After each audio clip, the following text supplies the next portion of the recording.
I've done many episodes on gender and the lives of women in India, and they have all struck such a chord. And they haven't struck a chord because they necessarily showed you something new. Instead, they highlighted stuff that is all around us and has been normalized. They spoke about things that were widely seen and at the same time widely unseen. The toxic nature of marriage, why it is always a daughter and not the son who gets water for guests when they come home, how women live with an extra layer of awareness that men are clueless about, how women so often feel cold in offices and even wear jackets and sweaters there, and how both men and women are trapped in their roles, condemned to lives of quiet desperation. My biggest complaint about the people around me is how little self reflection they do. So few people take a step back and look at their lives, look at the conventions they fit themselves into, look at how, while they are complex beings, they ignore most of the multitudes within them. This is a problem because if we want to change towards a better world, we must first understand what's wrong with this one. Before we act, we must learn to see. Welcome to The Seen and the Unseen, our weekly podcast on economics, politics, and behavioral science. Please welcome your host, Amit Verma. Welcome to The Seen and the Unseen. My guest today is Shaili Chopra, author of the outstanding book Sisterhood Economy. Shaili started life as a business journalist, earned great success at a young age at places like NDTV and ET Now, chucked it to become an entrepreneur, and is best known for SheThePeople.tv, a platform that aims to empower women. And she also now runs Gayatri, a comprehensive health ecosystem for women. All these links are in the show notes. Sisterhood Economy has some stunning insights on gender, and I love this conversation as well. We recorded this episode around 3 weeks ago in Delhi at her home in Gurgaon. She has a giant drum set in the living room as she's learning drums, and you'll find during this chat that she brings such excitement and enthusiasm to everything she does. And she also brings anger, which I love. It's an unapologetic, no-holds-barred anger at the lives of women around us. And it is expressed with a clarity that will make you pause during this episode because you want to write down something she said. Fantastic conversation. But before we go there, let's take a quick commercial break.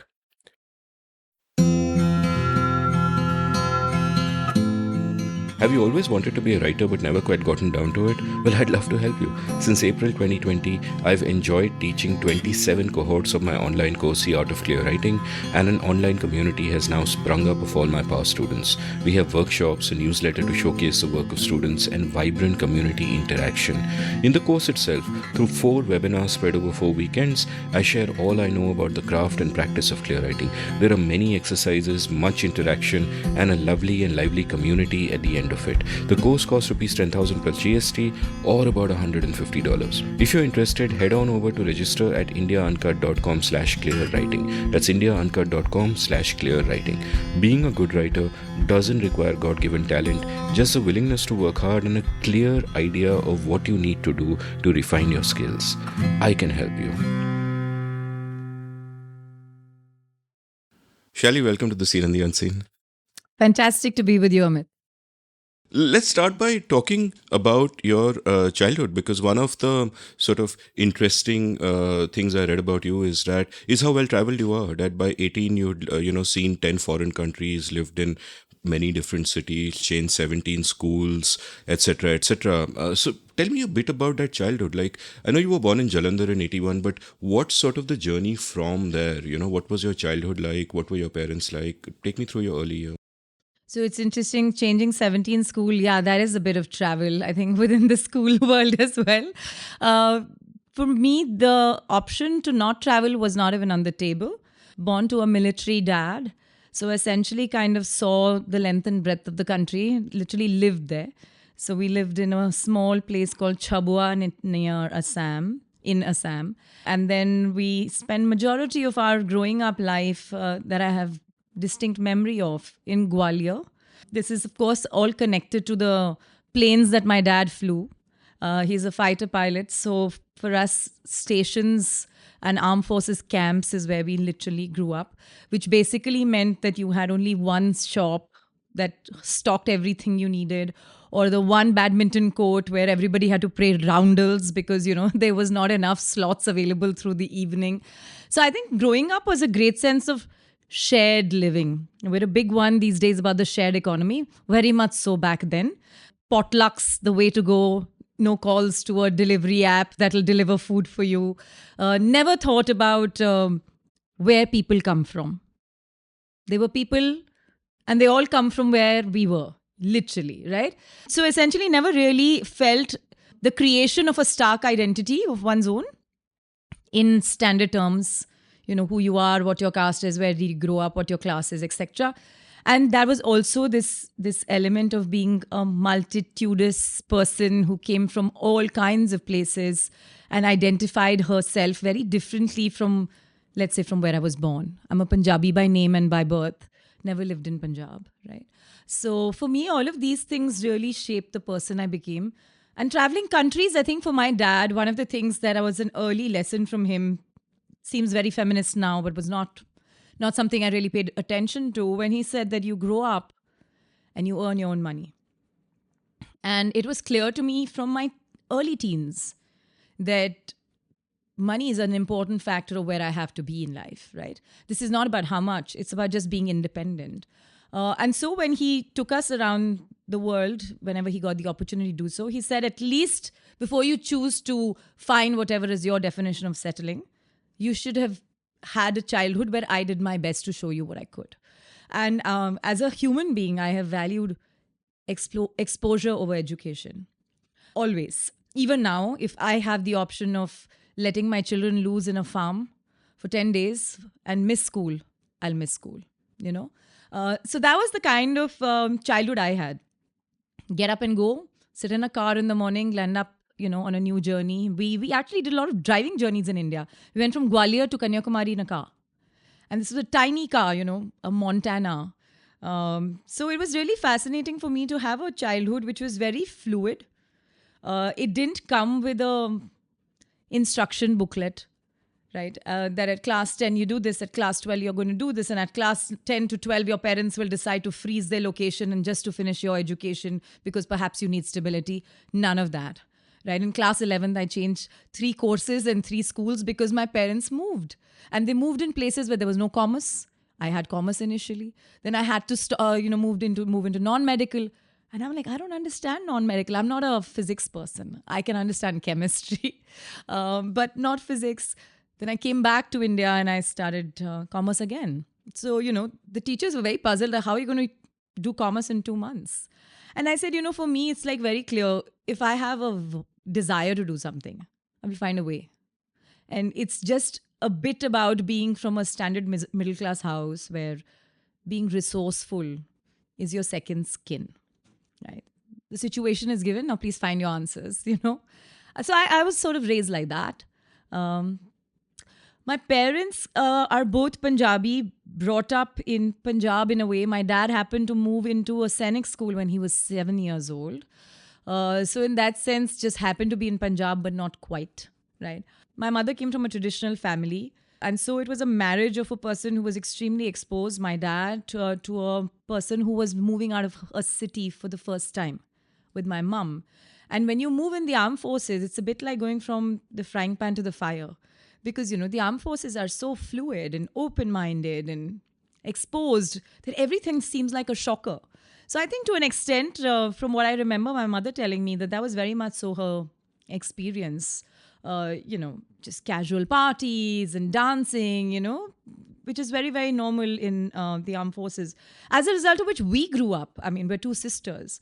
We grew up very free-spirited, very free-spirited. Even now, we like to be the life of a room wherever we are, not because we want attention.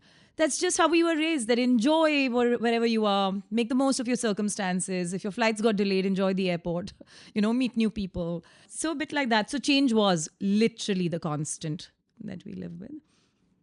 We had a decent amount of austerity. We always seem like people who have access when you're in the armed forces. There's a different nature of access. Yeah, you'd love to see night flying of fighter jets like in Top Gun. Yes, great access. But we didn't have amazing libraries growing up, right? We were just stuck or reduced to school libraries. Even videos, we literally had one video shop, one copy of each film, and we would have to wait for hours and months and years for that neighbor to return it. And then we knew who was it going to the next and the next and the next, and when was it going to come to us. We knew that at 4 o'clock, the samosa jalebi guy would open only on Saturday and Sunday. And that was like the high point of everybody in the camp. So there were all these kinds of things that were small but very deeply cherished. Bought my first pair of jeans from a cart puller who used to sell clothes in a little location called Murar in Gwalior. The only other shop there was Siddiqui Tailors, who did armed forces and uniforms for schools. So it was really interesting to see that sort of growing up, which basically meant that when I moved to Delhi and started working, the first car came in because I earned my first car from my company. The first brand that I wore, I bought from my first set of earnings. And I started earning early. I started earning when I was in class 12. Not because I had to, because I wanted to. It just happened that class 12, I started contributing to newspapers with self-addressed envelopes, which used to come back with the little smile of disappointment. But yes, those that used to get accepted were a big, sort of big cheer. They also brought in money. But yeah, throughout college, I went to Venki. Funny reasons to go to Venki, though. I was an all-round kid, never wanted to come first, second. Anywhere between third and seventh seemed like a good place to be. I wanted to have a lot of fun, play a lot of sport, hang with the guys, didn't ever want to go into a convent. So yeah, I did have all the girls' colleges on offer. And then there was North Campus. And I was like, I don't know, this is like being between a rock and a hard place. North Campus means long mudrikas. Mudrika is basically a long journey bus to Delhi University when there were no metros. So that just seemed like too hard a life, right? So I said, no North Campus. I got through all colleges, but I said, no North Campus. And in the South Campus, there were only girls' colleges, really speaking. And I was like, I can't go to a girls' college. So I went to Venki, and I found so many people who were just like me, who wanted to have a blast, who wanted to have guys in the college, who wanted to play sport. And my dad said, okay, I'll get you a bike. I think he traveled through a blue line for the first time. He was horrified, and he decided to get me a bike, which changed my life entirely. So I think among the many pivots of my life, getting a two-wheeler in first year of college was definitely a game-changing moment in my understanding of what a woman can do. Elaborate on that. How did the bike change your life? Wheels are like wings. You always want to do things and you're like, oh my God, I'm not going to do this because I don't want to be bottom pinched on a bus.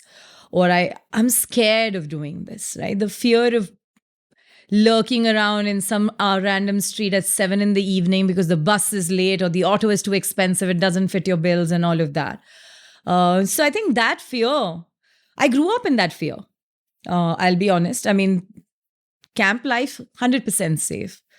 But there are men everywhere, right? And while there's always fear of discipline and authority in the armed forces, there is a civilian world.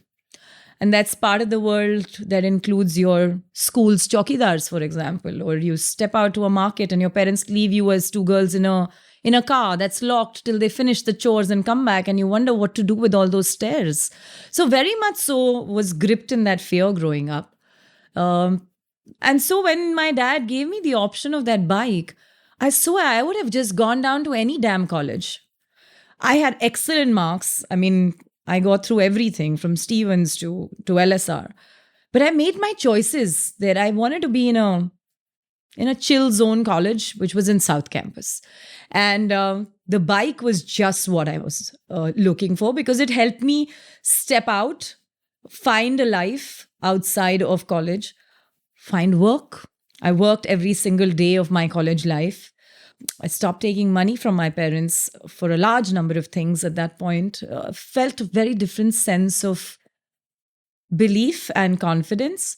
So I think that was it, really. I often say this, that luckily for me, my parents, when they were raising me, they emphasized a lot on the importance of confidence. And we don't do that enough.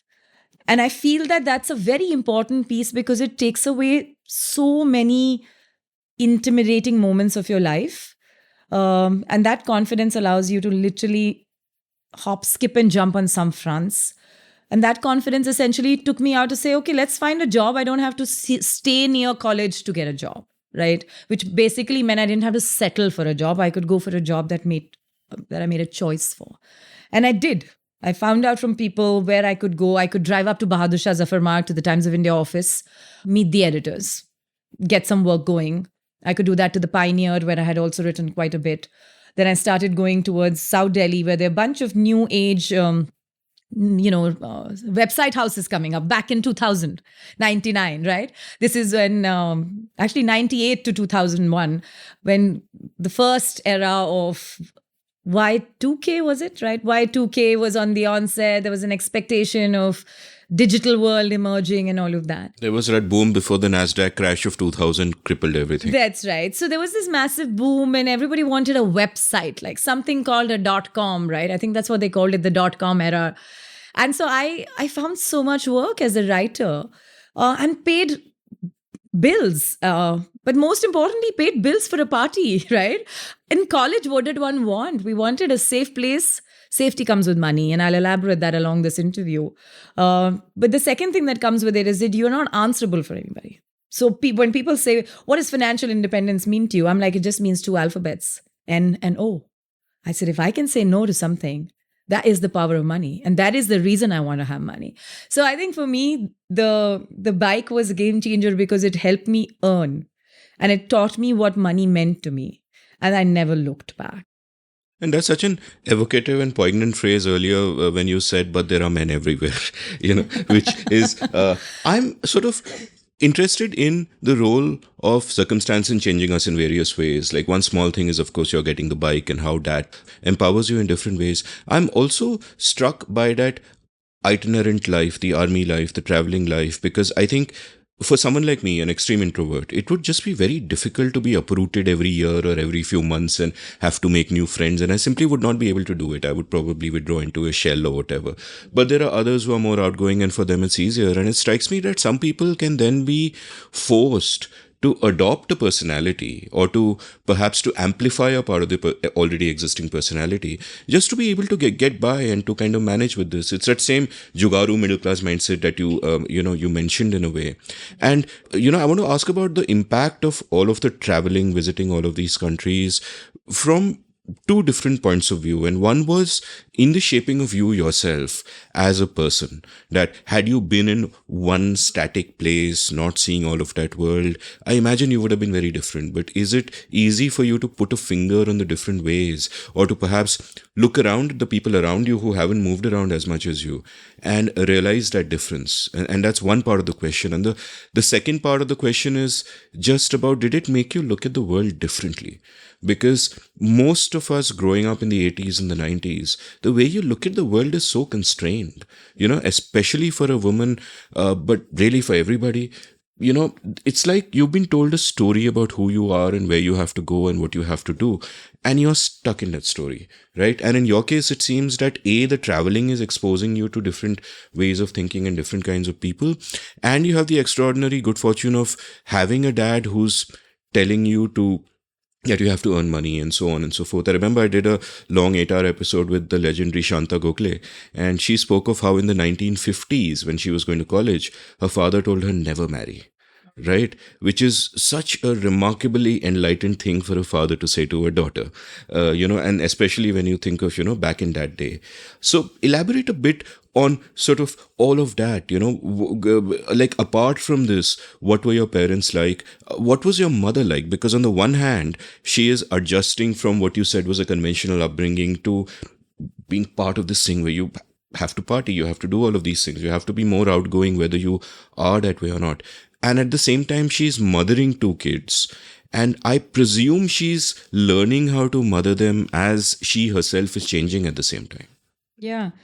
So, the first part about being uprooted, I've never really looked at shifting my base as an idea of uprooting. It always has been a sense of excitement and expectation of what lies ahead. What could I do? A new canvas. How can I play with this opportunity to meet new people, eat new things, see new places, settle in new places, and just sort of, the smells and sounds, so to speak. I'm I'm a believer of many cities and their journeys are discovered through your eyes shut and just by what you put in your mouth and what elates your senses, right? So I think for me, that's been one very, very special part. Yes, there's always been the little tug at the heart of losing some friends. But what happens is when you're geared up to kind of lose them because that's what a physical transition does to you, you also know that life is such you meet them again. And particularly in the armed forces, it's basically one large family in transition in different places and you bump into the same neighbors again, right? So there is that reconnect, connect. I somehow interpret it as that moment which gives you enough time to let the distance improve the relationship and bring love to it in some way. Because I still feel like I can go and meet somebody I met when I was in class 3, and we would still reconnect with some fun things that had happened at that time and literally start the conversation. And I've done that. I meet a lot of people even now who are either with me in hostel or I met them in the armed forces with my parents and stuff like that. So I think there's also a visceral connection about just the type of people you are. And you know that this person knows where you're coming from, right? They get it. So I think that's one. The other is that I've actually never really looked at my life where I'm not a big believer in compartmentalizing it. Right? I've probably done that professionally a few times, and maybe in hindsight, I don't think it works. Sometimes I had to compartmentalize because I was a woman, so you could only say that much, you could only raise that much of a voice, even in a sector like media, or it wasn't what the times permitted me at that time, like the times as in the time of our times, you know what I mean? I just want to be careful given that I'm a Not the journalist. media house. Not the media house. So I just think that, so there's all of that. But I did see some value in what my very close friends who've been close friends forever with the same people. Like, yeah, I see that in my husband. I see that in my cousins. They've just been like, I got admitted into Wellham. I chose not to go for it. It was a last minute decision. I wanted to make the choice of my parents' transitionary life over sticking to a hostel. So that particular moment did come where lots of people felt, of course, it's a great school, but I did not want to get into a place and just land up forever in one place. It has its merits. I wanted hostel exposure, which I got in college. And I basically moved to a Air Force girls hostel and I lived out of there. So again, great milieu of people from different levels of education, some PhDs, some MA, some BA, so a great mix of people. And it gave me everything that a hostel life needed to give me. And I had my bike that time. So it made my life a lot easier to adjust and enjoy what would be hostel life rather than remember, let's say, a strict warden, which really didn't quite happen in my case. So I did value a lot of thick long-term relationships. But as I grew, and I still feel this, I'm in my early 40s and I look at the fact, friendships don't necessarily get benchmark on length of knowing somebody. I have made really good friends in like 2 days and then built and worked on that relationship. And perhaps I would say they're still young as a relationship, but do I passionately value them? I do. So I think for me, that's the other thing that one learns from being this person who's off a ship one day and on to another, that you realize that everything around you is going to keep changing. It's sometimes your career, it's sometimes family, sometimes partners, sometimes anything, right? How do you make the most of what you have? So that was, I think, perhaps coming in from, it's sort of distilled from my parents' fairly simple upbringing. My parents happened to be from families that ran businesses, but not like as if some insane business that would pay for 4 generations. You know what I mean? Like a business that had its ups and downs and whatever. And so I think for all of us, it was very clear growing up as a nuclear family that had stayed away from the rest of the joint family that you're on your own, figure it out. And that's how my parents raised me and my sister. So my mom, as you said, had 2 girls who were being raised in a way that she wasn't raised. So certainly there was conflict. There's conflict of what she believed in and what was happening to her children. Little by design and little just by, I guess, we're all born with a wire of our own and then we then stayed wired for life. and things we didn't accept or expect both. So my sister and I basically, if there is a terminology that Amartya Sen thought about, the argumentative Indian, swear to God, we kind of fit into that term so well. It we just have a why for everything. And my parents must have answered a million whys for us. And so it was hard. It was hard for my mom to raise us with this discomfort of what she was raised to believe the way things should be and the way these things are turning out to be. And by that, I mean a change in environment. The time that I remember in class 5 when cable TV emerged in India post Gulf War. Suddenly we're watching English television, right? Like in a very different English and a different style. You had like white people on television, which is not usual. And then also the time I remember little things were signs, and my mother laughs about them now, perhaps. We had an interesting argument about us not doing our homework, but watching the tennis match with Jim Courier and somebody else. I can't remember who's the other side. And my dad was like, let's just watch the match. To hell with the homework, right? I never forget that incident. It was so tiny in the scheme of things. And I remember what it did for me. Exposure versus education. The fact that I just sort of lapped up tennis and what was going on in that world and saw what people were doing. And it just sort of brought a different sort of understanding of what drives the world, right? What can be rather than what should be.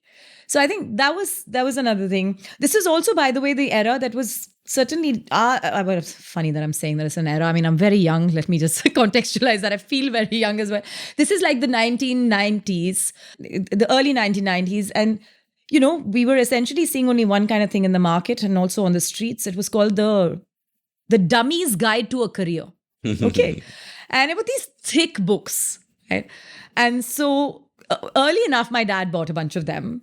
We didn't have computers at that time, or certainly not, we couldn't afford one. And the Dummy's Guide to a Career was essentially that defined what I could be. But basically meant that you took this line and you became a doctor. You took this line and became an IS officer. So imagining myself as a district collector was not something I had, thought of. My dad was a fighter pilot. He said, become an air hostess. And I said, but that's not something of any interest. And his point was, but you'll see the world. And I'm like, yeah, but I want to be on a factory floor running something that comes out of a machine and I can see it. And it's not like I ended up doing it, but, I don't know why and how that fascinated me. Perhaps because I think my dad, very early on, I think my first factory visit as a child was when I was class 3. I must have seen about 45 kind of factories, from coir to how to make sunglasses, because we learned a lot on factory floors. And my dad happily took us. And they were the easiest ones with no queues because nobody's children were dying to go into factories except my dad's. So we went to like Tirupur. We knew how the handloom worked at Coimbatore. We saw how, t-shirts were made. We were very disappointed at one such visit because we're two young girls and we walk into this Tirupur factory and we're so upset. They only have one t-shirt. At that time, the production line had one t-shirt. And, the owner came and said, take as many as you want. And my sister said, you are only making one type. How do you expect us to take enough? What are we going to do with like 10s of the same, right? So there were these funny things that mattered to us. But so essentially coming back to the fact that, yes, my mom and dad were conditioned in environments where boys were full stop, girls were comma. And girls essentially had to find their way out of the household and guys would stay and run the business. But I think my dad having 2 daughters is sort of, it was a bit of a quake in his life to figure out. He's like, no, I can't have more kids. And then this is what it is. And let's just give them what they want. So I think there's always been some conflict to that extent. But what made it a lot easier for my parents was that we just didn't take on some of their beliefs. We rebelled for way too long till they gave up. And we're thankful that we had I should say this with some amount of recognition of my privilege, which is simply the fact that we had the luxury to not listen to our parents. So that was something they encouraged to a great extent. So the reason I say it's luxury is not only the fact that I have it, but they let a lot of things pass, which is a combination for success. Lots to double click on there, and I'm very struck also by the phrase about boys being full stops and girls being commas. What a beautiful way to put it. Let me start by double clicking on the notion of friendship, for example. Like, I'm just a few years older than you, but we are both from the generation that, in a sense, grew up to see this great transition from an offline world to an online world, where today we are online all the time. Everything is essentially completely online. And we grew up at a time where uh, you are part of communities of circumstance. You are restricted by geography. You're restricted by which school you go to or which college you go to, and those are the sort of friends you have. And that's the kind of friends we make. And then later on, suddenly you can have communities of choice based on shared interests or whatever, and which is incredibly liberating to, for example, to someone like me or some of the introverts I've had on the show, like Jayarjun Singh and so on, where we'll talk about how in the 90s it would sometimes feel as if you have no friends or you have a handful of friends or whatever, and then suddenly the world opens up. And on the one hand, I see people like myself where most of my friends come from these communities of choice, where you manage to reach out and then geography doesn't matter anymore. But then I had Abhinandan Sekri on my show, and he was talking about, hey, all my friends are from before I was 25. I can't make any friends after that. Yeah. So I'm interested by, your notions of friendship and what kind of keeps it going, because people have different approaches to friendship as well. People will often think of friendships and indeed all human relationships as being instrumental in some way or the other, and a lot of sort of conflicting views come into play here. Like, one definition of friendship which I love, which a friend of mine once told me, is friendship is when you can just sit with a person for a long, long time and neither of you has to say anything. You're just comfortable like that. And equally, another definition which kind of, in a sense, militates against this is that you don't even have to know each other. You can interact with someone online and you can feel this tremendous warmth and you can feel like you really know the person. Like yesterday, I recorded with a friend of mine called Meeta Kapoor, right, who is in publishing and heads a literary agency, Siyahi, and all that. And I've interacted a lot with her online when I was judging a literary prize that she was administering. But it was the second time we met. And, but there is that warmth and that chemistry and whatever. So how do you sort of look at friendships? Do you have friendships back from the time where you were in school, from your army days? And do you feel that there has to sometimes be an intentionality in friendships, that once you decide that so-and-so is your friend, you have to then make the effort of staying in touch and staying connected and all of that? I don't have a single answer to this. And I'll tell you why. Because I have all kinds of friends and I don't define friendship in one way, right? I mean, in a simple Instagrammy way that comes to my head is that, the person I can spend 4 hours with it and feels that it's only been 10 minutes and I have no pictures with that person. To me, that is a huge value to friendship, right? But I'm a big fan of having friends who I disagree with. And that is actually taking me to this conversation around communities that you talked about. One of the most magical parts of my growing up was essentially not having the choice of finding the type of friend I wanted or the type of community I wanted to be in. It was just something that was there, right? Now, you always have the option of choosing to retract and stay away or just enjoy it, right? I think there was another thing that really helped us going was, and then maybe we're now a population of overthinkers, right? There's absolutely no overthinking about what things should be, where they should go. Electricity has gone, the whole world has come out, and we're chatting with every human being on that street, right? Which is pretty much next to whatever was called the dry nala or something like that, which is pretty common in the camps. They make the best shortcuts. So here, for me, meeting so many people, like the Sharmas, the Chauhans, the Arunachalams, the Baruas. I mean, I just remember them as their surnames because that's how their homes were, right? That's the Barua house. That's the Arunachalam house. And so for me, it was like people with great backgrounds, with great stories, with how they do what they do, with how they cook what they cook, with the things they tell us about their childhood, right? I was horrified, and I should cushion this by saying, only because of my ignorance, that people in different parts of our country marry within the family. Right? It's not what we were taught in the Punjab, for example. And same thing that, there are parts of our country where kitchens are sacrosanct. For many people, kitchens are places where even men don't want to enter because it's supposed to be dirty or whatever, right? So I mean, like for example, when I went to Bombay, I made friends who had amazing ways of keeping the kitchen. I think the Marathi kitchen is still like the epitome of shine, if I may say. Like it's like the place of it's spiritual. Anyway, so the thing I'm trying to say is that for me, these little layers about people, they mattered a lot to my idea of friendship, right? Also about the people I made friends with. Very strangely, not just my own peers, my age group. I made great friends with a young woman who was recently married in the armed forces and had just arrived into this camp. And even though I was a young girl, I could connect with some of the things that she was going through, or vice versa. Maybe she was able to connect with me. So for me, I have got a large number of intergenerational friendships. So that's one. I think the other is that, like I was saying, that for me, it's very important that my nervous system comes alive when I'm with somebody.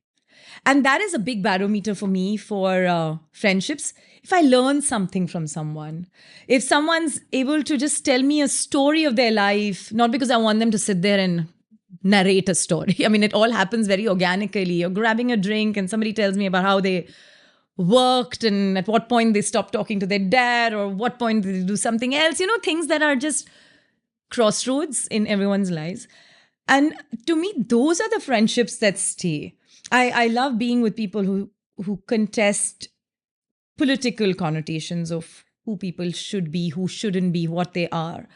I'm not a fan for linear thinkers. And this has nothing to do with friendships. I mean, in some cases, I would overlook people's linear thinking if I love the person that much. But mostly, if I have to make a first attempt to build friendships, I want people to be literally mad. Right? I want them to have crazy desires and passions. And I really want to know what that is. And it could be as simple as, I do nothing all day. I'm like, to me, that's a passion. And I would love to know how does somebody manage that. So I'm kind of inclined, just as a human being, towards people who have like a nebulae of action in their heads. And I find that makes friendship very rich. I don't believe that I don't put my friends through a barometer of whether she supported me on that argument. I don't like getting into that space at all, because then it's only a judgy space and it's no longer a logical space. Friendships in that sense for me are about people who agree, disagree, who also are passionate, but also I think in some ways who don't necessarily just mirror who I am, right? I don't like the idea of, I think we all go through this moment. I certainly go. I don't like myself 24/7, and I'd like to like myself because I think that's, at least girls should see that. My daughter should see I like myself and all that. But, the world's complicated. It's very imperfect and we find it very hard to deal with imperfection. So the armed forces upbringing helped me with that. It helped me with, I think culture is a big part of friendship. Like I say this to a lot of my friends in Delhi, especially if the school is too homogenous in terms of where people come from. I said, this is not the education we should be seeking. Not for our kids, not for ourselves, because you're essentially kind of prototyping yourself and wanting to live a prototype life. That's of no use. I think you have to go through pilot projects nonstop in life, and then it's fun. So changing school while changing cities and countryside and locations, that's what it teaches you. I was in a classroom of 4 when my parents were posted in Moscow. 2 Nigerians, 1 Pakistani and I. And the only reason I was in this central school is because the Indian government has a rule that you cannot go to a city overseas that has an Indian school and access, let's say, the British or the American school. In hindsight, I think that little classroom, which really did upset me because it was a very unclassroom-like learning, right? It was too tiny. It forced me to not land up at a British American school. And then I would totally have been a prototype, right? 11th, 12 American, come back or go straight to America and do some sort of thing like that. Nothing wrong with the choices people make, but it helped me rewire myself to understand what it is to be in a school where in a class there are only 4 people, and how you can learn from somebody who's based out of Nigeria a very different sense of economics than what you have. And that taught me a lot. Or a lot I learned in, let's say, in Bangalore schools where I did central schools. I should say that aloud. Yeah, I'm very proud of that. So I did KV number 2, number 18, things like that. And lots of the schools, at least about 6, 7 of them were KVs. And Kendra Vidyalayas are great place for pilot projects. So I think everything from how people break windows, how do you enter a class from a broken window, what all can be stashed under your desk, how do you learn in SUPW to knit when you're in class 3? How do you make bouquets with practically some ghas? How do you burn utensils with 2 matches in Scouts and Guides? Jazz I learned there. All my real learning happened here, right? Including going and figuring out, this is what people get icky about because now it's fashionable. I went to my school canteen and had a Ram Laddu. I'm like, I have been growing up eating Ram Laddus and imli ki chutney and little star fruit on a thela from the day I was in school, right? These are things that have become fashionably pillow packed with jujube style gummy bears. I was like, bhaiya, wo jar mein se I'm helping myself and giving 50 paise to get it. So these are things that I really value because they're so rudimentary. They're so basic. They have no airs. So I'm always that kind of person, kind of giving up the prototype. I think it's so apt that the daughter of a pilot should do pilot projects. But she has damn big fear of flying. Yeah. No, the damn big fear I have, which is actually now inevitable, is that I can't follow every single interesting thread that I think about while you're speaking because there are so many of them. But I loved the image of, there's a power outage and everybody's outside and you're talking to the Sharmas and the Arunachalams and the Baruas and all of that. And that takes me to something the author Aanchal Malhotra once told me. Aanchal's written this lovely book on partition, now multiple books. And when I had recorded with her, she spoke about how when she was researching for the book, she'd gone to Pakistan and she was sitting there with a family that had crossed over at the time. And at one point, the elders who had actually physically crossed over themselves, they go into this diatribe against Hindus, ki Hindus aise, Hindus waise, Hindus aise. And then they realize Aanchal is sitting there and they say, tum nahi beti, tum achhi ho. And that got me to thinking about a subject I've tried to explore with many guests, which is the difference between the abstract and the concrete. That in the concrete, when we encounter people, we can be human with them, we can make human connections, we can talk to them, we can find their idiosyncrasies charming. But in the abstract, we can learn to hate each other. Like a lot of the concepts that I think are tearing our country apart, whether they're notions of a certain kind of nationalism or purity or whatever, are all abstract concepts, right? So it is possible for someone to say hate Muslims, but be perfectly polite to an actual Muslim that you see.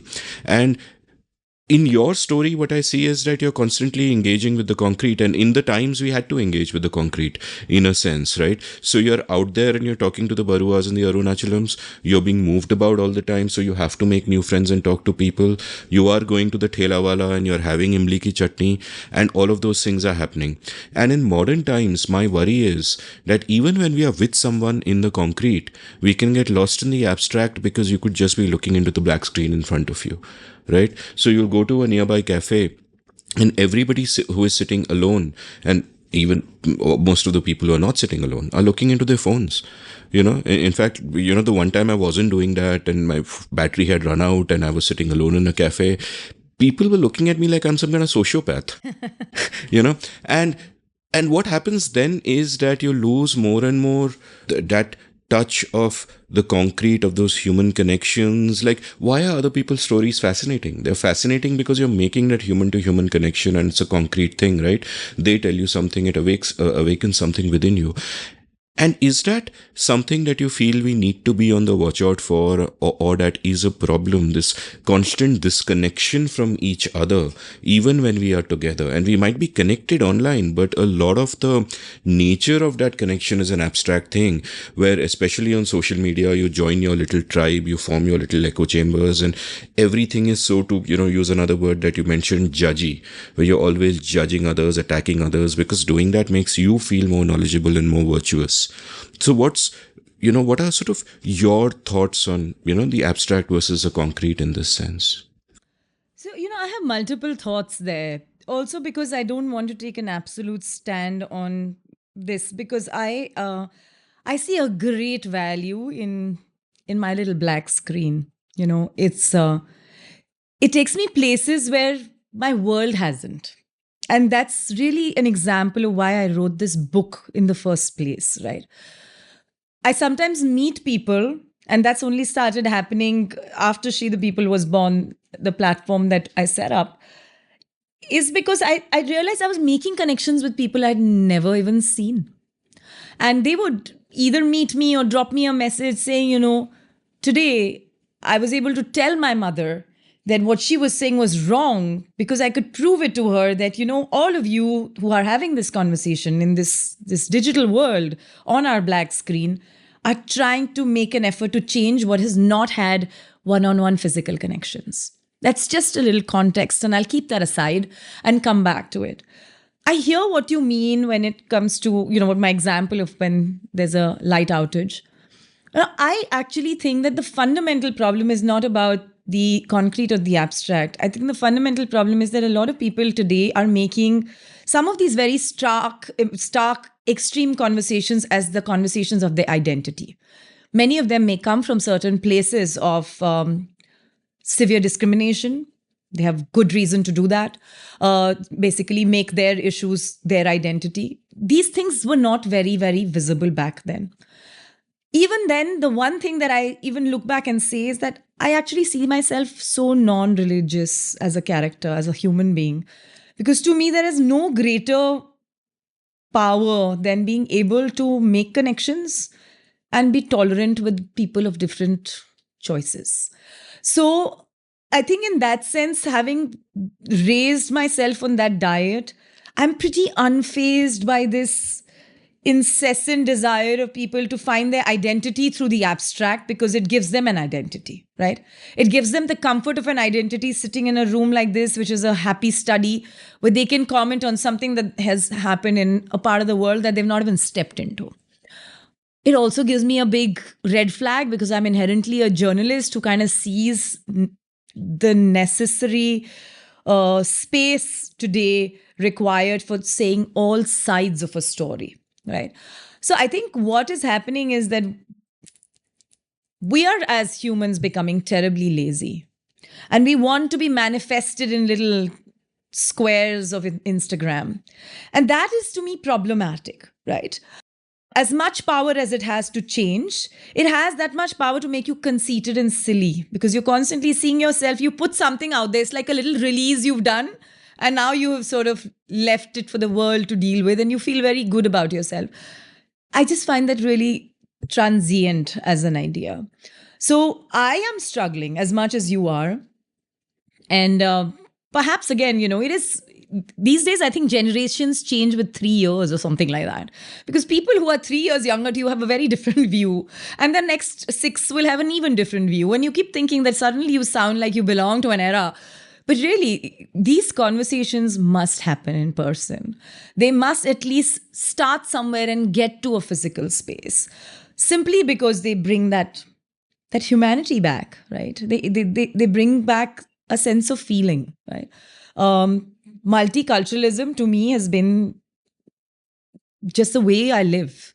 Even after I chose not to be married, let's say, to an armed forces officer and chose a life, what in the armed forces is called civilian, and basically chose to have a house of my own and stay in one place, I realized that I can't live with the same kind of people.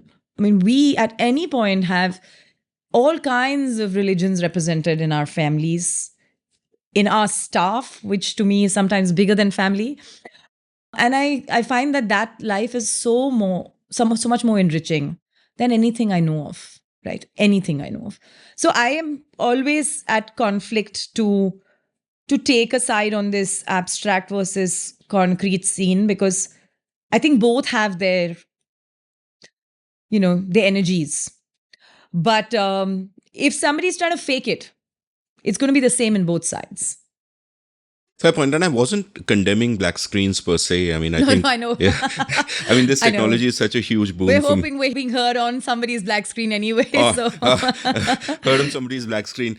Indeed. And, technology more than anything else, and we'll talk more about this, has empowered so many of us who didn't have a voice, and especially can hopefully solve some of our problems with gender. But you mentioned the sort of you use the phrase Instagrammable. And I'm just thinking of, I think one of the pressures that this generation does face, and, Jonathan Haidt's written about how this has been particularly a problem for teenage girls in the US. Suicide rates have gone up, mental health issues, are the pressures of social media, that Instagram forces us to compare our real lives with other people's projected lives. And it can never match up. And which, according to Haidt and according to what, figures and studies show, has affected teenage girls more than otherwise. Like, I imagine, like, if those pressures were there in your time, then perhaps you would have given a little more thought to, shouldn't I join a cool college like Stephens or LSR rather than, go to North Campus or whatever. And of course, one of the delights of getting your bike would be all the pictures you could post from different angles of you on the bike and all of that. And today you're a parent and you have kids growing up as well in this world. And like you said, your mother had to figure out how to parent you because it was a different world from what she had grown up in. And in a sense, it's the same with you. So how do you kind of, and I know it's a digression and we'll come back to your story, but how do you sort of view this in these changing times? Because you are, in that sense, you're a settled person in the sense that you are who you are.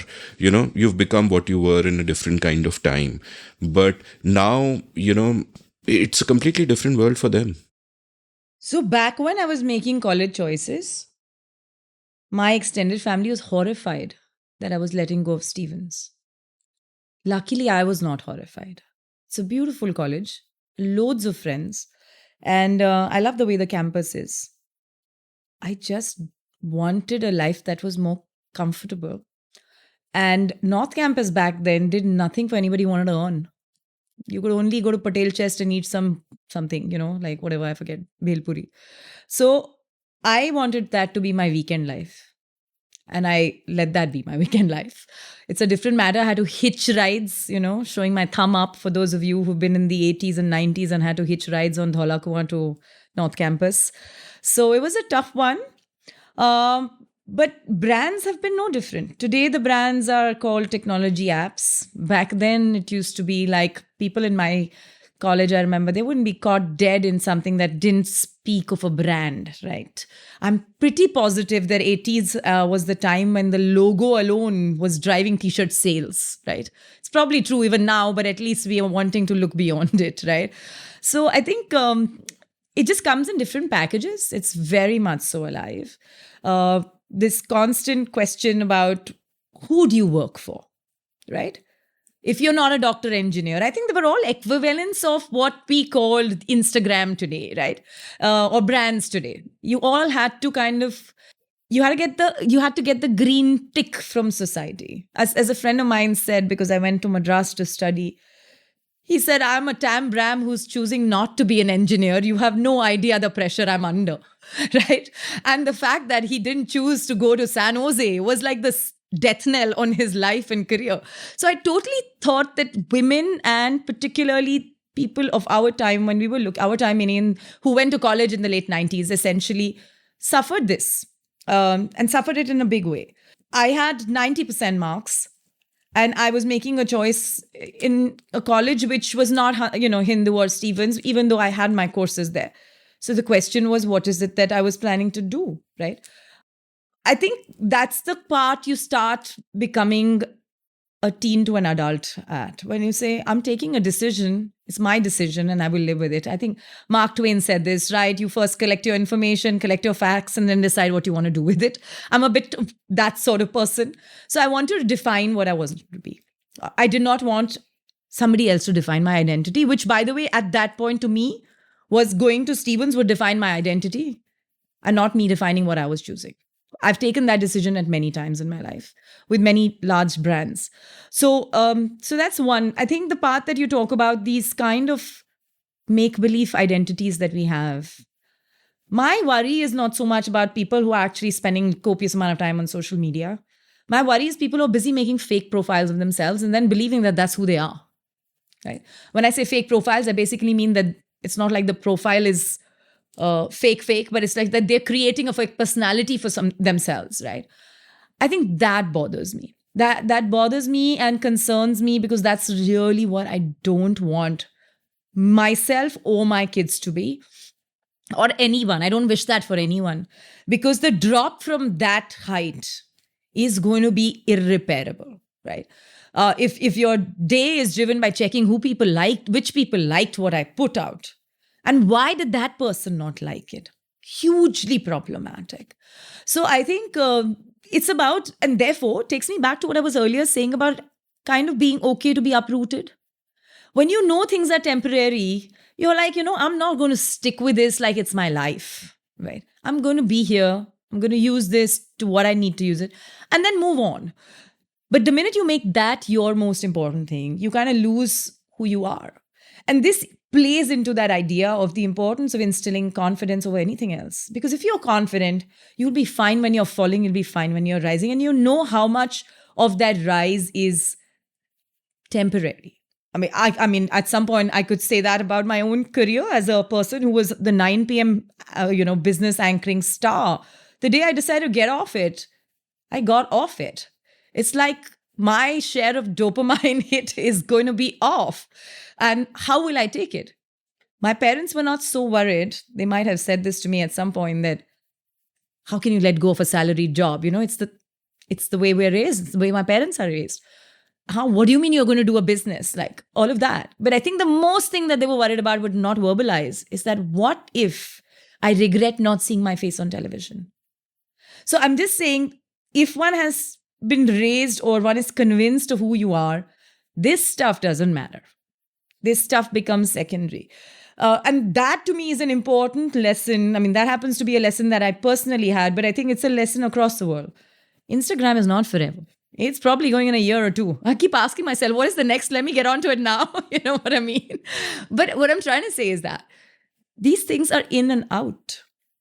And so therefore, we are all in that journey to say, okay, social media, digital, next thing you and I might be doing like a Web3 interview at some point. Who knows, right?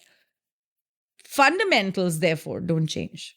And if some of us can keep reminding ourselves and our children that, it's important, hugely important. I do that with my kids and I'm learning.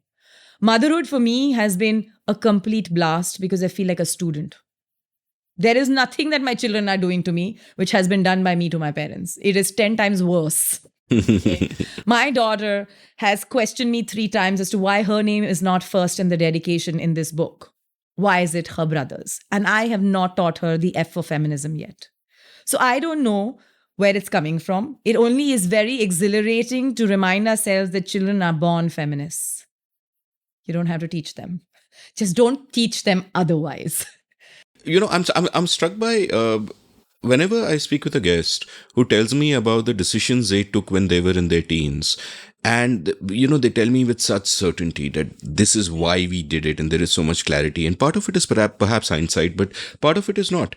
They knew what they were doing. They took great decisions. And I'm like, Jesus Christ, I think of myself at that age and there's zero clarity. Everything is just a cloudy mess. And I'm just wondering about that clarity and the role that confidence plays in that. Because I think sometimes even if you don't have all the information for clarity to be possible, as long as you're confident and you have decisiveness, it amounts to the same thing, right? That you're taking action, no matter what the action is, you're taking action, you're sure of why you're taking it. And, you've spoken earlier about how your parents instilled confidence in you. Yeah. And over here again, you're confident about your decisions, that you're that you're not going to Stephens or Hindus and instead you're joining this other college. And so when you kind of look back, do you find yourself precociously clear about these things? Or do you simply think that you were confident, you knew you would figure it out and therefore you could take those decisions and it didn't matter? Yeah. I think this is a great question. And I think maybe in hindsight, I have far more understanding of why I took certain decisions and why they turned out to be all right for me, right? I can also see sometimes, and especially in our world today, right? where you went and where you worked sometimes can help you much easy. Like I'm a startup founder now.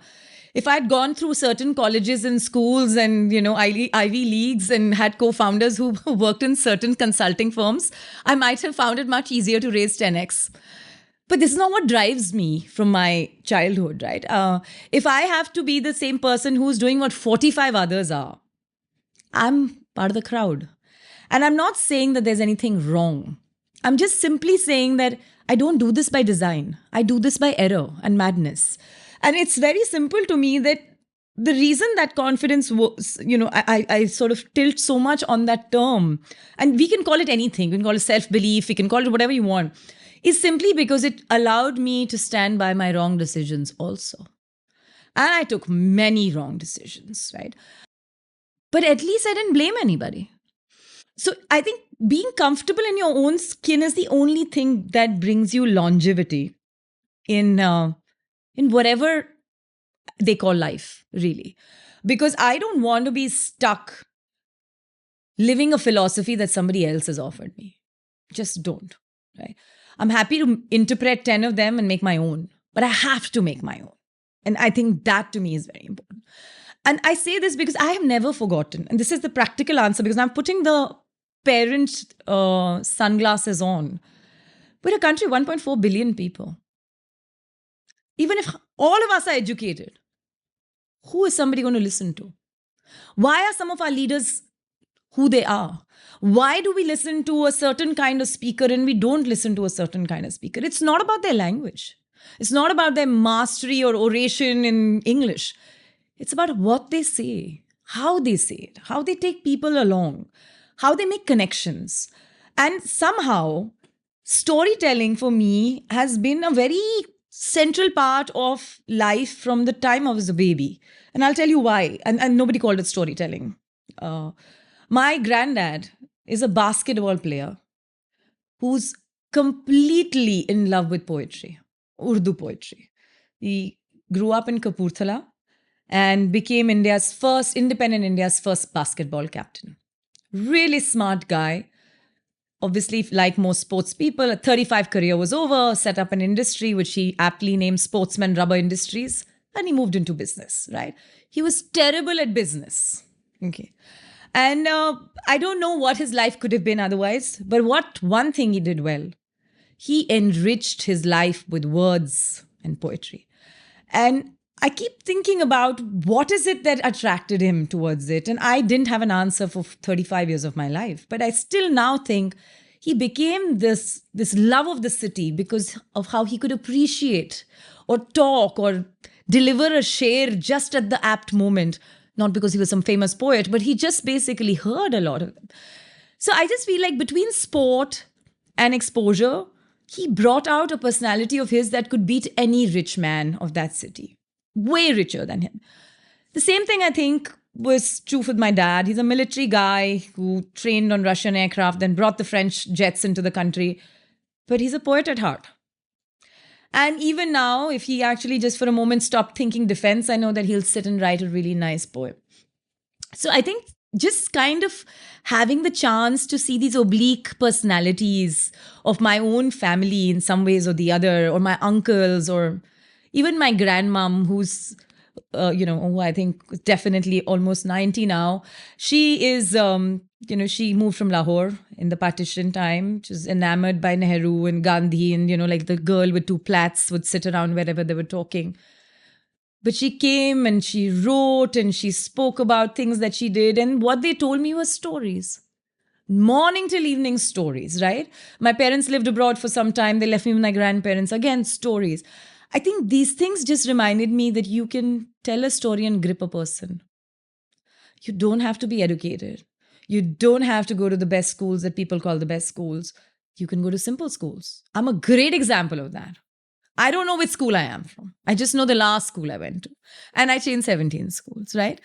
At times, I know this sounds almost frivolous and perhaps it's a bit funny when I say that. But it is the reality that for the last 15 to 20 years, many people like me who have not spent enough time overseas have been asked, how do you speak this good English? Or how do you know these words? Like I went to Hong Kong and I spoke about something. I'm like, how can you even, like, where is your accent? And I don't even know what accent they're looking for.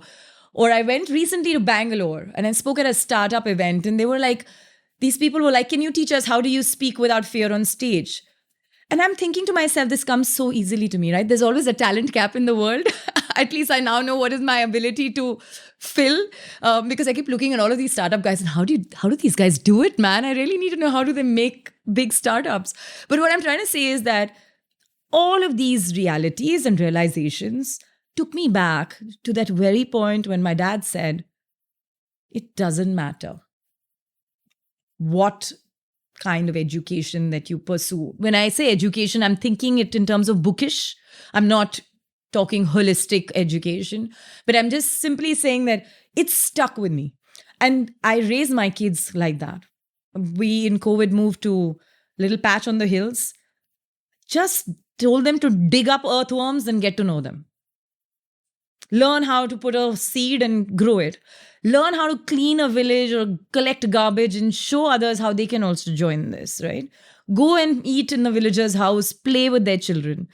Not because I'm trying to give them exposure of the farm, I don't have that sense of them, I don't other people. I really think that's the reality of the world. If you can grow something, you can live. Pretty much it. Just the same thing. A man can go to the kitchen, he'll live without a wife, without a problem. Same thing for a woman. She can go in the kitchen, she can cook. Basic skills sorted, So these things, I think, to me, have been a very central part of this whole confidence curve.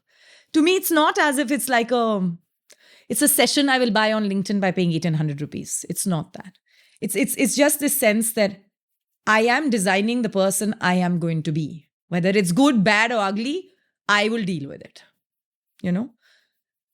Like many other people, I have taken very, very tough decisions and told myself, okay, at the end of the day, the only person who's going to be hurt is me. And I'm fine with that. I'll double down on a sort of, or double click rather on your phrase about being comfortable in your own skin. And it strikes me that, as we are growing up, as we go through our teenage years, there are these two simultaneous anxieties that we have to deal with. And one is the anxiety of what others will think of us, and you want validation, you want to fit in and all of that. And it seems to me that in your case, amazingly enough, there's not much of that. While I think most people grapple with it all their lives and never quite let go of that anxiety. And the other anxiety I want to ask you about is that anxiety of finding yourself, figuring out what you want to do. Like at one level, it feels quite clear to me what you don't want to do. You don't want somebody else's narrative imposed on you. So you're not going to Stevens and you're not doing X, so you're not doing Y. You're not following any of the dummy's guide to blah, blah, blah. Right? But how did you then begin to sort of figure out who you are and what you want to do? And this thing you said right at the end just now about how when you do things because you are deciding the person that you want to be. And that also interests me a lot, that role of intentionality in shaping yourself. So then it becomes like almost a dual process. So the first is finding yourself, just in sense of, okay, I know what I don't want to do, but what do I want to do? And then it becomes a question of, that intentionality in terms of shaping who you are, not necessarily just in a career term that I want to be a journalist tomorrow, so today I will do this, I will go to this college, I will do that, but just in that broader sort of personal sense.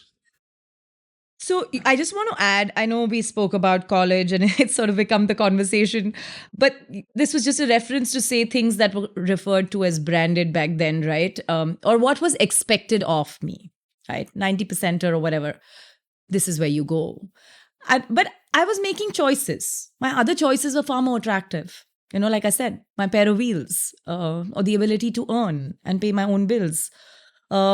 These all essentially shaped me. But I think the point about intentionality is this. None of us, or certainly I had no capability of sort of planning a recipe and saying, this is what I'm going to be. And that's not how I kind of also approach things.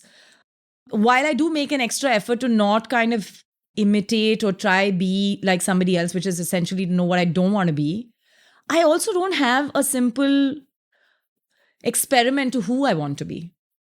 But I'm willing to let myself unravel that. And the reason I say that is because, in one sense, I was fairly clear that in class 5, when I first read the news through a dot matrix printout, right? And I still remember there's some dots were missing and I couldn't get those words right. I was in the assembly reading the news. And in some funny way, after a news, typically people don't clap, but a lot of the people clapped after my news. And I was very amused. So I asked them, and the principal said, "You spoke your news very well." That day, I made up mind to be a newsreader. Till class 12, I wanted to be a newsreader. And when it came to going to college, I bumped into somebody because I was very clear I'll join a journalism course. And this person worked, I think, with one of the newspapers back then. I did not know him, just stray conversation. And he said to me, "Don't take journalism." So I said, "Why?" He said, "Pick any subject, whatever you like. Master one. Pick up an honors subject. You'll still become a journalist." Just never occurred to me. Those Rapidex books and those dummies for careers were just clear to me in my head. This is what you do. But this guy broke it all down to me in exactly one sentence, right? I hadn't planned that. But it made complete sense to me that pick a subject that you love, enjoy, and choose what you do. I picked up economics. Did I enjoy doing economics by third year? I think I would never do it again. But, it came handy. Right? It sort of drafted my journey from wanting to be a newsreader to becoming a business journalist. And for those who don't differentiate, there's a huge difference between a journalist and a newsreader. So I think that was great. Same thing happened with me when I joined CNBC. It's the dream job. 2 out of 65 people in my batch of journalism school got jobs. Okay, 2. Got jobs, period. Period. Because television and print and everything, this was just that transitionary period of the dot-com bust. And people were not hiring, and television hadn't gone from one to many channels. And I was like, who's going to ever leave CNBC? But as luck would have it, CNBC decided to move to Bombay. And I couldn't imagine myself in that little piddly salary, hanging on to that little handle inside the local train, fast asleep for 2 hours till I reached Vasai. Not happening. I was not because I'm some fancy lady who doesn't want to do this, but I couldn't afford that. I couldn't imagine a life where 5 hours I'll be traveling. And I also felt that, Bombay is a city that needed you to earn much more to live. Still is. So I made my choices, right? I joined what was a startup at NDTV, which was going to become a business channel, not going to become who knew. So I'm just saying that the intent can't be so planned. And I'm very happy being unplanned. Very happy being unplanned. And the reason for that being unplanned essentially is I'm very methodical, very ambitious in what projects I might take up. But I totally see myself that, if I'm going to actually live till 90, I should at least have 6 more careers. I just don't see why or why not, right? Never thought I'll be an entrepreneur. Never thought I could do business. Never thought I'll ever leave journalism in its real sense. But at the time I left, I don't think I have been luckier in terms of the timing of it. So I think, this whole intention, it sounds like possibilities. And I think in hindsight, a lot of people would say, especially, I guess, in a sort of startup way, I could say, oh, you know what, really looking back, I kind of figured this would be the next thing and it'll make me sound amazing. I damn knew nothing, right? Because you take a chance. And only thing that you need to take a chance, honestly, is having a little bit of savings. Which is the only reason I tell people that risks should be taken if you have your baseline money in the account. I especially say this to women, because for women, firstly, to have the intent and then to not follow what other people's intent is, takes a bloody lot of guts. And I think at many places I had to resist falling in that trap where girls had to do what they had to do, even in college. I'm struck by what you said about Bombay, that you have to be rich to live there, because when I was sort of traveling to your house just now with Amartya, who's helping us with the sound, and he was asking about, where all have I lived? And I said I lived for a year in Delhi in 94, 95, right after college. I was here for my first job and I hated it. And my main reason was I thought Delhi is a great city to live in if you're rich, but otherwise it's not, And Bombay I found was awesome. I fit in really well, though I would not relive the years I spent in that local train. I know, it's hard. Yeah. But landing up at the other station and slipping on some sack of sabzi because the station was only full of sacks of vegetable and you didn't know where your foot was going. That's the memory of first time arrival in Bombay. You literally arrive there, you know. The first time I saw the other station, it felt like, we used to play those video games back in those days, Wolfenstein and the Prince of Persia and all of that. And the other station felt like felt like, one of those levels in one of those video games with all its different kind of bridges Obstacles. and everything going in different places. And Yeah. you could just, spend a day in that place. You were kind of- almost chopped, Right. basically. Yeah. Yeah. So tell me about the journalism bit, because fine, you take your decisions, you stumble into it, you're doing what you're doing, but you did very well in journalism. CNBC, NDTV 24/7, NDTV Profit. You again kind of traveled the world. You covered the G20, the World Economic Forum, the Bretton Woods Conference in 2011, and so on and so forth. Right? You interviewed really, really big people, the biggest names there are, mostly men, as you point out. And one would think that when you're in the middle of it, that is success. How else would you define success in a place like NDTV, Profit, or CNBC? So what was that itch which made you not look at it as success and not get complacent and want to move on? And what was going on there while you were in that process? Because I can imagine if you're someone in your 20s and you're doing all of these things and you're meeting all of these people, what else is there? You made it, man. You are the envy of everyone who studied journalism with you, no doubt. And yet there's something else that's going on in your head. So let me take a quick detour to college, because journalism was not my standard option of choice. As I mentioned, I picked economics. Journalism was clearly about opportunities as well. Now, I was in a hostel where there are a bunch of girls who were doing journalism, and they all had internships at the best newspapers. And every day they would come cribbing saying, we just have to pick that yellow postcards from a sack of some 400 of them and decide which one will get published the next day in the newspaper. So back then, postcards were pretty normal and they were sent to letters to the editor. the editor. And so they had that job and they were really disgusted. And to them, journalism was not what they wanted to do. So many of them went to journalism school to discover that they didn't want to be journalists. They were just the people I was looking for. So I one day told them, I want to be a journalist. Can you take me to whichever editor this is? I'd love to go and pick postcards. So one of them took me to, what was the India Times office back then. And I went and met this young guy, maybe he must be in his mid-20s, and was handed over this job of setting up something called India Times, which is perhaps at that point relegated as the extra job in the organization because the brand hadn't picked up at that time or whatever. And he said, I have lots of work, but these interns are not interested. So I said, I'm interested. And but I asked him very clearly, and I don't know what might at that point have asked me to ask this question, led me to ask this. I said, does it pay me? I don't want a free internship. So he said, then don't be an intern. Freelance with us, it'll pay you. And he told me it's $500 an article. I mean, I have not gleamed like that in a long time because $500 in 1998 was a lot of money, and for one article, which means basically that you could at least do 2, if not 4 in a week or something in a month. So, but he said, we don't have very intellectual writing, so you'll have to just write whatever. I wrote on everything, from dog collars to lip balms to celebrity interviews. I needed the money. And I had the attention of this editor. These were 2 things that I went in for, and I got those 2 things. When I say attention, I had the ability to at least have a foot in the door in a company that essentially drove jobs at that point. It was some of the most exhilarating moments of my life. It also helped me decide if I wanted to be a journalist. I remember I was judged by my friends in first year for writing a fair degree of nonsense, and nonsense simply to the extent of, what we call listicles right now.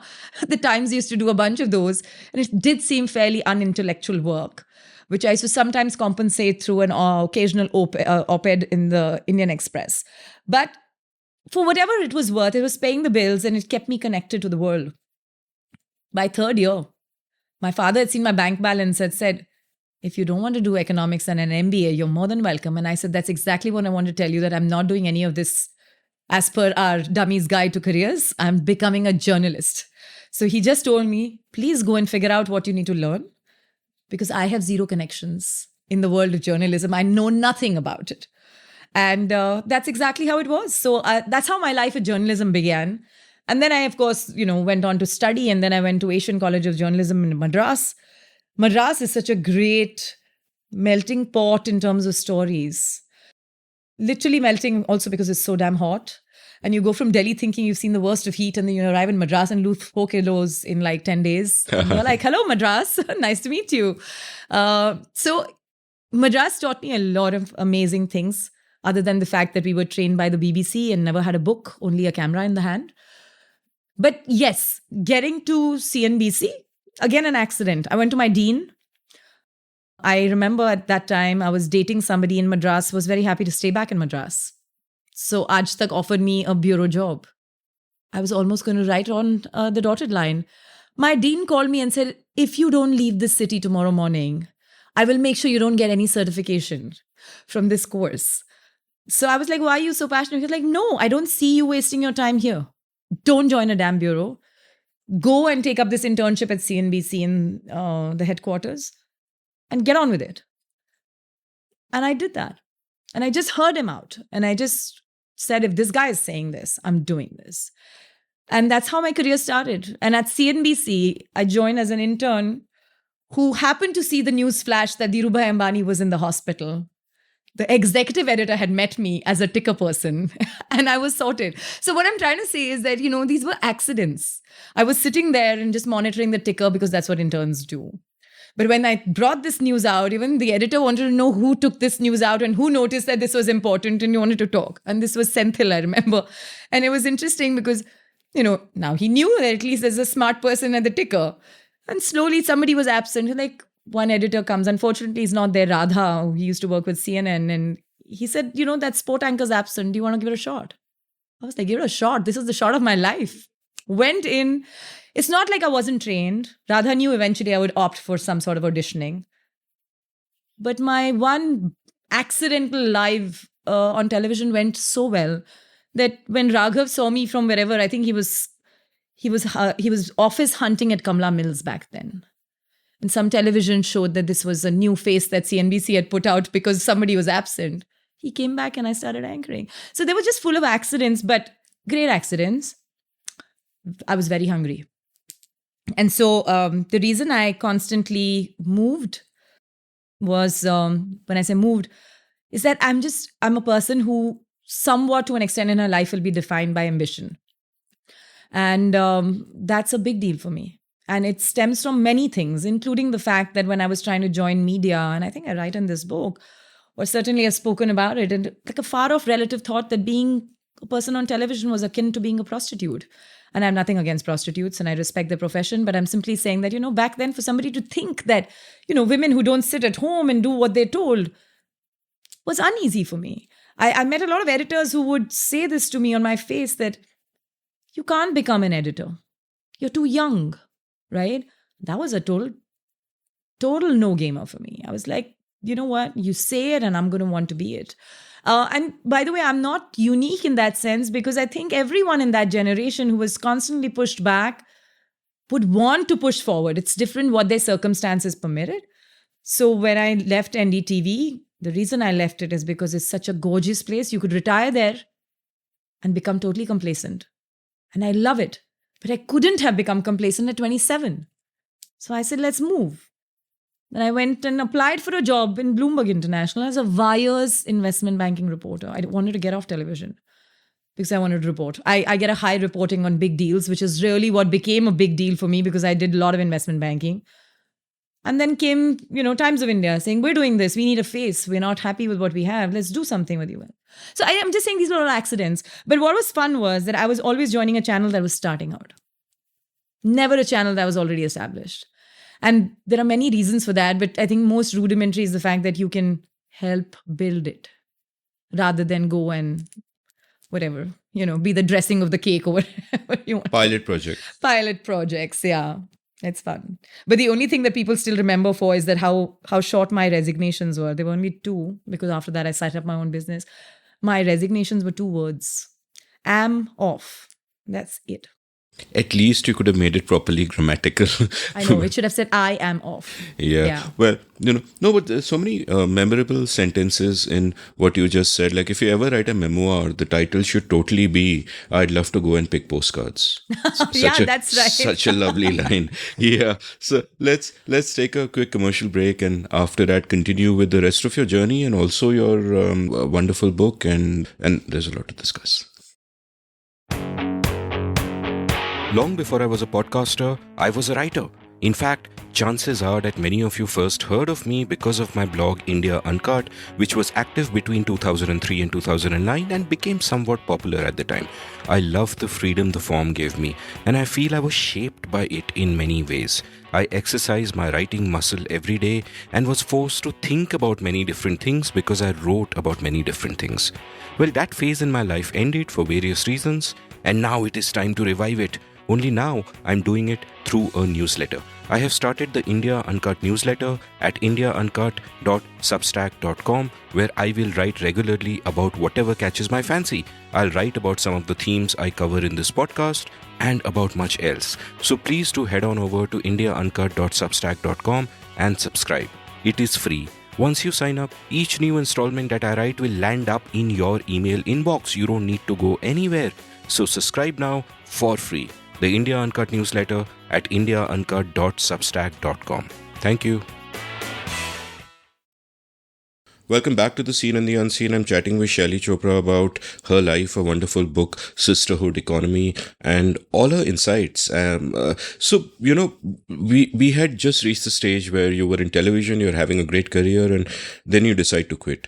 And you've written, quote, when I left the television studio to become an entrepreneur, nearly everyone I knew thought I had really lost my mind to quit a job that put me in front of global audiences to one of hiding. I got calls from all of my friends, journalists, bankers, politicians, CEOs, well-wishers, family, asking me, who retires at 30 from being a national TV anchor? Stop quote. So tell me a bit about what was it that you were retiring for? What did you want to do now? And what drove you to take such a radical step? Because when you have a career that's going so well, one can imagine that if you reach that phase where you're kind of tired of it, you take a break and you come back. But over here, it seems that your reason for changing was not so much a push but a pull.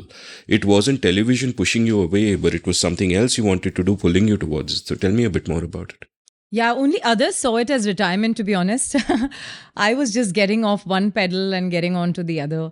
I think for me, it's always been that I don't want to leave anywhere in a moment of weakness or being tired. I want to leave somewhere when I'm energetic to pick my next piece and move with it, right? So for me, that was the one thing that I was clear about, that let's leave something because that I want to do something else, and leave it at that point when I have the ability, the energy, the enthusiasm, and the ambition to build something different. So you're right. I was completely pulled in by the world of digital. And it started, it started embedding in me in 2008. I had just joined, the Times of India, and I went to Davos within a few months of my joining there, and consecutively went there a few years. And I realized that I had the ability to connect with a large number of global speakers and journalists, pretty much because I was one of the very few Indians on Twitter. And, we were becoming like a clique of people who have a life outside their own organizations, and then they catch up in Davos, a bit like a bunch of privileged people.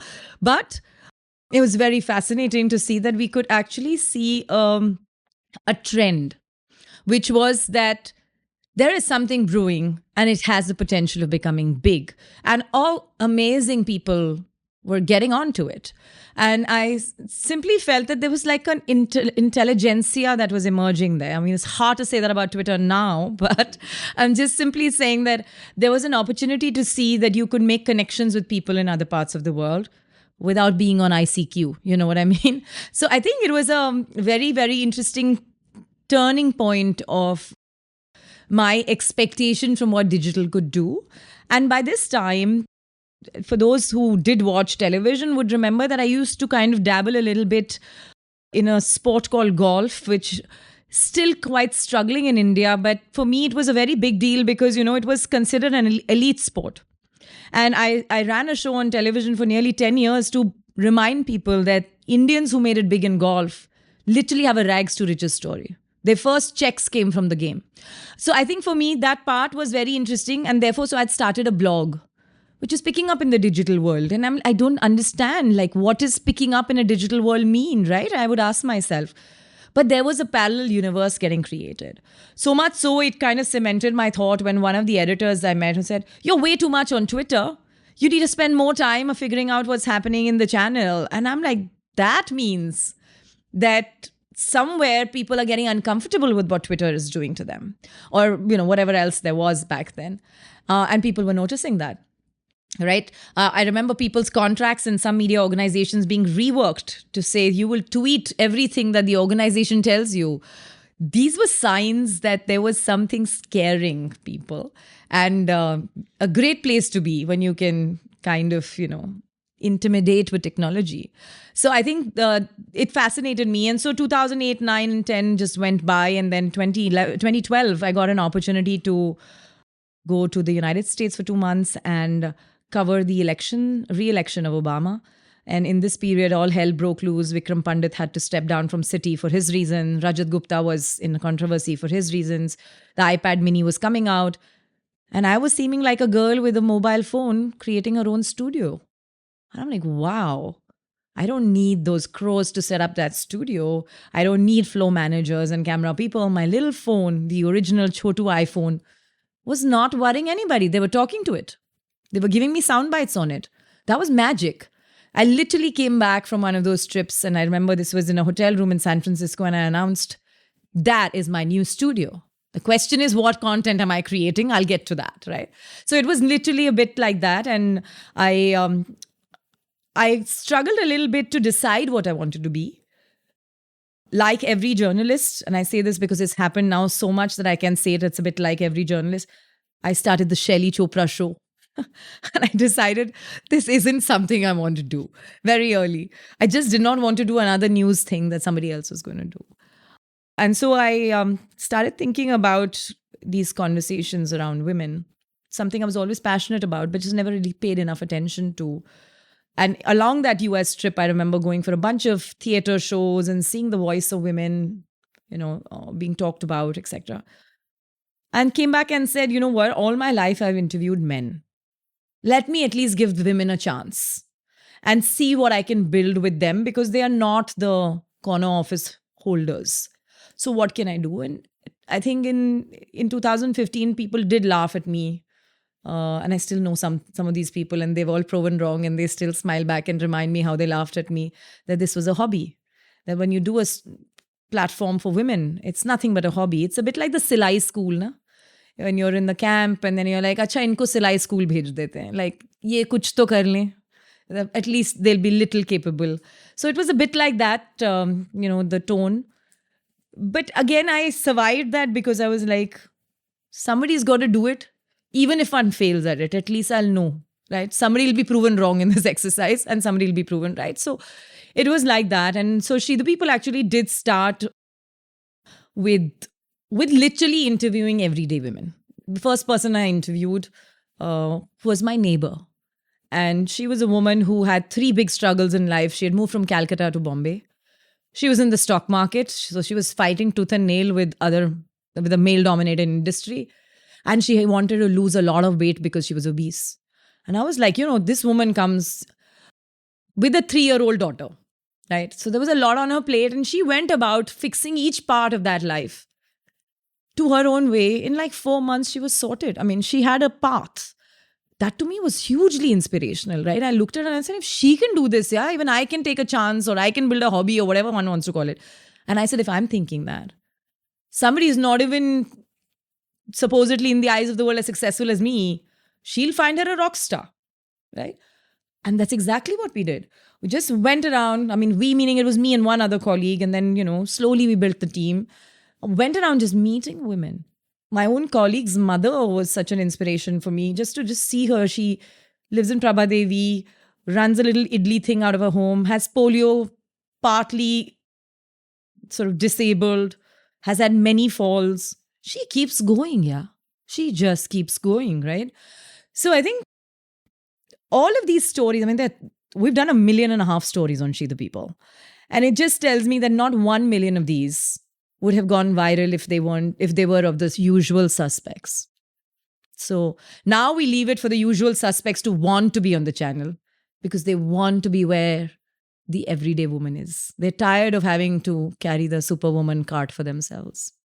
Yeah, I'm struck by the way you shifted in a sense from the disrupted to the disruptor, and also by something that you remarked on earlier, right? When you looked at the landscape of the women who are being covered by the major news magazines and the television channels and blah blah, it's really 10 or 12 women you keep going back to, right? And this is extremely resonant for me, the way you're looking at the stories of everyday people, because I along with my writing course, I also teach a podcasting course a couple of times a year, and I've had questions like, what should I focus on, what gap in the market should I look at, what niche should I take, and so on and so forth. And I always tell them that the only thing that can ever be unique about you is you yourself.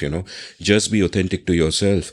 And then the question that comes up is, why should anyone be interested in me? I'm nothing special. And women will ask this question more than men. And there the answer always is that every one of us is on a journey of some sort, which others can identify with. So many people are on different points of the same journey. If you're obese and you've lost weight, for example, just to take this one person, so many people want to lose weight. So many people struggle with that. So every story kind of has a value of its own. Now, what you're doing is, you've come from television. What you're doing is again in the audiovisual medium, but you now sort of have a way of thinking beyond the formats and conventions of television itself. As you are, as you're YouTubing, you can do something that is shorter than conventional, longer than conventional, take a different approach. What was your relearning of the medium like? It was pretty significant. You're right. I came from television. I did get very excited looking at the mobile phone being able to record and build. But there were a large number of platforms at that time who had the luxury of studios, who had built little places. But I'm also thinking that when I took some of these hard decisions for myself, my first question was, do people care where this video is produced? And the answer to that was no. Do people care sometimes if the video is pixelated but the story is so damn good?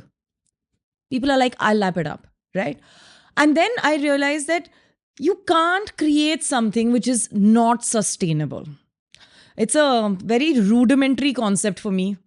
One, because I was a salaried journalist. Secondly, I was like, if you put some money, you should get some money back, right?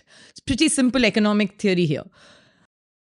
And I also knew that I was an awkward startup founder because I didn't understand this whole game around raising money, valuation, take one, pass it to the other, and all of that, which in hindsight, I think a lot of people are suddenly in 2023 talking about it with this great sense of wisdom.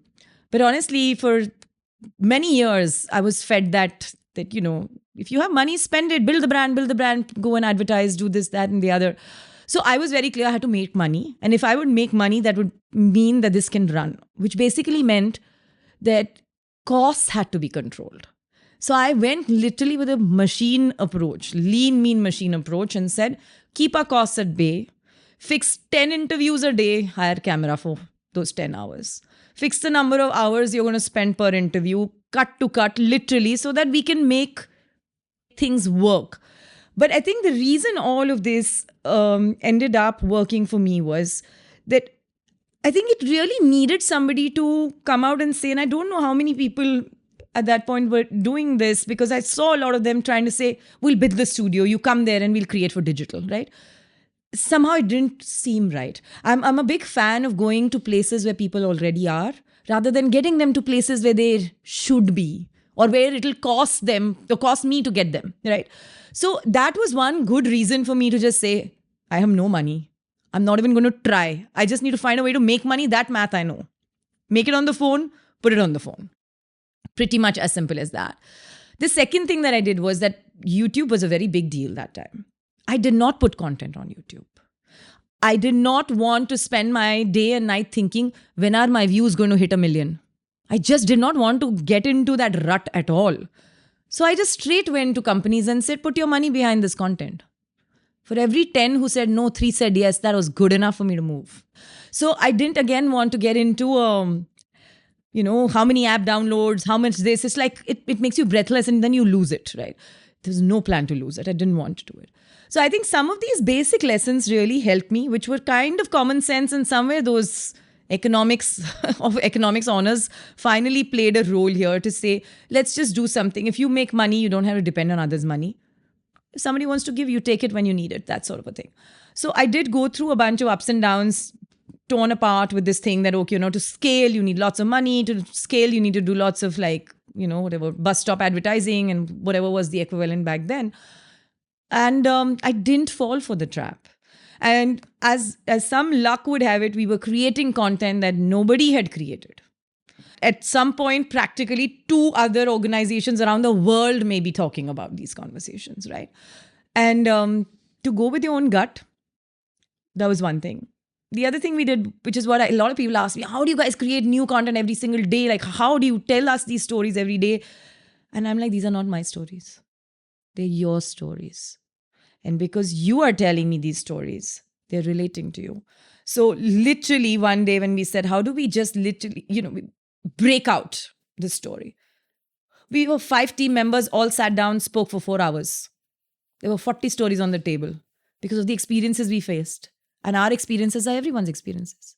In fact, one thing I find very unique for most women, they have large number of relatable situations, whether you live in a mansion or you live in a little slum house. The relatability is so high that the connections automatically start happening. And this, of course, was a discovery after the platform was built and after we started putting out things and stuff like that. But it also allowed us to help women open up about it. I say this with a degree of thankfulness and gratitude. We started as a website.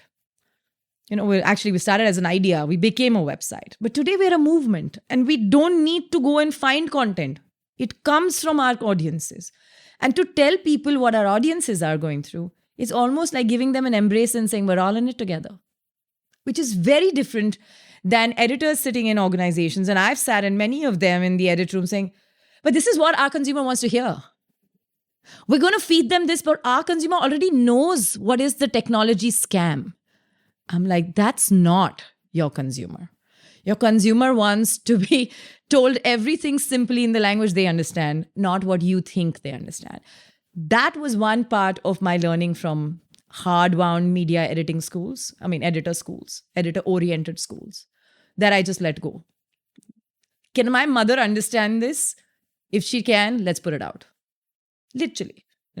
And then, of course, the kind of content we put out. We were talking about why can't women dry their undergarments in the sun? It was our first post, which went so viral that we don't know. We gained some 40,000 followers in one day. And I'm thinking, really? And then came stories and stories of women saying, how much do I have to hide? Hide myself, hide my clothes. Where I dry them in the night, dry them in the rain. Cannot dry your clothes in the sun, right? And I think this is an experience every woman, including myself, has faced. Not because somebody told me, I'm just conditioned to hide my clothes under somebody else's clothes on a clothesline. That's true. So these are the kind of things that just exploded in people's faces. They needed somebody to say it. And we were saying it. Because we couldn't be bothered whether some sponsor will walk out. Somebody will not come to us. Will we put this post and also put somebody else's post? It's exciting, but it's also a little bit of glumness, I have to say, now after 7 years. Feels very good that some brands who came the day one and said, you guys are too controversial, are now embracing controversy in their language, which is, according to me, not controversial at all, to talk about women's issues and specifically, about things like, birthmarks on your faces or questioning stretch marks on your buttocks, whatever. Natural stuff, right? Which we were just talking. So, bunch of questions that arise from this. And the first of this comes from what you said about the pressure startups often have to scale. Like, one typical pattern of startups and unicorns in India is that, with all the easy money that has now ended, the money would flood in, there would be tons of funding happening, and then you'd be in a race to just grow somehow, get numbers, even if the engagement is really shallow, even if a lot of the metrics are being gamed, to get the next round of funding, and so on and so forth. And it seems that you avoided that pressure entirely of not going somewhere where you don't want to go by not just getting into that game at all. And B, my other question is about this whole notion of scaling, because my sense of one fundamental way in which the creator economy has changed is that back in the day, if you were a creator, you needed to scale.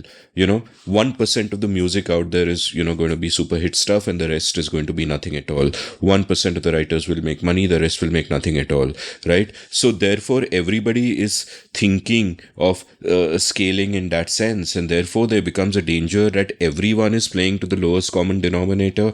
Everyone is trying to second guess what the audience wants rather than go in directions which they want themselves. And what's kind of happened over the last decade and a half, and is profoundly exciting, and in fact is the reason this podcast exists, is that you don't need to scale anymore. That realization has now come in, what Kevin Kelly calls 1,000 true fans, right? That you don't need to scale as long as you find a dedicated bunch of people who are engaging deeply with your content and are willing to pay for it. Then you don't need to hit the millions or the billions or whatever. That's enough to keep you going. And I have seen this happen repeatedly from the vantage point of individual creators, in a sense, that, and the reason this kind of frees you up as a creator is that I don't need to sit and say that like, for example, if let's say pre-internet, if I wanted to do an audio show with 5-hour interviews, I would have to go and try and sell it to a radio station. The radio station would exist because they've invested a lot of money in building it. They bought a license from somebody. They have the restrictions and constraints, and the only way they can recoup that money is by aiming for some kind of lowest common denominator, which is why India's FM stations are just playing Bollywood all the time, right? And so on and so forth. And that constraint is kind of gone. Now, as a company in the creator economy, before all this stuff that I'm talking about was even articulated or thought about by people, but these changes are happening beneath the surface. What is therefore your experience with these aspects of it? Because suddenly you don't need to think like a traditional media house would 10 years before you started it up. You can think in an entirely different way, and where this frees you up is you can do what you want. You don't have to try and second guess what is the audience for this. You can do what you want because you feel it is worth doing. And then there is that joy of discovering that yes, there is an audience for it. So, I'll be honest, I'm a fan of scale. Okay. So when I started She the People, so many people said it's niche. I couldn't understand it. I'm like, I don't know which world you live in. How can you say half the country's population is niche, right? Even at the most conservative figure, let's assume 30% of the internet in India is female, right? We're still talking 30% of 750 million women, right? And even if I say it was just urban with digital and at least some access to a phone, we're talking of a cohort of about 20 million, right? At the most hardest filters, to me, that's scale. So first thing is that I am hungry for scale because I am building a platform for the everyday girl from Indore to Itanagar. I want everybody to have She the People. And I'm not wanting people to think that I'm building for just feminists in whichever way certain feminists like to define themselves, right? I want to make feminism mainstream and respect different definitions of what is feminism and what is just simply women's rights, right? So I think that to me was very clear. So the question is, whose definition of scale am I going to fall for? This was very hard. For many years, despite all my confidence and upbringing and this, that, and the other, I was seeing my platform from the eyes of what people call success. So-and-so raised so many millions at so much valuation, right? This was a pop-up on my pages every single day. And there were days when I would just be crushed, thinking, why am I not able to raise money? It's not like I didn't try. I tried. I spoke to a bunch of investors. But I just couldn't understand the language they were talking in. They couldn't understand a media business. They didn't kind of understand that you have to be kosher and straight up in the media business. You can't twist and turn, or not just media. Look, I was media on day one. Actually, in 6 months, I was a community tech business, right? Because I had a community. So for me to say that you are going to lose your morals while doing your business because you want to raise money and that'll put you on these bus stops, not happening. Maybe a little bit of that journalism was perhaps that moral yardstick that kept me in place. So my question to myself always was, the world says raise money when it's available. You're talking about the pipeline, people raising, all of that. Somehow I just felt you raise money when you need it. Any VC listening to thing will say, stupid girl. Maybe. But the point is that if I don't need it at that point, I don't even know how do I rationalize to you that I need it and please give me all that money, right?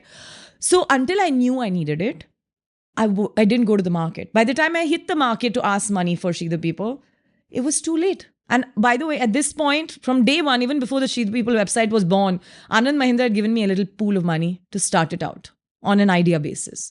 And I had used it to the hilt. In first 6 months, I earned that money back, okay, through the commercial model I built. That's a totally different matter. But I think for me today, in 2023, when we talk about scale, I have rationalized to myself and my audience, I am as big a brand as Flipkart is. Now you'll say, how the hell? What are your measurables? I don't need measurables. Flipkart and I are non-comparable. I am a brand which is talking with, about, for women. There's no bigger brand than mine in this country. How can I not be the Flipkart equivalent? Just because I'm not bought over by Walmart? Just because I don't have as much money as the Bansals? Just because I have not raised that much money as they did? Or just because their validation in life is some VCs who paid them that much? Or whoever paid them whatever, right? Or a government fund? I'm not validated by somebody else's definition. And it's taken me a long time to try and put this together. Simply because, and this is possibly the first public show I'm kind of bringing this, presenting this argument, because I think our definition of what is scale is flawed. And it's not about what is scale within a sector here. I'm not a sector. Women are not a sector. It's an audience. And if I have that scale and size, I am just as a bigger brand as, Flipkart or whatever else in the market today, right? I just simply think we are shortchanging ourselves as founders by thinking that MobiKwik or Paytm are bigger brands because they raise a lot of money or they are in sexy areas like fintech. I am just a sexy brand and I am in a different sector. And guess what? Day in, day out, people remind me how I parachuted at a time when no one else was even thinking about it. Makes me feel good today. And I'll be honest, very hard at that point. But the reason it makes me feel good is because I tried doing something different, and with some amount of intelligence and some amount of goodwill of everyone, we made something out of it, right? So I think scale is very important. But how you let people define your identity and size and scale is something you got to control and guard. Because until I started talking about this the way I'm talking about it to you, people are like, oh, hey, I never thought of that. Because to me, fundraising tells you scale. And second, which is public knowledge, She the People is a profitable media business from the day one. Suddenly people are talking profits and margins and unheard of in this world, right? I'm not even blaming a specific segment. I'm just saying the entire business world has been a revenue game. Revenues are easier than making profits. But what's the hardest is building a community. It is the single hardest thing to do. Today, when startups go out there, they say, hi, listen, I'm doing this amazing app, put some money in it. The money is used to build the community. I'm saying I've got the community and now I'll build for them. To me, that's magic. Because I've hard earned that magic at a time when, and I want to say this again, it's not me alone, it's She the People, it's the team, the people who've invested themselves in She the People. We did this hard work without an intent to raise something or prove to the world that we were scale. But now we are finally seeing that this is what people want to acquire. They're going out there acquiring communities. So it just tells you that sometimes a little bit of your gut and common sense, actually sometimes a lot of common sense, just comes handy in the long term. Yeah, and there is one way in which actually I think you're much bigger than Flipkart, which is just in terms of the intensity of engagement, right?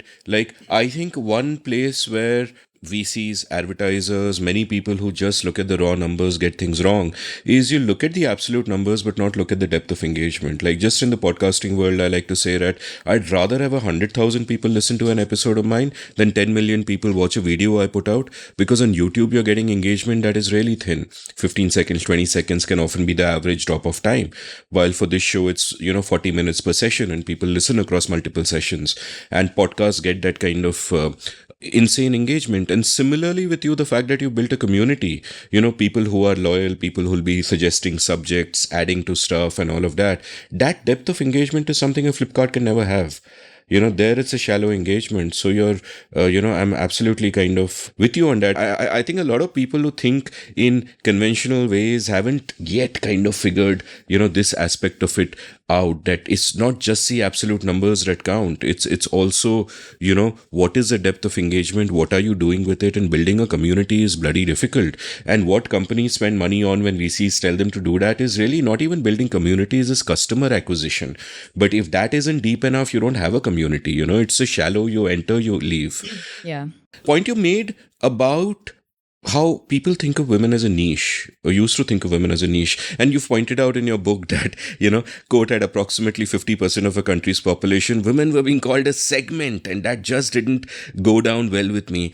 And later on, you've given these wonderful figures which puts it in such good perspective. And you say, quote, Indian women are almost 50% of India's population as a ratio of the world's population that is 9%. To give you an idea, women in India are 3 times the size of Brazil, 5 times the size of Japan, and twice the size of the United States of America. We women are not a number, we are a force. Stop quote. And later you point out how mainstream media just doesn't get this. Like, you talk about how this 2016 survey showed that out of every 1,000 stories done in the Indian media, 80% were on the Indian government, cricket and Bollywood, right? So the conventional thinking is ignoring that women are half the people. The conventional thinking is making an assumption that no one is interested in these stories anyway. And this is normalized in the sense that many of us will talk about India's economy, but we won't think about what happens when workforce participation in half of them is so low. I remember when I used to edit this policy magazine called Pragati, and Mrinal Pandey ji wrote some pieces on me on Indian agriculture.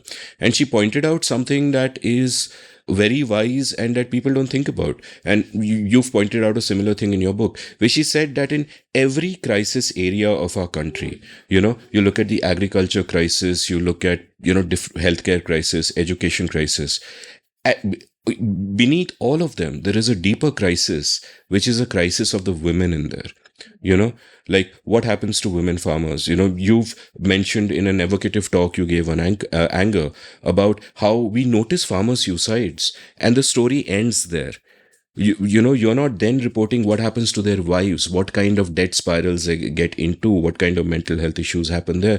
You simply don't look at that. And beneath each of these, there is a layer of women. And yet, the way the media speaks, and even today, I mean, that's a 2016 survey, but that could be true that could be more or less true today, at least if you look at mainstream media content, right? That is so male dominated. It's just looking at men, not looking at women. I mean, the classic example of how it's a world designed for men by men is obviously air conditioning is an iconic example I keep going back to. That air conditioning was designed in the 50s, where offices had mostly men working in them, so a particular temperature was set, but women's bodies feel colder at a higher temperature, and therefore women are always feeling cold and wearing sweaters and mufflers in offices because the air conditioner is set for men. And yet that is normal. That is still normal. It's still normalized. So how is it so two-part question? One is that I guess a lot of this stuff must have been normalized even for you and taken for granted even for you, and then gradually as you go through life the layers begin to slip off. So how did that process of just taking that step back and noticing this shit and realizing that this is a problem and this is wrong, how was that journey for you personally? And then, through She the People or your other initiatives, writing this book, so on and so forth, how was that awakening for other people? in terms of both women and men, just realizing that these layers exist and we've normalized so much shit. So actually, part of my answer is in the question. I didn't realize it for a very long time. It was the status quo. I never questioned the air conditioning. I never questioned why women had to wear certain clothes in certain places. I never questioned why we were offered less salaries.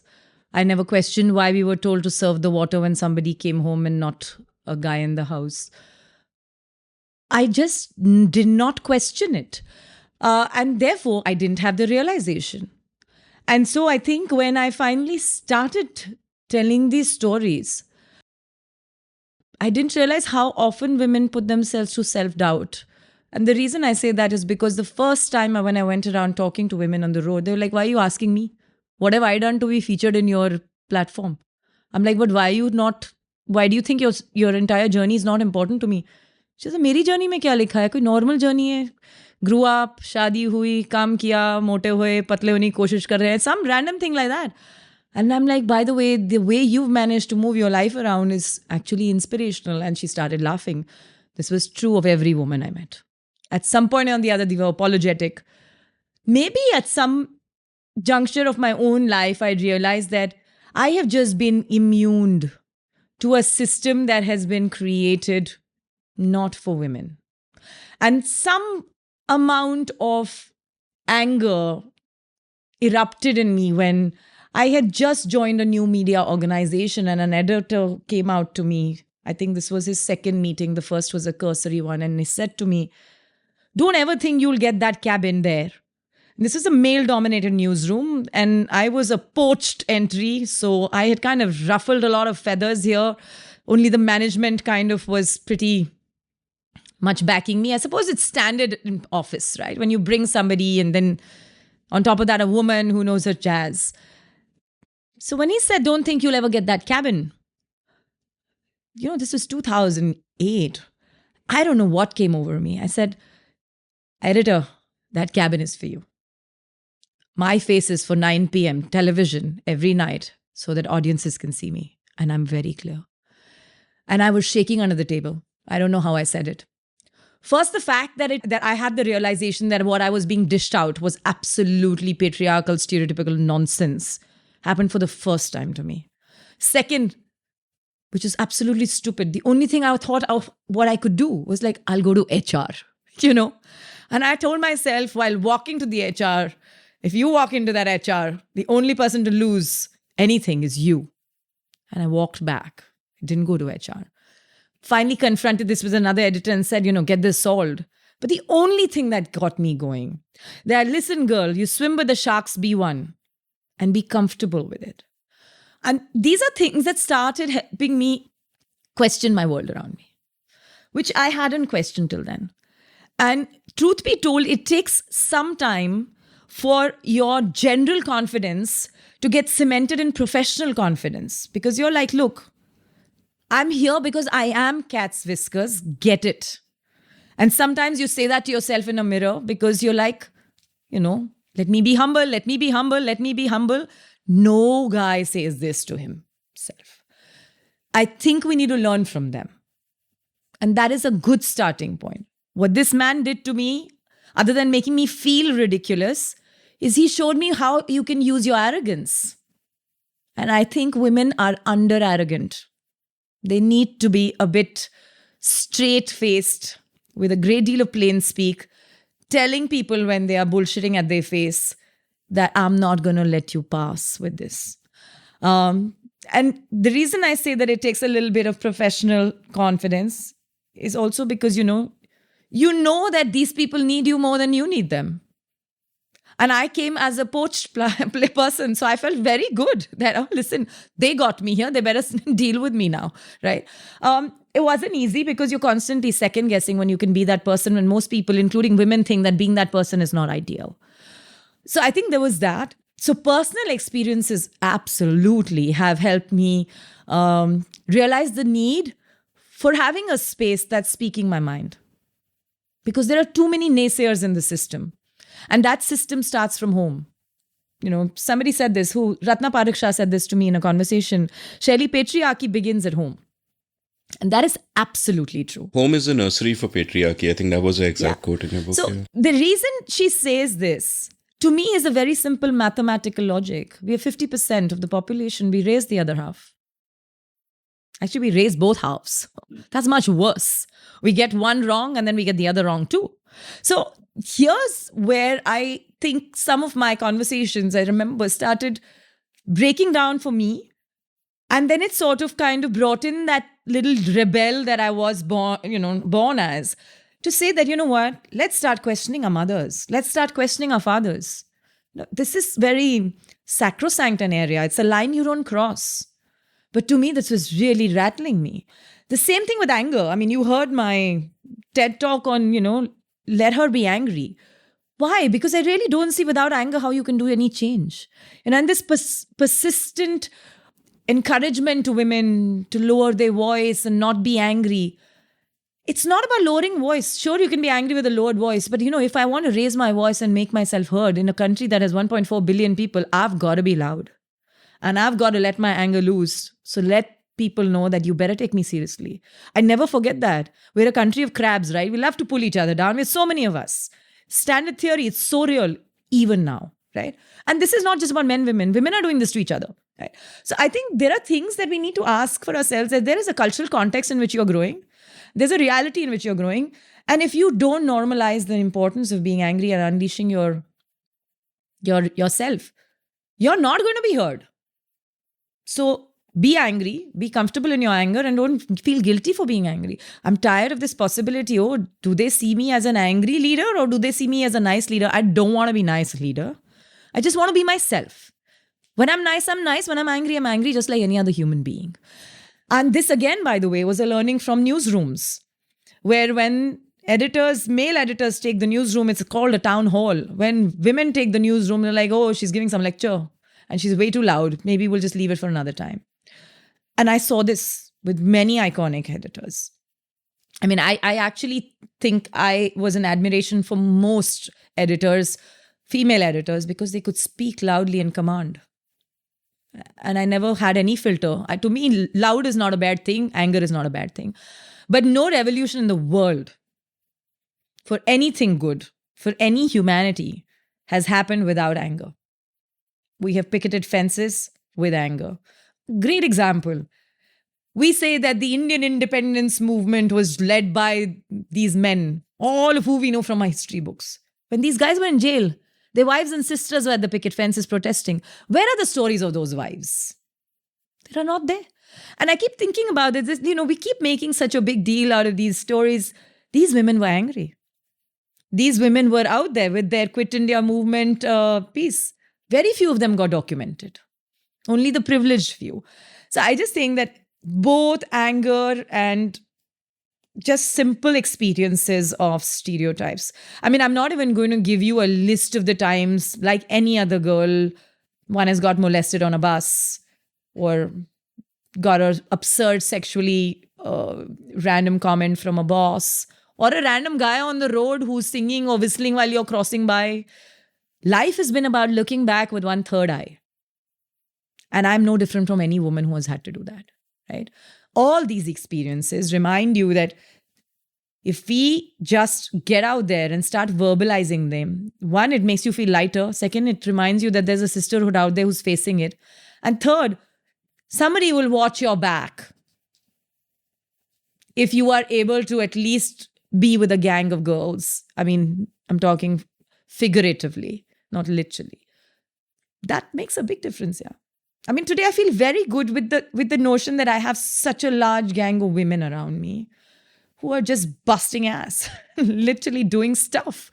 And I can call them and say, listen, my technology breakdown has happened. Now, can you tell me something? Rather than calling a coder who will then give me time 4 days later and kind of pretend that he's like the top of the pyramid chap when he's really not. It really helps. But I would add a caveat because somebody's already thinking about, even girls do this. I'm like, yeah, of course. Women are patriarchal too, just as men are feminist too. So I always keep that in mind. I feel it's sad you felt the need to add that caveat. Why do you need to add that caveat? You're right. I sometimes need to, especially because, the audience that's listening to this podcast is woke plus. Sometimes in our wokeness, we sometimes tilt the other side. And so I'm glad that you called this out for me, because I am often telling myself that, people ask me, oh, setting up a platform for women, you're actually alienating the whole discussion on normalizing equality. We haven't been equal for centuries. To get here, we need to first give them voices. I'm not with anyone who says that highlighting the fact that she's a female mathematician is problematic. I'm very happy that it's a woman I see who's a mathematician. Great. But if I'm reporting on her, I want to say she's a female mathematician. I want the world to know that there is a woman mathematician who's done it, right? I'm still there. And the reason I say that again and again is because your audience and some of our audiences in certain platforms are now tilting to say, we need humanism. We are doing more, hurt by having separate platforms for women. I don't hear that at all because I don't see it. We're very far from it, Like somebody yesterday at a conference asked me, ma'am, but for last 5 years now, the lots has changed for women. I'm like, that 5 years is only visible to this room of 150 because we are reading about the Beti Bachao campaign. That's it. That's where it starts, the 4 words. It's really not having any material impact on how that girl in whatever, Pratapgarh, is being told by her dad that, bhai, art class ki baat, bartan manjo aur samajh lo ki bhai kaam karega. Right? There's a girl who reached out to me. She works in a German multinational here. And her brother is 10 years younger. He's still in college. Parents are just heckling that girl to get married. Leave her multinational job. She happens to be the only member who's earning. They can't see the fact that the kid is still in school. She's kind of subsidizing his studies. वो हमारा चिराग है ना, वो बनाएगा सब कुछ. आप शादी कर लो. These are not people who are living in the गाँव. We'll have to other the problem. ये सब गाँव में होता है. ये हमारे में नहीं होता है. You talk to women from South Bombay. Have a faceless conversation with them off record. They'll tell you horror stories. Same in South Delhi. I don't know what South Bangalore is called or whichever part of Bangalore is the equivalent. Same stories everywhere, We are in some la-la land, we think that having a specific space or any conversation about women is now overdone. Or as a guy the other said to his other pals, we were in a casual setting and this guy is saying, these girls have their own space, now we men need to create it. And I'm thinking the whole world has been your space all your life. We're trying to fix the system a little bit. And it's so difficult for them to adjust. I have no problem people making their own platforms as men. But the fact that the last few years is making men uncomfortable is something that just doesn't get past me, because I really want them to recognize this is how we felt for centuries. This is how small we have felt. Because what you called equality was never equality. So I have nothing against men or women or any gender that doesn't believe in women. In the so-called platforming of things. But I really think our problem is that we just make this about us versus them. It's not that. Women are not doing that. When you celebrate another woman, you're not putting somebody else down. You're just celebrating a seat in an absolute way. Right? That is important. Lots to double click on. I'll come back to a lot of the things you mentioned. But first, my audience is not woke plus. I would say my audience is certainly liberal and certainly feminist, which are very different from woke. But let's not get into those weeds. And, you mentioned that incident in the newsroom where that man said, whatever. I remember this cartoon you posted on Instagram recently, which is of a man asking a woman, what's your favorite position? And she says CEO. Yeah. And I think, that's so lovely. And it kind of speaks to the same thing. And you are also, I have to tell you, that out of the last 10 or 20 or 30 women who have been on the show, you are perhaps the only one who hasn't said, what have I done to deserve to come on your show? The imposter syndrome is so ridiculously common against women. And every time somebody says, what have I done? I just burst out laughing because, but it's so sad in a sense. And there are so many ways in which this is deepened and it keeps coming up. You talk about the pay gap, for example, in your book, but you also write, quote, "It is disturbing that women and girls are internalizing the gender pay gap and are looking for low paid jobs themselves. They assume that they can never compete with men, and so they settle for low paying jobs." And then you describe a game developer in Bangalore as saying that it is disappointing that women themselves are looking for low paid jobs. If they internalize this discrimination, how do we move ahead? At a later point in time, you speak about how one of the key insights you got from She the People was that women don't pick high paying jobs not because they don't know coding or math or business, but because there are no female role models. And because there are no female role models, there is this sort of lack of belief that they can they can do those things. I remember this a great quote by Shreyana, our mutual friend, in her book Desperately Seeking Shahrukh, where she writes about how in the mating market, men are full of unwarranted self-confidence and women are full of unwarranted self-doubt. Yeah. And, your confidence in that sense, the way you describe the confidence, that you also spoke about how your parents encouraged you to be confident, is in that sense such an outlier.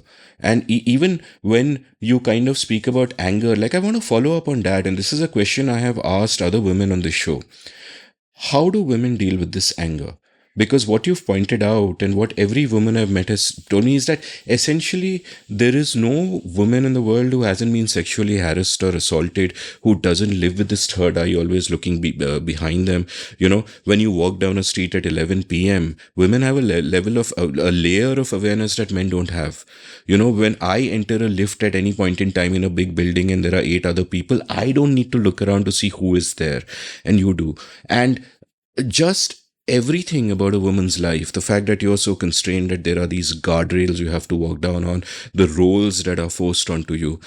How does one sort of deal with that anger? Where does it go? Because what astonishes me is that I don't see enough of that anger. And is that also because women just kind of internalize that there's nothing I can do? Let me be practical. Let me jugadify a way out of this. Let me just continue the way I am. But, is it all pent up in a sense, and what you speak about a sisterhood, like there's this great concept called preference falsification. There's a Turkish sociologist called Timur Kuran. He wrote this great book in 1999 called Private Lies, Public Truths. And the idea was that often we are lying to the world about what we really feel because we feel our views will not be acceptable. The example he gave was that when the Soviet Union collapsed, right up to the end, everybody believed that they were the only ones who felt the way they did in opposing the Soviet Union, and everybody else was for it.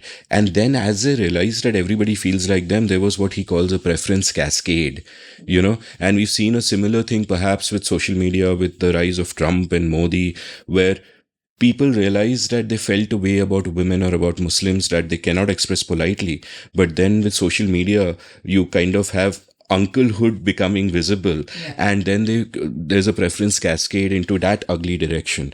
And I just wonder if there's something similar waiting to happen here in India, in the sense that women are taught that they should not shout, that they should not be loud. As you pointed out in your talk, that in an office, when a man loses his temper and shouts, he's being assertive. When a woman does that, she's being hysterical or whatever. I forget the words you use, but it's looked down upon. And maybe what we need here is just that kind of hopefully we are building towards a preference cascade where you want women to look at other women, not just in terms of role models in all these industries where they're not represented, but in terms of just expressing that anger and saying, I'm not going to take this shit anymore.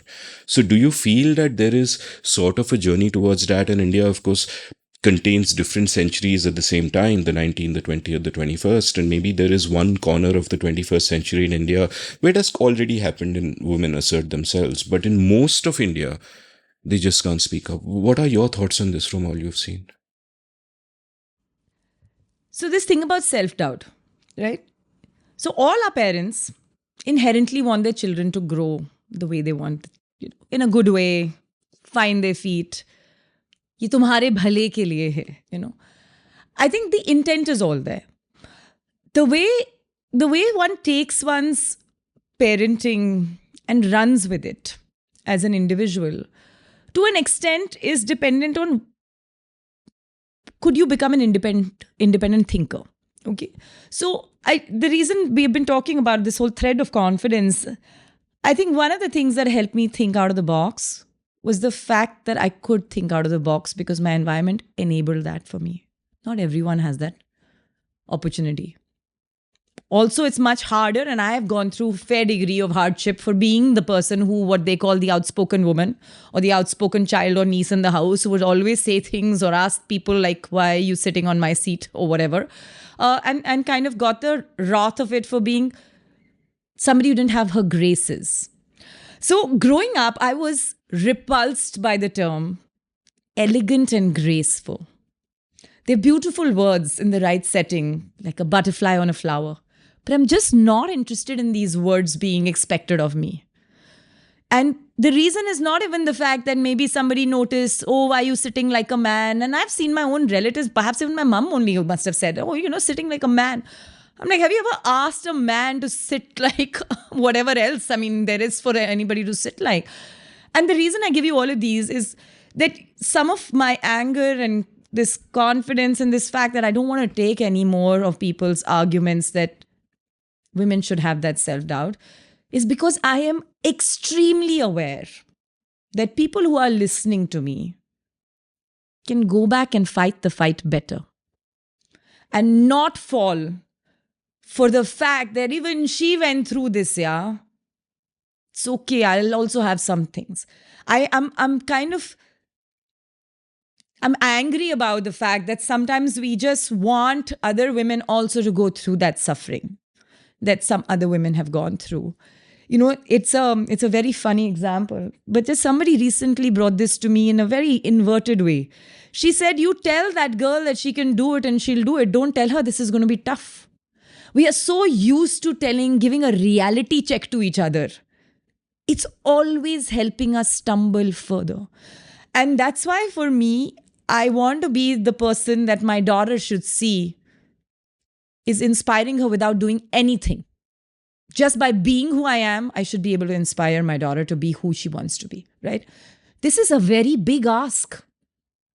It takes in India to launch rocket ships, to run a large bioceutical company and be the self-made woman to get the voice you deserve to get. I want women to know you don't have to be a CEO. You don't have to be the president of India to become inspirational. That is not the benchmark of your success. That is not what you need to aim to become. That is not how we should put ourselves up against. It's a very shallow way to encourage yourself to do something. To say, I will only be worth it the day I become superwoman. Just want to crack what you want to crack. Fulfill what you want to fulfill. Get through to doing the subject you want to read. Don't have to do double PhD to push marriage. Can say no. Big successes. And therefore, it's important for me to, at any point, literally say it how I feel. And I have learned it the hard way, like many of the other speakers on your show. I don't have to be shy. And I will not be shy. And I like the other day, a guy met me for the first time and he didn't know even that there was a place like She the People. And he said, so, but why do women want to take this position? And I got closer to him and said, this position is 2 words. They call women's rights. They don't get it. They think there's a position. We're not posturing. We're asking for our rights. It's as fundamental as that. And the reason for this whole thing is that, one is that we have problematic issues around role models. Who is a role model? What does she look like? And whether she looks like her or whether she's a Rambo in a suit, you know what I mean? So there's an expectation that a role model looks like somebody. And second is this massive expectation that pretty much an empty-headed guy can get away with a lot of fluff and confidence without having zero material. And yes, I am pointing out to an empty-headed guy, right? I'm very clear that this is an issue when it comes to men and women and how they're judged. And this is across the board. You can't tell me, today I'm building a platform for sexual health for women, that you can't understand female libido, but you understand male libido. How do you think this country's population is like jumping at this rate it is? How can you not understand the concept? Ignorance is no longer an argument I'm buying. And I say that to both men and women. Because you cannot be so ignorant of the fact that you're being negated all your rights and you don't know how to deal with it. So I think first thing is to be okay to be angry. I don't have to please everybody. I'm not chocolate. Not interested. Have no time for it. I want to hang with people who get my point of view, hear it, because they're raising boys. They're raising girls. When I had my son, I was horrified. I didn't know what to do. I was like, I know how girls are raised. I have no clue how boys are raised. And this task is going to be even harder. Teaching feminism to a boy will be much harder than doing this to a girl, right? And exactly that happened. First day in school bus, one mummy of a girl says, my daughter will start crying if he goes and sits next to her. And I'm thinking, there go all my plans of how well I can raise my child. Welcome to the real world. You're not alone. You have to cater for all other accidents that will happen around you, right? And these are true. So between role models and the ability of what role models should and can do is the delta. Because a role model should be okay to be angry. She shouldn't be told you're PMSing. Most men, if they are listening to this, should know their hormones fluctuate 3 times a day. Women's fluctuate 3 times a month. I'm just making this point because men don't even know they have hormones. It's a women's problem. We don't understand that humanity is biological and biology has some basic places that cannot be changed. Some placeholders are there in every human being. But we're not willing to scratch that surface. And a man who cries and cooks and hugs his mama even at 42 perhaps knows what I mean. You know? So I just think that we have to really make it normalized about what our definitions of role models are. And I'm a role model. And I'm a role model not because I have worked in television or created She the People. I'm a role model because my daughter turns around and says, you're the best, mama. Good enough a reason for me being a role model. That matters. That matters. And I'm sure your son thinks that also. Oh, my son does that too. My son actually does that. Yeah. He came down. This is a story I'm very proud of. His first report card said that he told the physical education teacher to not separate teams by gender. So I felt very good about that. Lovely, good job. And I also love, another title for your memoir could be I'm Not Chocolate. You're coming up with some great lines. Thank you. And what you said about these idiot men who are lecturing women reminded me of this great cartoon which my friend Shruti Rajgopalan once shared on Twitter after someone was mansplaining her, which is this cartoon of this man sitting across a table with a woman and telling her, let me interrupt your expertise with my confidence. Right? And that's exactly. That's the story of the world. Tells you why I'm cribbing about confidence all the time. We just need to get to that man's place. Yeah. We really need to get to that man's place. I mean, you're from Bombay. When in the morning at 5, you're driving through that Dadar traffic jam because there are vegetables and coriander, kanda everywhere. And that woman with her hair tightly tied is yelling at some guy there to come and lift her sack and get the area cleared up. That woman is such a sense of power, She's out there. She knows her jazz. She knows what money she has to charge. She knows who's got to pick up the sack and do what. She's a woman on the move, right? I mean, you were talking about us as women having this third sense of the persons in the elevator, who's trying to get closer, who's not, and all of those senses being alive. Like, I don't know how many senses we have beyond those 6. But this is the reason why when a woman goes to Bombay, and this is my own story, I have gone to Bombay for a weekend to be alone in a taxi and breathe. And men find this funny. I was talking earlier about safety comes at a cost. I have spent 1/3 of my entire earning in my life upgrading for the sake of safety. Upgrade in a hotel, upgrade in a place where men are not there, cannot stay in this hotel because somebody will come and knock at your door in the night, stay in a better hotel, get into the better class in the train, get into a corner seat in the plane. I'm paying for this damn thing. It's costing me. Safety has a huge cost on my wallet. We don't care. We don't think about it either. Women don't think about it either.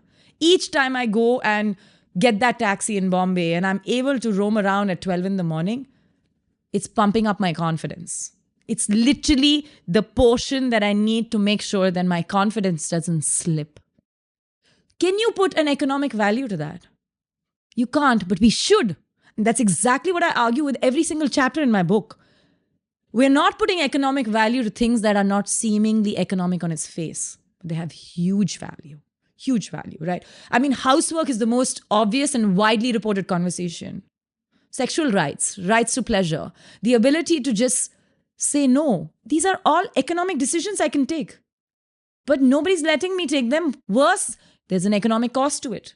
So I just think that our problem is that we don't recognize what women go through. Recently, in one of my fellowships, we had a discussion on the second sex, and the conversation went very interestingly to the idea that maybe men should listen to what women go through. When I told a man that from Gwalior to Bangalore, it takes you more than 38 hours or 42 hours to travel in a regular train, which is not a fancy, fast train.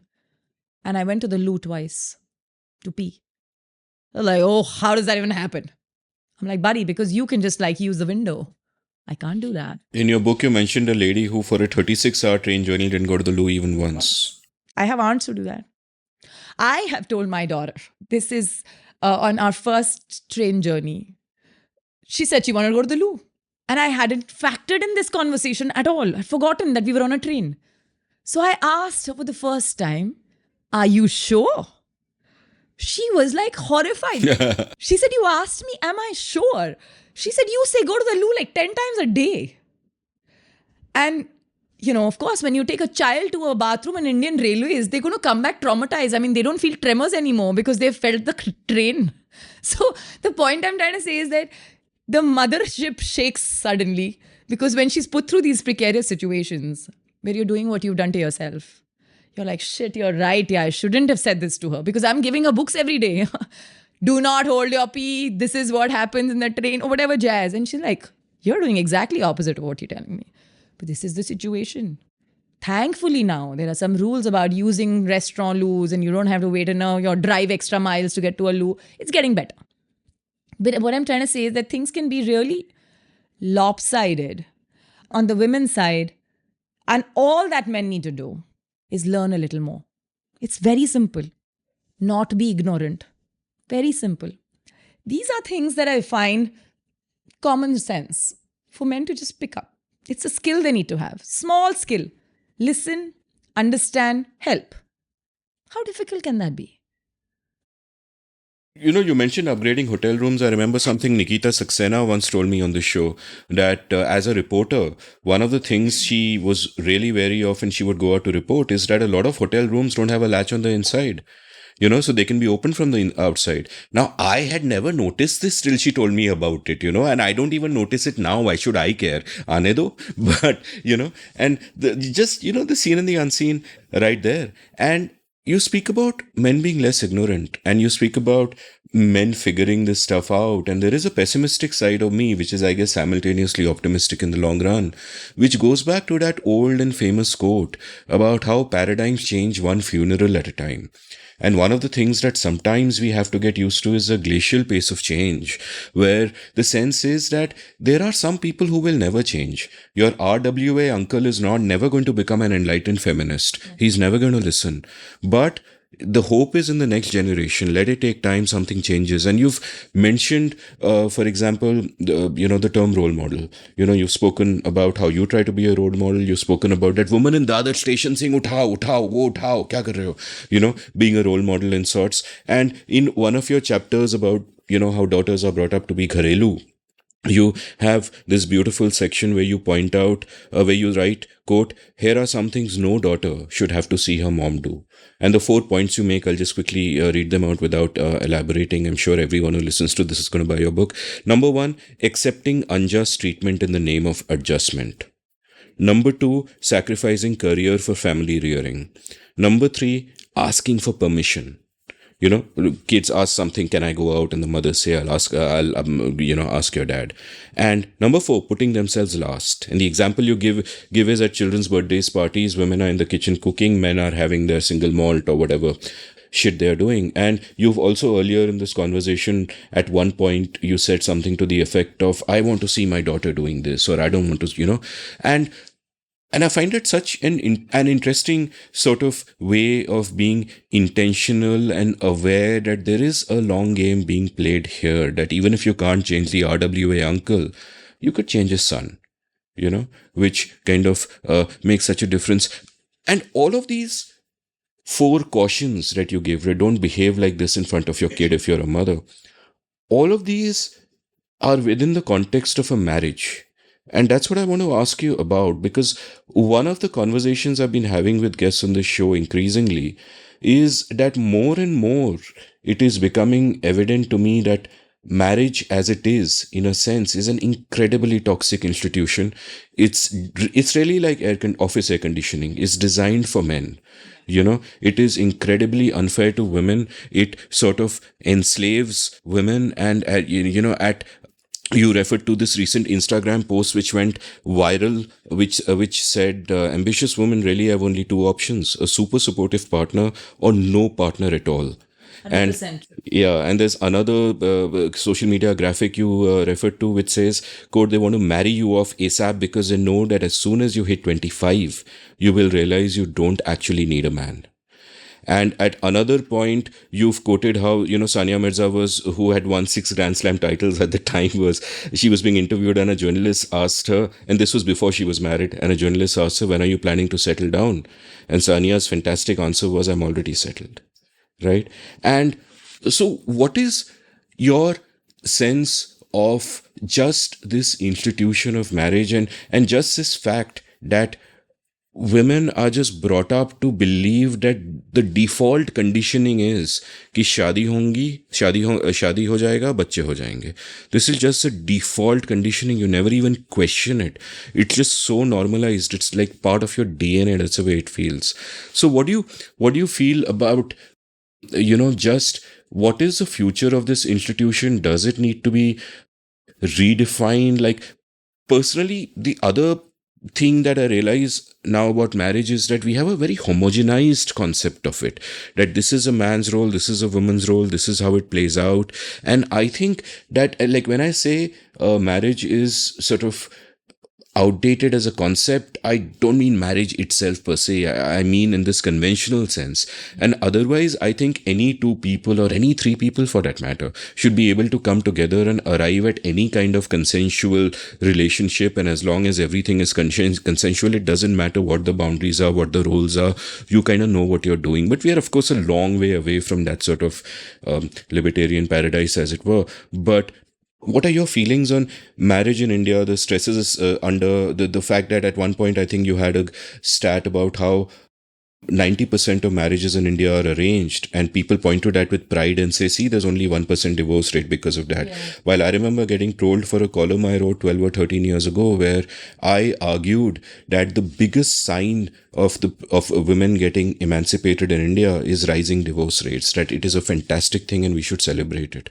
So what is your sense of how all this is playing out, and how women increasingly look at marriage, and how, what is the pace of change that you see, mindsets? So it's interesting you said shadi ho jayegi, bacche ho jayenge.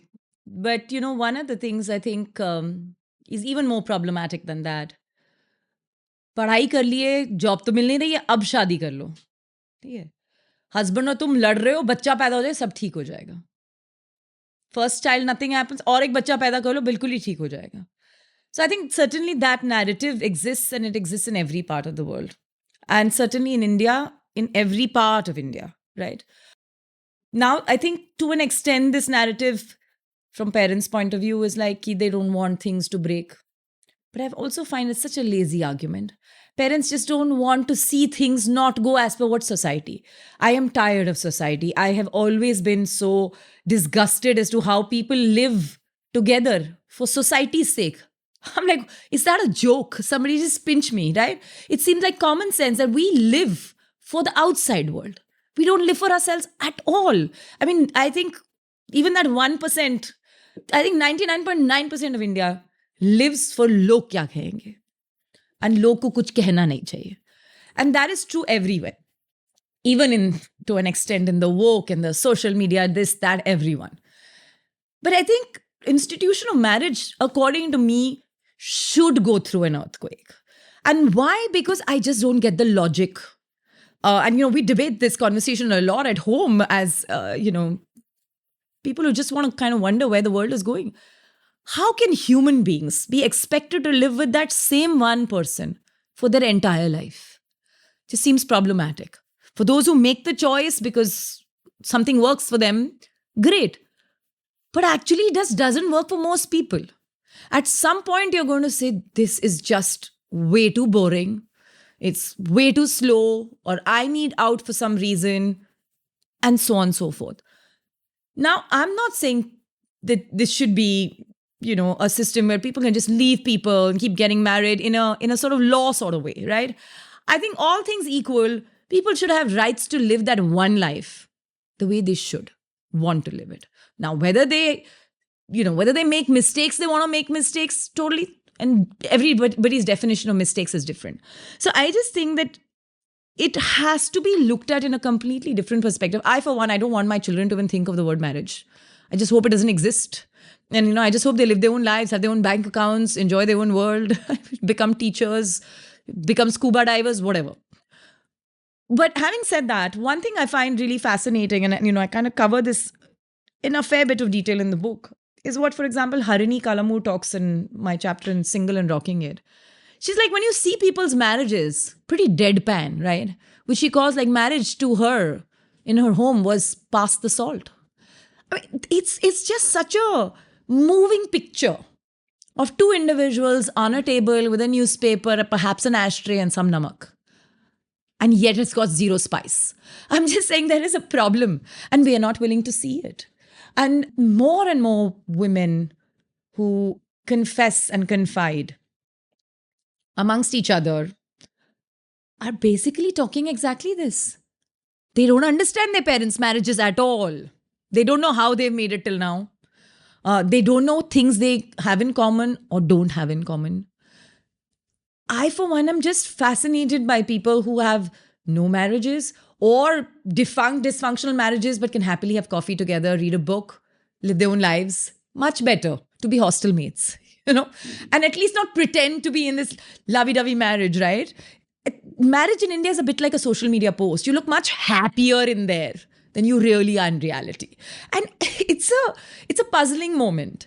And I think some of us are beginning to question this institution for many reasons, right? Many reasons. Like, I have seen marriages crumble because the woman earned more than the guy.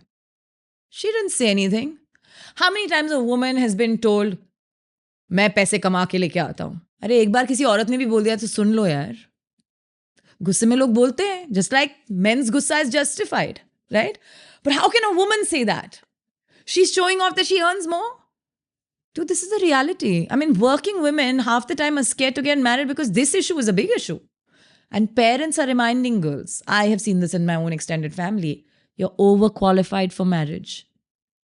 You're earning too much to be married. I'm like, wow, now she should earn less, right? Then, of course, the whole stigma around women who just say, I don't want to get married. I want to just live the way I want to live and enjoy my life in a different way. I think, again, we put a stigma to that. I think marriage has to be questioned like 1,000 times, particularly in the Indian context. We have made for too long fun of the Americans where marriage is like girlfriends, right? Like you have a partner every few years and you move on, you have kids, you move on, you rear your kids in different ways. Absolutely makes sense to me. And I'm not for or against anything here. It's like individual choices, right? People make their own choices. Would I love to have a companion when I'm old? Absolutely. But do I want to have a companion who I'm just feeding in my life? Absolutely not. I'd rather have a companion who's feeding me instead. You know what I mean? So I mean, just saying, in this book, that's one of the reasons I enjoyed writing it. Because pre-COVID, I had envisaged this as a book that would be like a research paper, which it partially is. But post-COVID, I scrapped everything and rewrote it and put a little bit of myself in it. And it really became the book I thought it should help women relate to. Because I, like many other women, was married really early and I separated from that. And then I remarried after that. And, maybe I say this somewhere that the kind of determination a single divorced woman has, it has the power of lighting up a few power stations. And she will go about getting her work done like I don't know what. Right. So that's something that I am really very, very passionate about. This whole idea of thopoing what marriage is. But that said, I'm very disappointed in women who are literally parachuting out of Ivy League colleges and saying, I just want to get married now. I can't deal with it. I can't deal with the fact that there's a massive opportunity cost wasted for somebody else who could have taken your position and done something with it. And therefore, I often say this, that everybody deserves their own definition of a working woman. But I particularly am still inclined to say this for a few more decades, that a working woman needs to work outside of her house as well in order for her to get that extra confidence, that money, the ability to have her own decisions and, just be the person who's not answerable for her children's homework. You mentioned Harini, and she's an old friend from blogging days, and I loved one of her quotes in your book, where you quote her as defining singlehood as, quote, the exuberance of being yourself. After my dad passed away last year, we were getting rid of his house and throwing everything. And my mom had passed away some 15 years ago. And I remember finding a bunch of my mother's letters and kind of reading them and going through them. And at the same time, I think I knew my father pretty well in his last years. And my sense was that throughout their lives, throughout their marriages, they were two lonely people trapped in a relationship, not even able to see that they are themselves trapped or understanding the other person's sort of the situation that they are in as well. Like my episode with Shreyana was called The Loneliness of the Indian Woman, but then I did an episode with Nikhil Taneja called The Loneliness of the Indian Man. And what we discussed there was that, okay, before that I had done many episodes about patriarchy and how it affects women, but patriarchy fucks up men also, right? And it is, when you have a bad marriage, you see what the woman is going through, but it is equally true that the man is trapped in a role that has been set for him.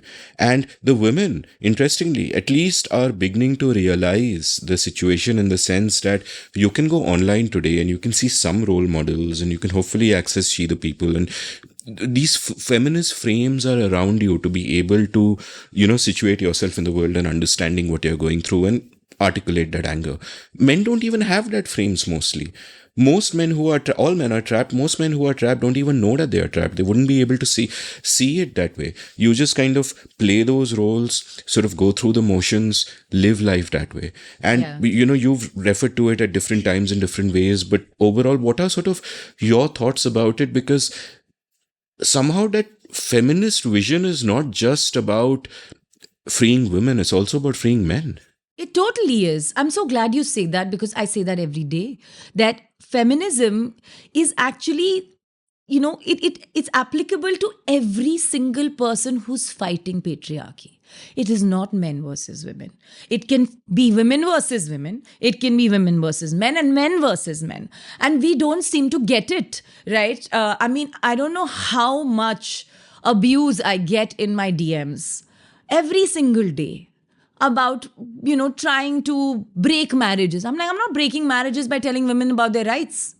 I have got mansplained, I think recently at the Jaipur Lit Fest, when a guy came and said, but what if my wife is absolutely fine serving me water when I come and picking up my shoes? I'm like, how the hell are you fine with it? Forget whether your wife is fine or not. I'm like, how are you fine with it?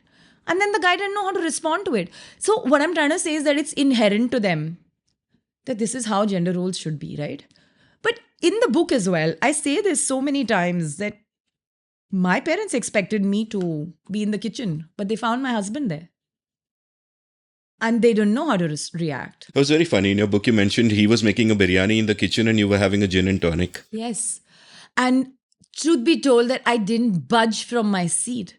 My parents were very uneasy. And this was exactly the dialogue. First, though, this is your second marriage. Second, we've come here for the first time to Bombay. Third, your husband's inside, you're drinking gin. My parents are progressive.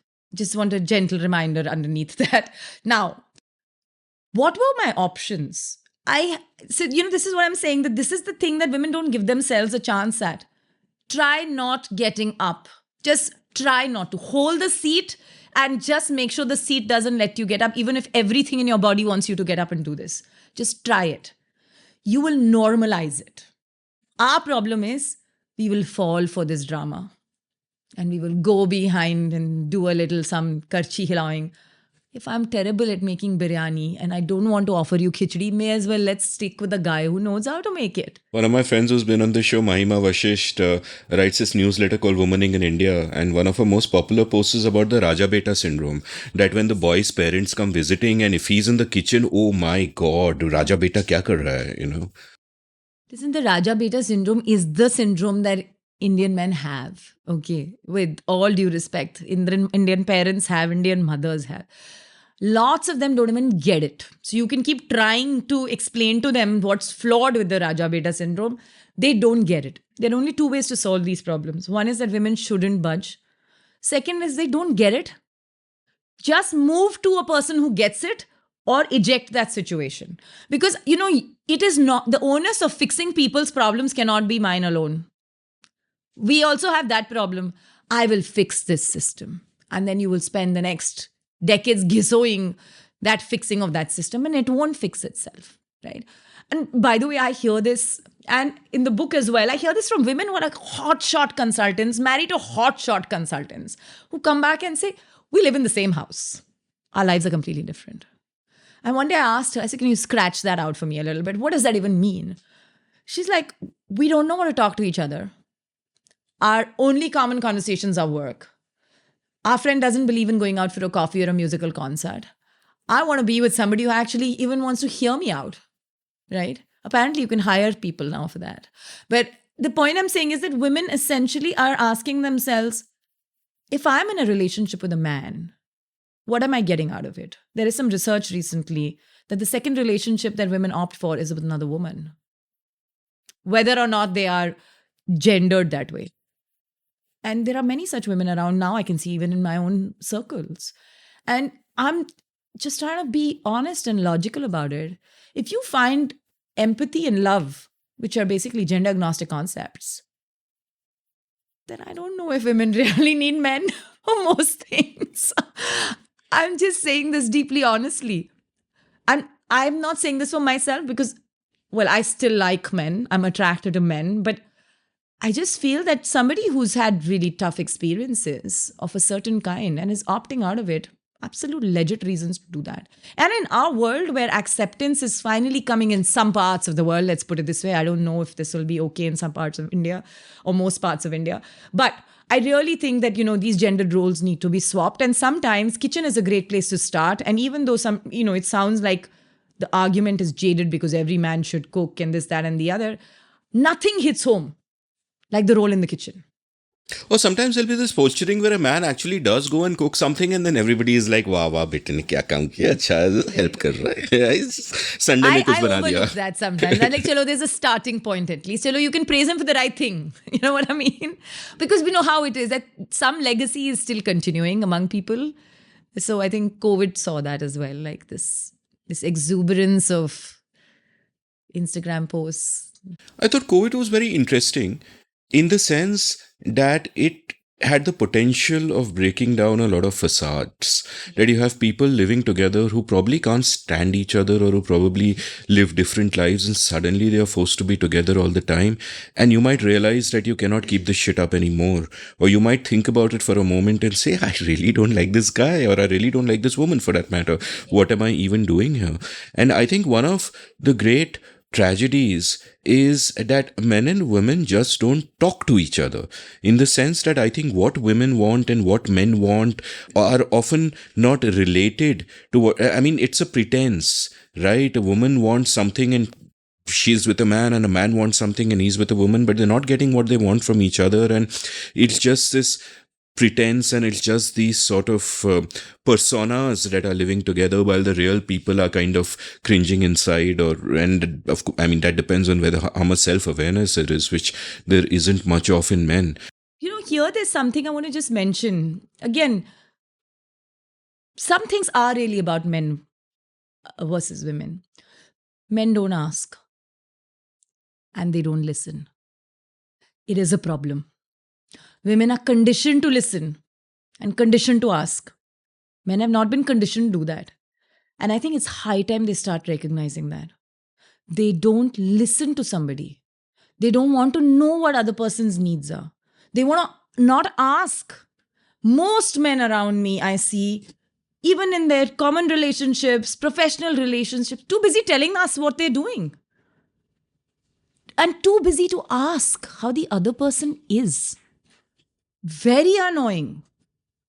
And I think that is not just annoying, I think it's fundamentally to the point that they just don't see beyond themselves. This is a huge gap in why women don't find themselves speaking up. Very interesting to see. Why do women land up being silent? Who's giving them the opportunity to talk? Silence becomes status quo. That's all they get to know. लड़की आवाज नहीं उठा सकती है, बचपन से ही उसे सिखाया जा रहा है. नेचुरली अब जब बड़े होके उसको और कोई प्रॉब्लम होगी तो क्या ही आवाज उठाएगी वो. और the other side of it, parents with just boys, I want to hear from them how they're raising their boys. You know what I mean? We need more public discourse from those parents. They need to take the front foot. मैं अपने बेटे को ऐसे बड़ा कर रहा हूँ. So that when they grow big and decide to be in relationships, these are the things that they don't do. These are the things they do. We are often spending majority of the time on what not to do rather than talking about what to do. This difference between what I keep saying that our world is so busy looking for red flags, green flags तो बताते ही नहीं है हम क्या है. Because you can't just tell them not, but you also have to tell them the other part, to the point that you said about this conversation with men. We're too busy saying कि men क्या ना करें, पर उनको ये भी तो बताओ क्या करें. Same thing with situations on these counts, on gender equity. You know, अभी से ही लोग बोल रहे हैं equalism की बात करिए, feminism की बात नहीं करिए. I just don't even know how to wrap that conversation around in my head, right? I mean, I don't see anything equal around me for a long time to come. I'm just saying that if women are conditioned not to be able to express, they will literally get, their stories will be buried.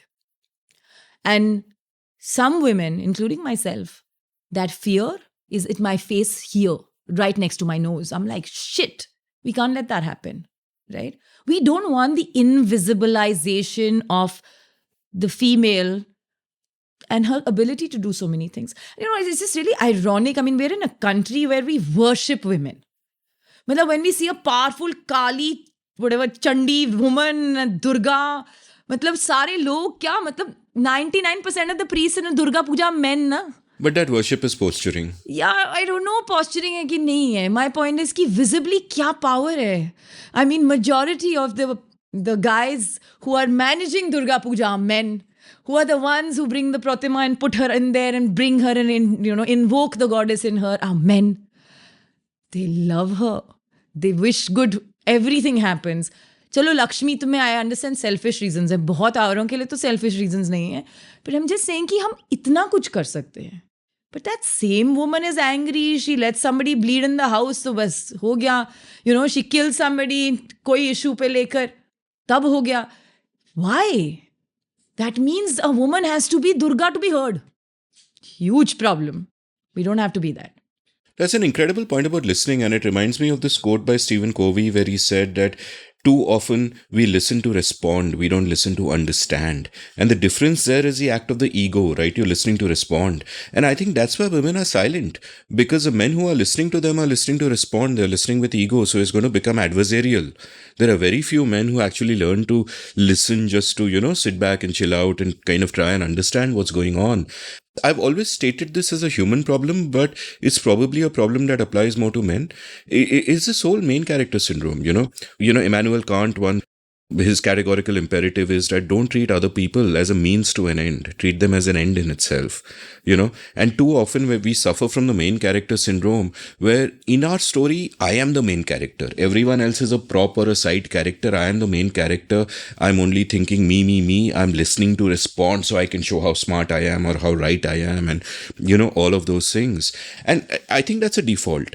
And just at a human level, I have to keep reminding myself that just chill out. Just take a step back. You don't always have to make everything is not about you. You are nothing. You just observe, just listen, just kind of do that.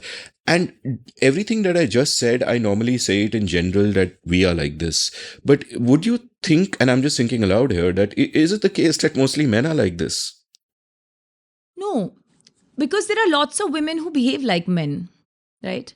And I say the term like men because that's what is called the status quo.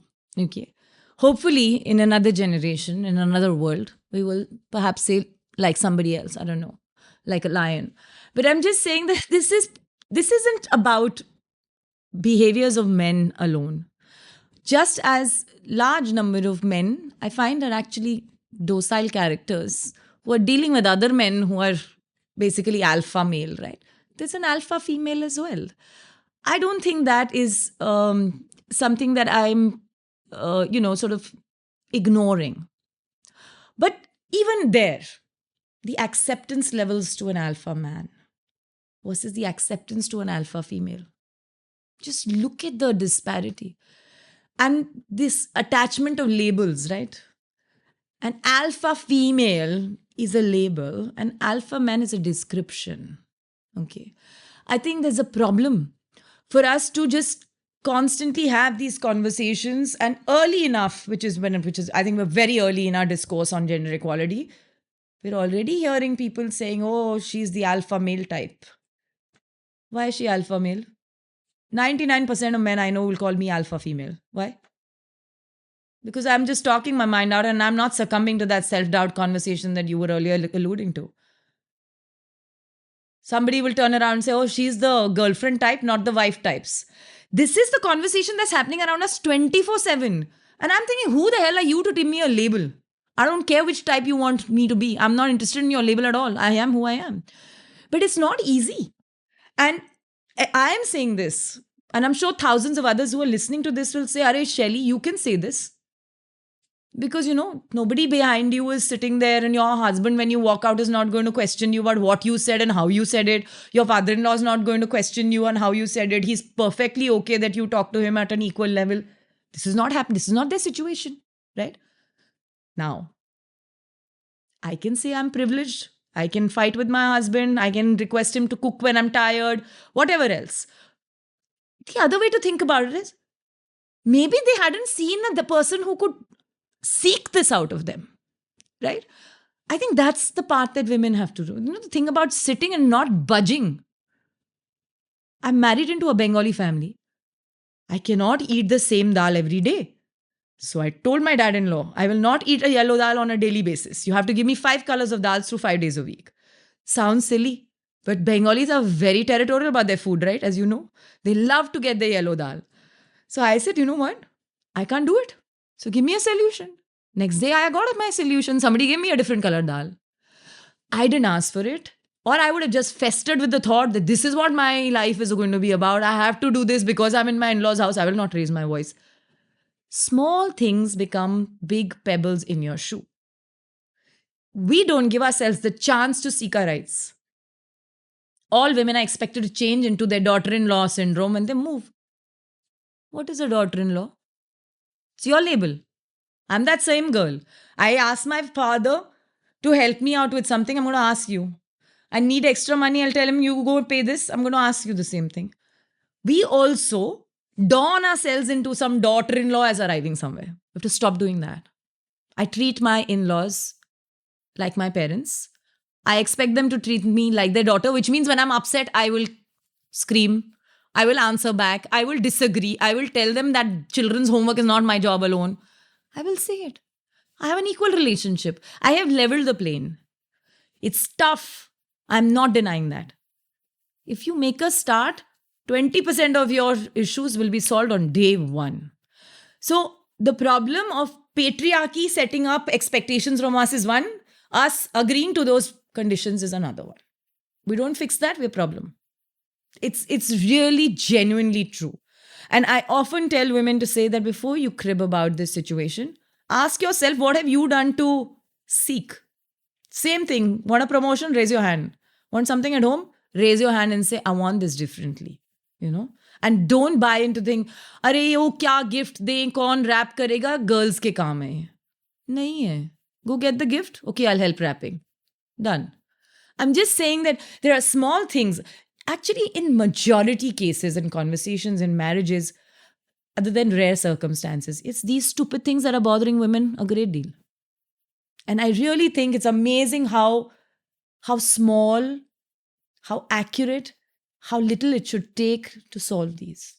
In any relationship, forget marriage, any relationship, right? How difficult can it be for somebody to treat their daughter and daughter-in-law the same way? What is the bloody difference? I don't see it. If you want her to come and live there, then make it as comfortable as it was for her back home. Or give them a different house to live. That's also peaceful. I just, these are so commonsensical to me that I just find that they have been made into these hawas in our world. And our lives are being defined and designed by them, which is a tragedy. And that is the reason why marriage should be rethought. Women being married off and all of that. अभी शादी कर लो, अभी हमारे पास घर है, उसका garden भी है, यहीं हो जाएगी शादी. कर लो, बस. That's a good reason for shadi in India. Perfect. We wouldn't have to hire a banquet. I was like, are you real? But this is real. This is India. In the 19th century, Thoreau speak of men who live lives of quiet desperation. And really, women lead lives of quieter desperation. Like, just like Yellow Dal is so evocative. Like, imagine if there is someone who feels that way but doesn't say anything because you don't want friction. And then every day of your life, you will see yellow dal on the table and something will go off inside you. And that pain is just growing. And it's such a crazy, Nemesis. it's such a crazy sort of tragedy. So the next question I want to ask you is about how, not just about how men look at women, but women look at themselves and how pop culture solidifies that. You've got a great quote in your book from John Berger or John Berger, forgive me, I don't know how to pronounce it, from the book Ways of Seeing, where he says, quote, "Men look at women. Women watch themselves being looked at. This determines not only most relations between men and women, but also the relation of women to themselves. The surveyor of women in herself is male, the surveyed female. Thus she turns herself into an object, and most particularly an object of vision, a sight." And later you have this excellent chapter of pop culture across the world, where, for example, at one point you speak about the survey that was done of the Booker Prize by IBM, which showed that based on features like occupation, introductions, actions associated with the characters, how the males are one way and the women are one way, and there's such stereotyping. You refer to the 2017 Gina Davis reports, which states, quote, "Indian women are 3 times more likely than men to be portrayed with some nudity, 35% complete to 13.5%. They are also 3 times more likely to appear in revealing clothing than men, 34.1% compared to 12.2%. Then you speak about this research called O Womania, which found that in trailers, men get 81% of the dialogues, women get only 19%, right? And in Bollywood also, and often what happens is that films can act as a mirror to real life. Right? So I get that. You're depicting reality. But in Bollywood particularly, you're not depicting real life. You're not holding up a mirror to society. You're glorifying it. Like there was this recent documentary series on Yash Raj films, which really irritated me that so many people were celebrating it, because I look at all of those movies like a celebrated film like DDLJ, and our mutual friend Shrayana Bhattacharya will forgive me for this, but I have said it even to her on our show, that it is such a regressive film that at the end you have a man saying to his daughter, "Ja Simran ja, ji le apni zindagi," as if she is his property and he is now giving her away to another man. And my scene is, what I would have liked is, I would have loved Simran to just decide for herself what she wants, which is basically leave the dad and also dump this ludicrous simping boyfriend and, find another life away from these two men. But they all sort of celebrate and glorify these regressive notions, and it's just normalized. And perhaps now there are some signs of hope that things are changing a little bit. But tell me a little bit about this aspect of it, because a lot of this, like the way Bollywood films will typically always portray a romance as stalking, as you have pointed out, it is always a man stalking the woman, right? It's horrendous. It's harassment in most cases, frankly, and both men and women have normalized that.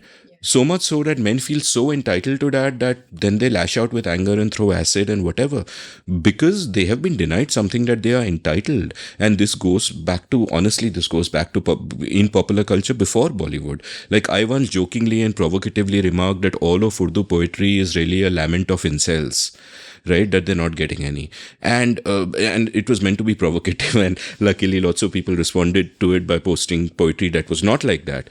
But this is a problem in popular culture as well, and men and women alike are just looking at this, and this is how they get to understand real life and the real world and relationships and romance, and everything is coming from, it's like a vicious cycle that perpetuates itself.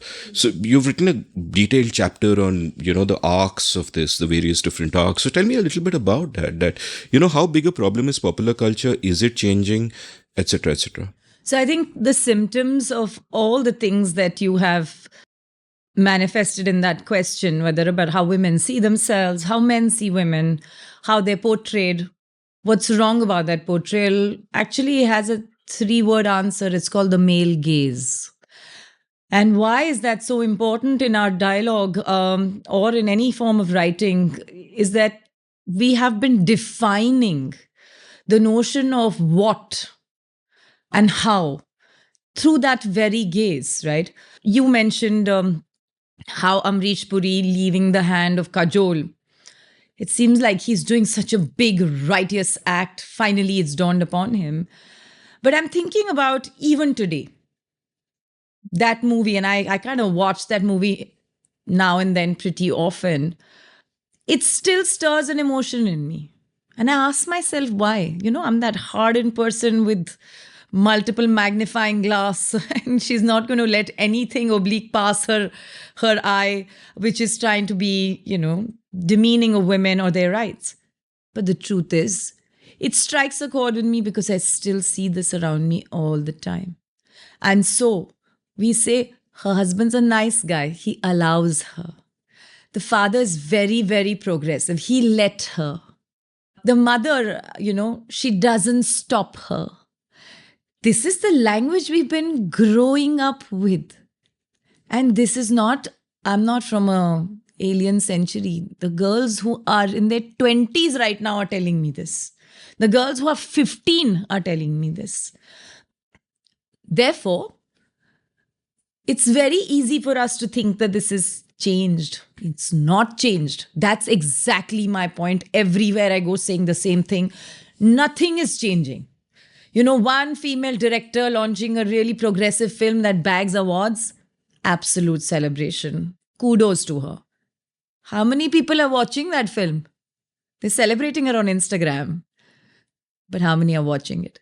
And how many are changing their perspective after watching it? Anda. Literally. I'm not kidding. I just think that this is a lot of posturing happening in the system. Everybody wants to show, let's do it. I will do it for the wives, for this. Lots of men are very upset that ये बहुत ज़्यादा attention मिल रही है girls को. Okay.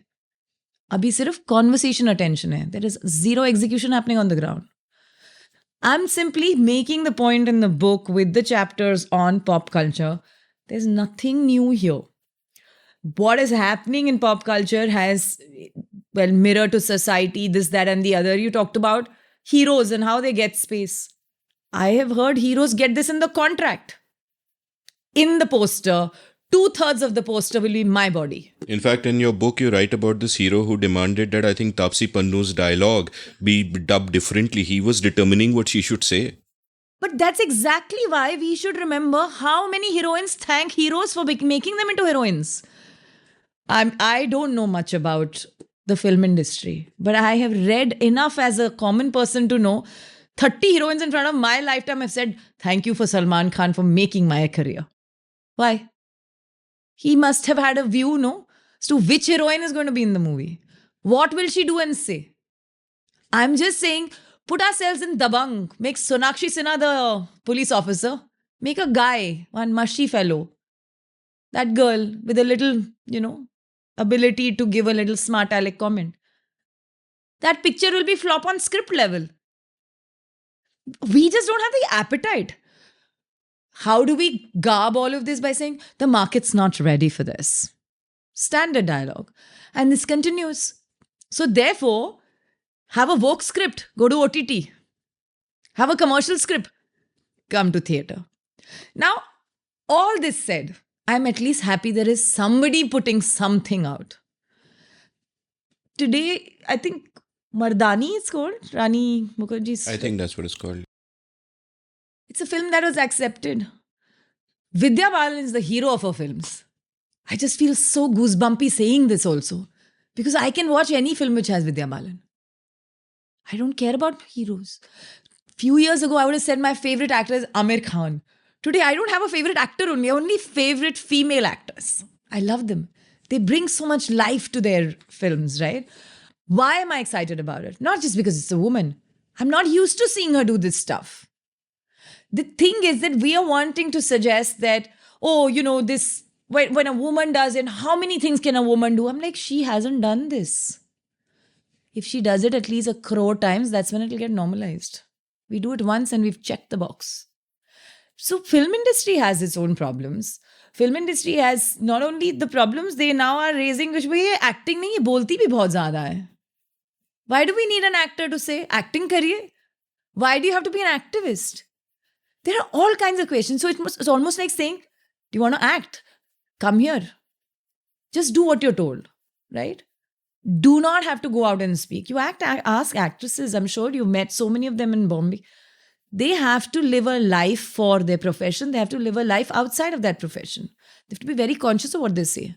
The actresses who can afford to say what they want to say and still get work. Hats off to them, yeah. I have real admiration for them.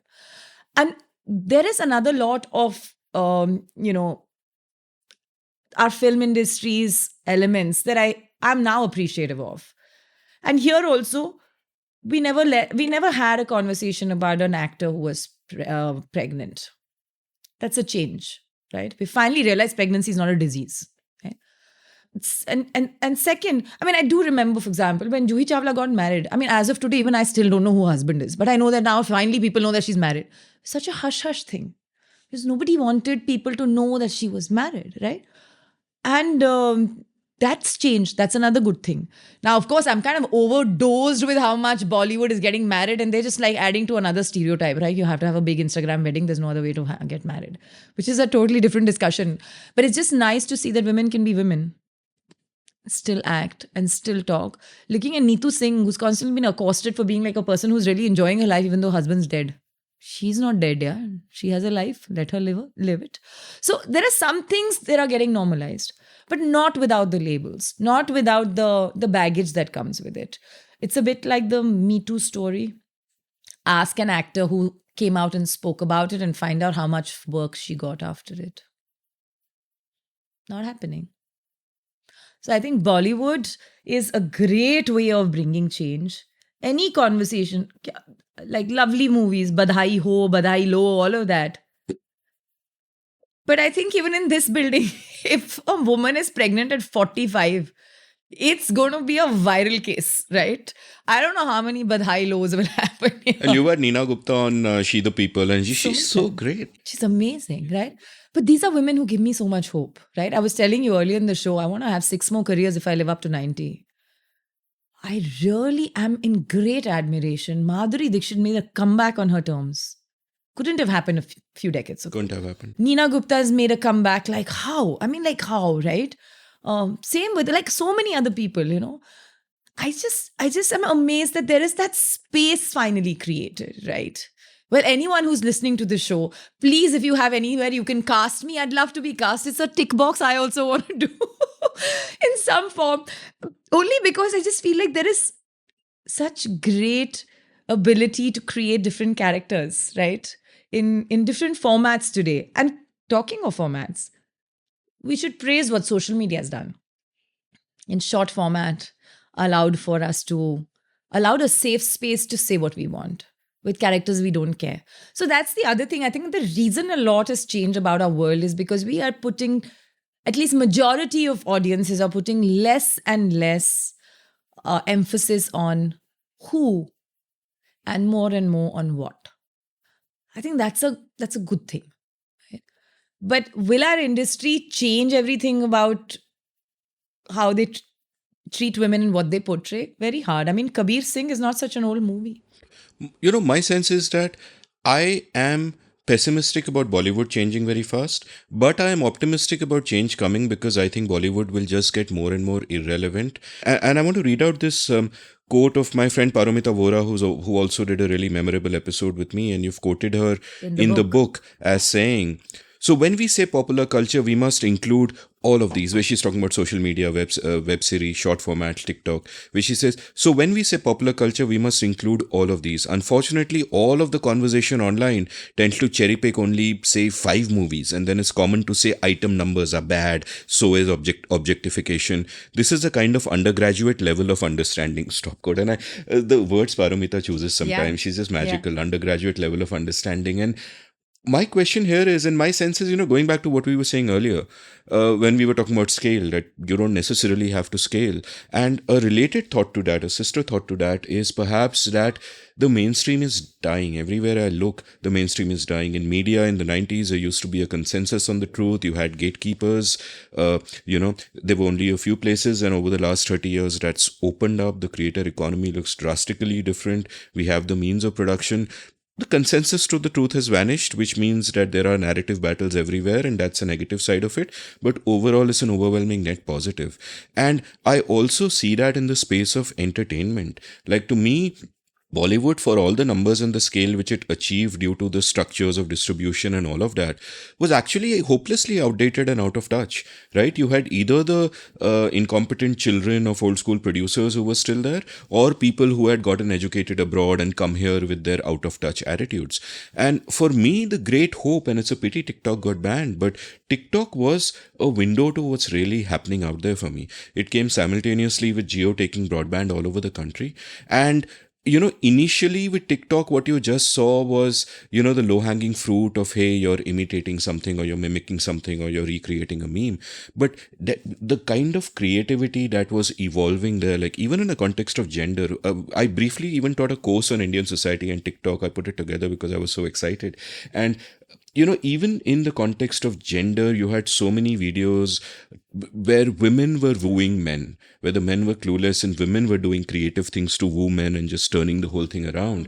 You had so much happening with alternate sexualities, where you could be a kid in a village who thinks you're a freak, you're all alone in the world, there's no one like you, no one gets what you're saying. And then on your mobile phone, you see that there are many people like you and you're just normal. And then that shock of recognition that you can turn that mobile phone around and you can shoot yourself and you can be a creator and you can participate. And I thought that was magical. And to me, a lot of change will be driven by this decentralization. Sure, Bollywood is hopelessly out of touch and blah, blah, blah. I don't care, because I think they will matter less and less. That there will be just so many more media, so many ways to entertain people out there. And audiences will be fragmented. In a sense, I think this whole Shah Rukh, Salman and all these guys are really the last superstars. I agree. In a sense, right? And so delighted. So yeah, and so you've been, in a sense, a part of this in some way with everything that you have done. So tell me your learnings, your feelings about all of this. So, it's interesting that we are talking about acceptance, Bollywood, and the fact that conversations are changing thanks to how large number of Indians see themselves, right? I'll give you an example which relates to the chapter on sexual pleasure on the platform, right? In the book, and even on She the People. Women like it, they want it, they do it. We just don't find it something that we can accept. Now, the reason I'm bringing this up, you mentioned TikTok. We started putting such content out, which basically reflected on women telling the world that we're just as sexual as beings as men are. But there's a problem in that acceptance, right? The same narrative, by the way, is in our entertainment industry. I don't know if you remember this amazing movie called Astitva, in which Tabu is there and her husband goes away and she has a sexual desire and she doesn't know what to do. And I remember the Hawa it created, it's ahead of its times, as if they had showed some sort of a thing that didn't exist. It was not artificial intelligence by any means. So that movie, of course, flopped, but it also sent the signal to anybody trying to show female sexuality, sexual desire, pleasure, anything on television. will be penalized. And that seems to have been the case despite all this opening up of conversation. That while women are talking about this in Insta Reels, they're not still making enough movies focused on that. You'll find a film or a program called Lust Stories, but you have to then make the choice of watching something called Lust Stories to know that this is something that happens. It's not normalized like in Hollywood films where lust and love and everything else happens part and parcel of, let's say, two people who are going to office, literally, This is something I feel is one of the last frontiers that needs big attention. And why do I say that? Because, validation of who a woman is, what she can do, how she can have agency over her body is an economic factor. And if we don't start solving for that on even at the most superficial level of entertainment, we're never going to get to face with that. Because in many ways around the world today, the world's headed to more conservative behavior than democratic. And many places where women are seeing a sort of Lakshman Rekha around themselves, whether it's the abortion rights in the United States. I don't know which country recently just talked about the ban on talking about periods, just yesterday or day before yesterday. And these are all first world countries, right? Here in India, we were so happy to see the mess that happened on abortion rights. Hum to aise baat kar rahe hain that while it's allowed in our law, it's not as if any woman can go anywhere and get it. They often end up in the wrong places for abortion. Probably just leave a kidney behind while they're being surgeried for something else. All of these things need to play out. And again, this is a little bit about women being okay to talk about it and being okay to communicate that they want this, right? We make a moral judgment of characters about people who want to have sex. Like, no, animals do this all the time. They have no morality over it because it's the reality of animal spirit, which is exactly what humans have. The terms playboy and slut are used in such different value judgments attached to them. That really, and in any case in India, the bar of what you call a slut is something else only. It's just it's so easy to call anybody anything, right? And playboy, by the way, is not a bad word at all, as you know. I'm being very sarcastic. It's considered, he's the playboy types, It's like a little feather on his shirt. Labels are bad for women. They're really good for men. But I'm just simply saying that here, the reason these conversations must happen, and they are what are central to taboo. Little wonder that even our generation of the 50s and the 40s are calling these, sexual cool gurus to come and address industry bodies. I've been to a few of them myself. I'm finding this really amusing at some level. They're talking and listening to somebody as if that guru is imparting something they don't know. They know this stuff. They are waiting for some guru to remind them, talk to your wife. She needs to know that she has the same rights. Or that if she wants something, you have to be available to give her something. So I just feel that there is this shyness. And there is this other thing. For women to become empowered, there'll be somebody who'll create a system that'll empower them from below and above and left and right or something like that. That's somebody else's responsibility and nobody else's responsibility, right? And the reason I bring that up is because, women empowerment is a good thing to do. And all of these conversations that Paromita, Harini and I are talking about in this book, these are not good things. They're not reflective of good girls. They're very chalu girls. So for us, we have to break these things because they're all interlinked. And that's the argument in the entire book, that please don't think that parents creating the opportunity for the girls to do anything, as in basically choose the stream what they want to choose in class 10, is not empowerment. It's a small part of it. Let's not make this a big deal. Let's not permit the permissions to exist in the system. Let's make this equal from behind the closed doors to the open spaces. Open spaces. I can't go out in the night in Delhi.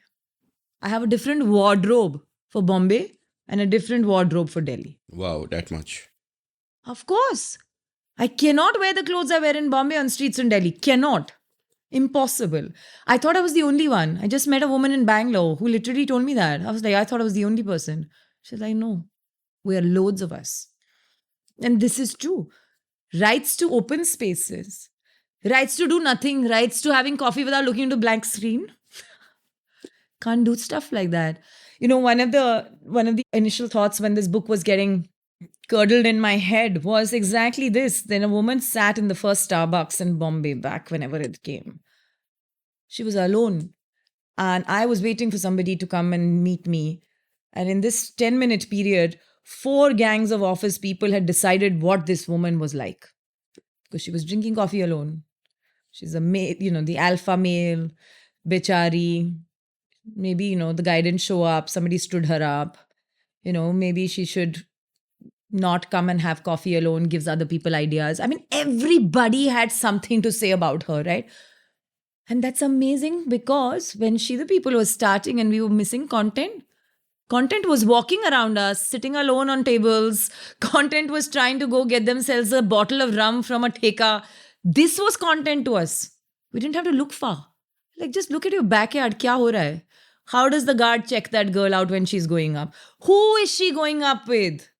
Today, a different guy, tomorrow, a different girl, day after somebody, as if it's the guard's business to know. These are the stories that made us who we became. And these are the kind of women we constantly spoke to. Not much has changed. The word woke is 4 letters. It's still really behind in the dictionary, and very few people have dictionaries that have it in it in the first place, and they're abridged versions. The same is also true with how this sense of television, books, large number of women are writing. Finally, it's just great to see a female perspective on writing. But all the bestsellers are men. And they're not necessarily writing anything that's of value changing. Majority bestsellers right now are basically dishing us religion and epics in some different forms. I mean, many of my favorite living authors are actually women like Alice Munro, Marilyn Robinson, Mary Oliver till she was alive. She died recently. I think the majority of readers must be women. So, I mean, more than 50, more than half perhaps. So, why is that really the case? Why do you think that is the case?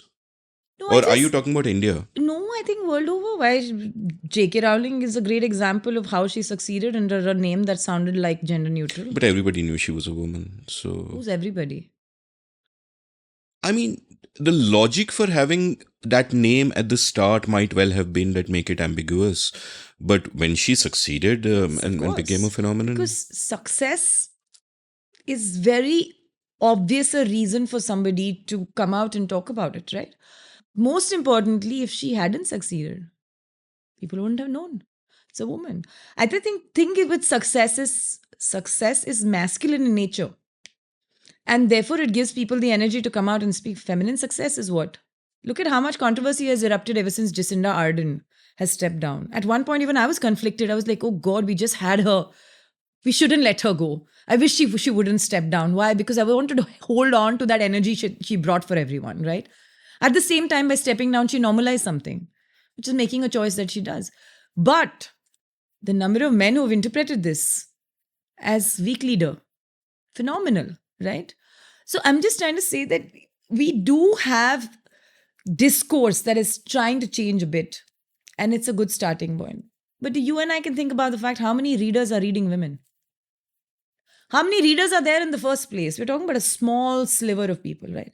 Yes, when the Maharashtra government's textbook shows a man in the kitchen, I'm very impressed. The numbers are something else there. It'll show something different, right? Or they degender the roles. I think that conversation is important. But are we doing enough to move the needle? I think still a lot is tokenism. Even with corporations, Somebody recently said to me, an HR department person, I'm very scared to do something for women because all the men in my organization get a little hassle that we're doing something special for women. Multinational. If an HR person is scared, what hope do we have for that organization? If an HR person doesn't recognize that medical benefits from men and women are different and they don't start and end with maternity, how is that different? How are organizations not recognizing women who are going through life-threatening daily diseases which can be solved.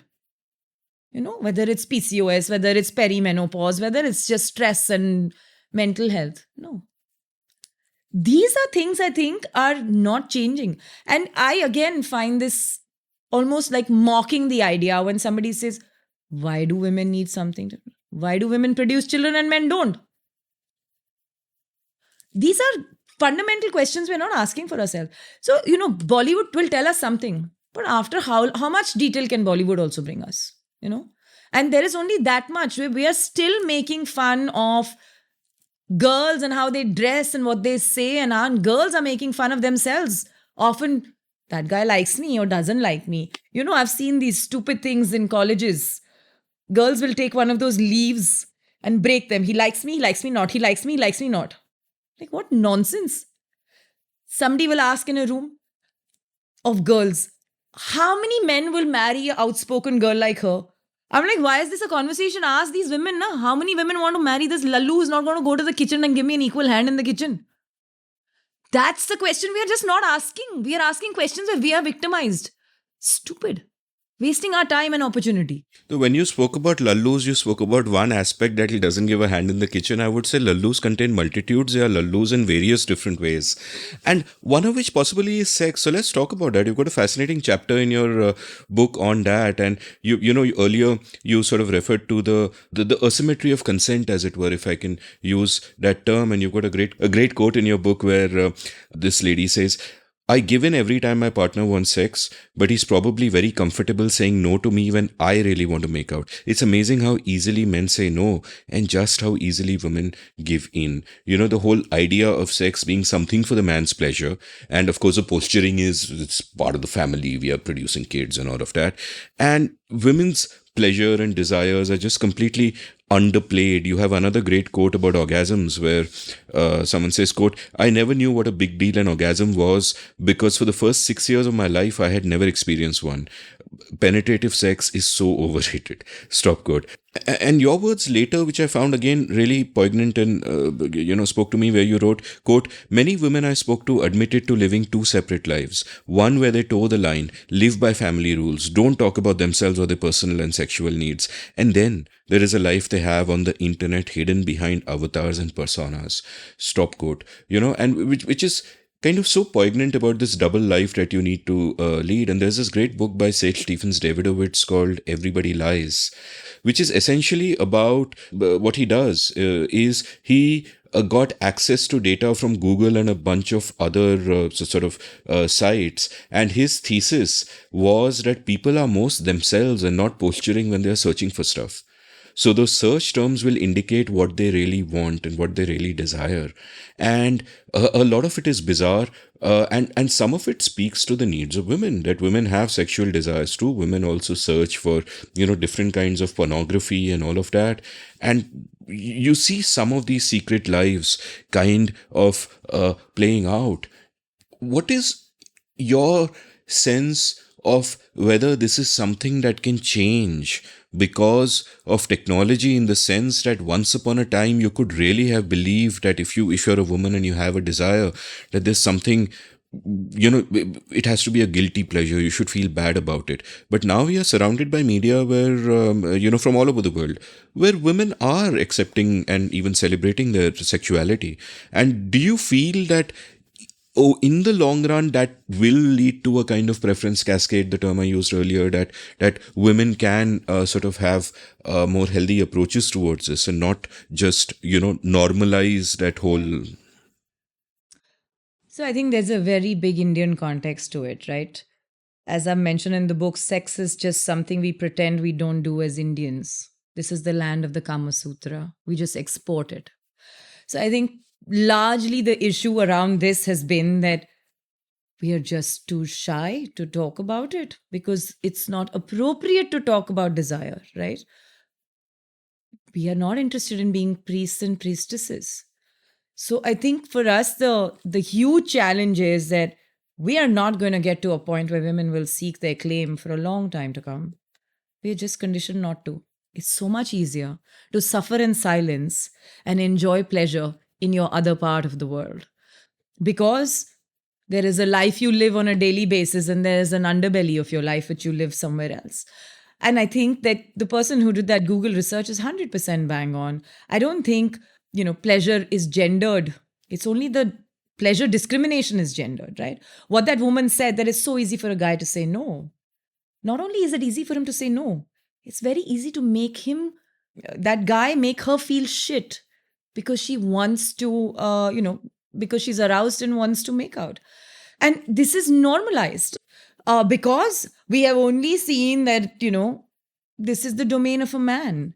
And we are far from recognizing female pleasure, which, by the way, shouldn't be confused with sex, because Indians are having a great deal of sex in towns, in, villages, and of course in big cities. In fact, I think in parts of India, that's the only entertainment they have. The reason for that is simply that many women in villages are having sex but not having sexual pleasure because they don't know the difference. And the woman who I interviewed for this was in a town outside of the big cities. She's not telling us anything that's not the truth. Most women don't know what it is to have sexual pleasure because they've never experienced it.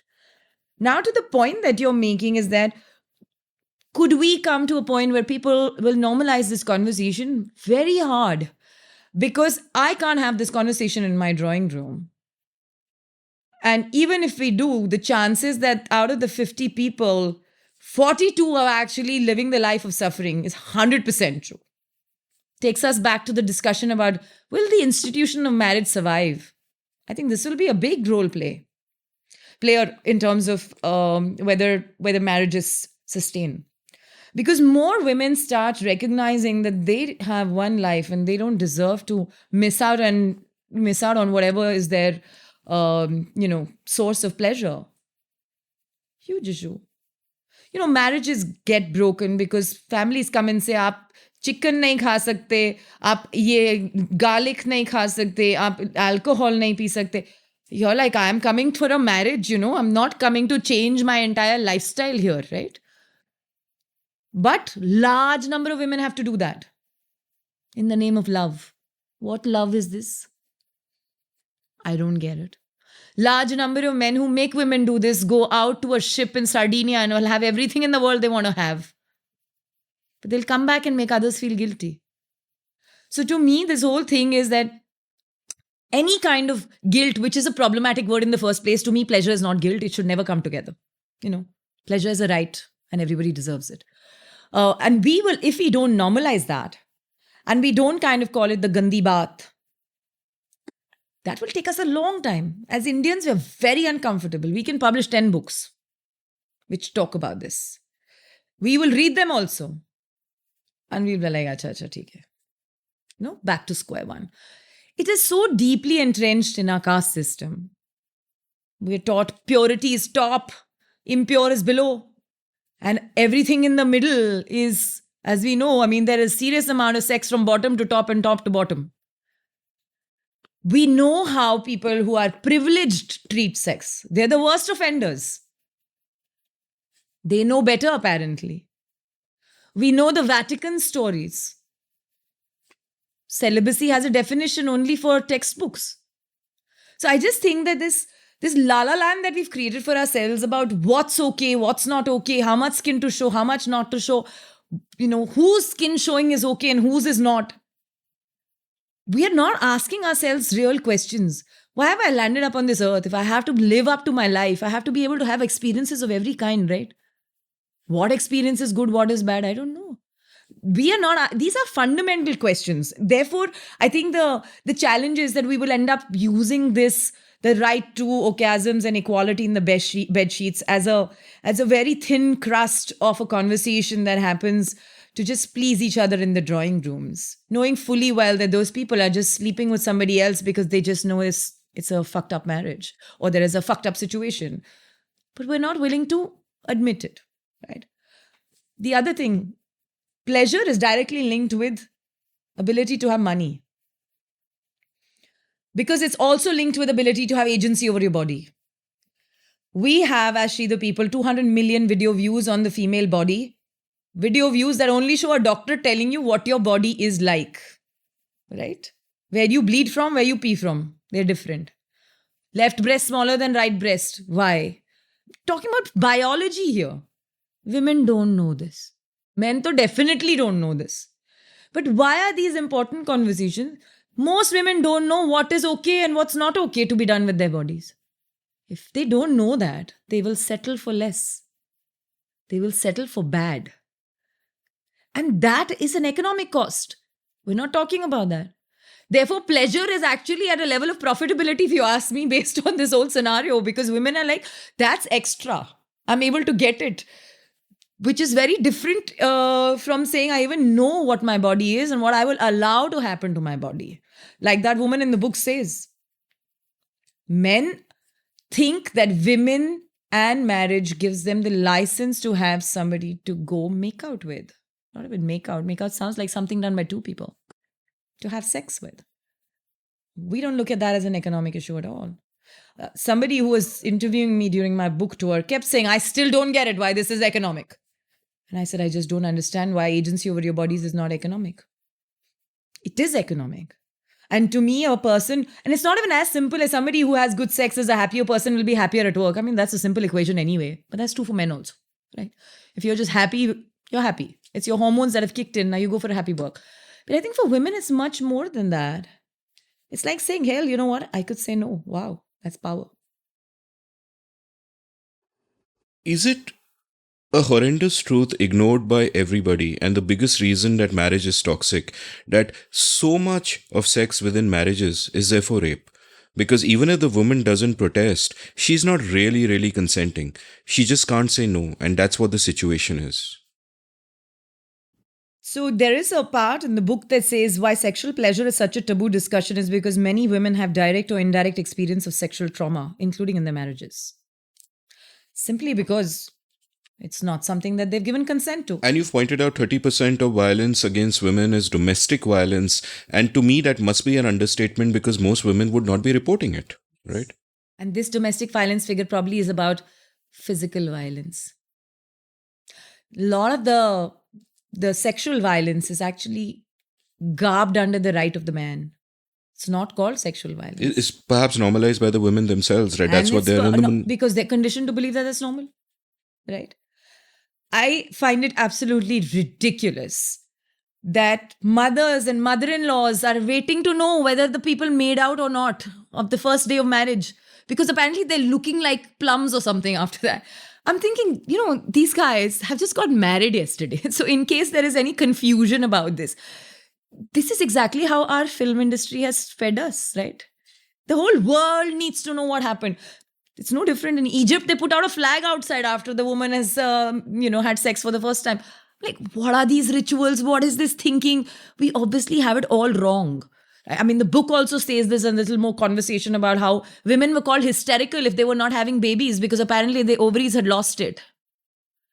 Hysteria comes from, the idea of the hysterectomy comes from the word hysteria, and that comes from the fact that when women didn't have babies, essentially they were single or they were called spinsters, etc., is because they just didn't have a life. And so they were termed hysterical by society. Language can be so revealing. Language is revealing and wrong, both. And there are enough and many words. I think there can be a full dictionary of these words, and I really wait for whoever plans to kind of put it together. But the problem here is definitely with women as well. Women are not asking for their rights, not asking for their pleasure rights. Part of it is that they have been conditioned. But what makes it worse? I don't see why young mothers in their 40s, like me, who have much older children than mine, are not talking sex with their daughters. I run a women's health platform where a popular package is mums getting daughters and letting them have an ask me anything with the gynecologist because mama doesn't want to talk about it. Because daughter is going to university in America, please sab kuch sikha do. I'm like, she must have already figured everything in class 8th. You're late to the party. And even if you're not, why can't the mother at least start a conversation? I know I'm trying to fulfill a gap in the market, but I really feel that mothers can't be shy. You can't only talk about protection. That's one part of it. Talk about other things that every girl should know, every guy should know. Teach your sons how to make sure that girls also have their share of pleasure. Don't teach them how to extract the most for themselves. I think these are the problems. And more conversations on this are very important. We make fun of these films that show older aunties looking at young boys. Where does this all come from? It's not that, okay, there's attraction and all that. But why is that Indian Bhabhi Ji is like the sexual fantasy of YouTube porn? Of course, I've totally researched all of this. I've seen videos of those Bhabijis. Why are people watching all that jazz? You ask the Bhabiji, she's like, bloody nobody cares about me in my house. At least this person pays attention to me. Pop culture. This is pop culture. Pop culture is not just theater. Pop culture is this. What are people consuming on YouTube and why? And why are women searching for these terms? Because for the same reasons that men are. Men want extra. Women want at least what they should get. There is a gap again there. I just think that we are making such a big deal, a discomfort deal about conversations on sex, which is why the last 5 months I have seen about 8 books on sex come in. Thankfully, the next generation doesn't have to read Jackie Collins or whatever is the equivalent of Sidney Sheldon, which makes your palms sweat. They can read stuff that they need to read, right? Literally go get a book that tells you what, how, and whatever else. Another interesting aspect of your book was at various times you speak about caste, and it's interesting how these social evils kind of feed on each other. And there's a great quote by the feminist Jyoti Lanjewar, where at one point she says, quote, "Dalit women are also Dalits in relation to Dalit men within the Dalit community," which is so mind-blowing and again underscores that thought that within every great problem that we have, there is another layer that is a deeper problem, and that's what the women go through. And, I had done an episode with Tony Joseph on his book on early Indians, and one of the great revelations there, and while researching for the book, I read Robert Reich's book as well, where he also a geneticist, where he said this really interesting thing that if you're looking for a large population, the Han Chinese are a large population. But India doesn't have a large population. India has many small populations. And what he was referring to was what started about 2000 years ago when caste endogamy took over.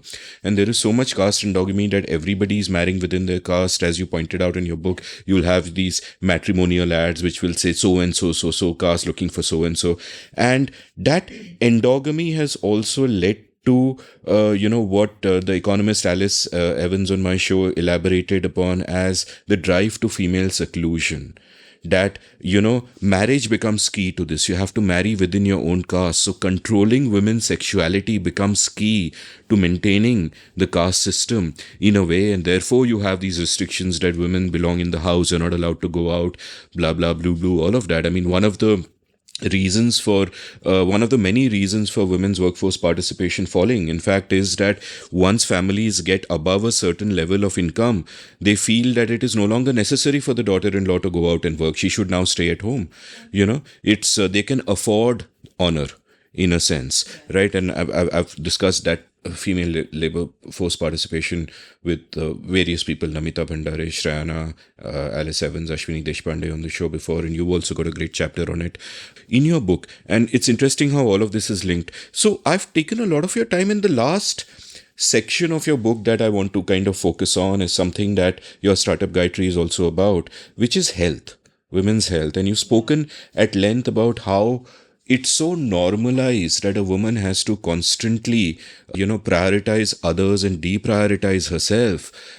Their self-awareness of their own health suffers enormously and the kind of consequences of that. So tell me a little bit about that, what you guys do with your startup, and, just give me a sense of that. So, the chapter on health is actually the biggest chapter of this book.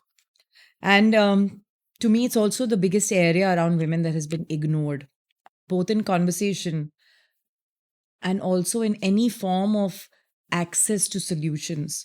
Because in India, women's health equals one word called maternity. If you don't plan to have a baby, you don't have any health needs, apparently. And I think that's something that had become pretty much a source of anger for me, because I can't imagine women being looked at walking wombs. Woman seems to have no other identity.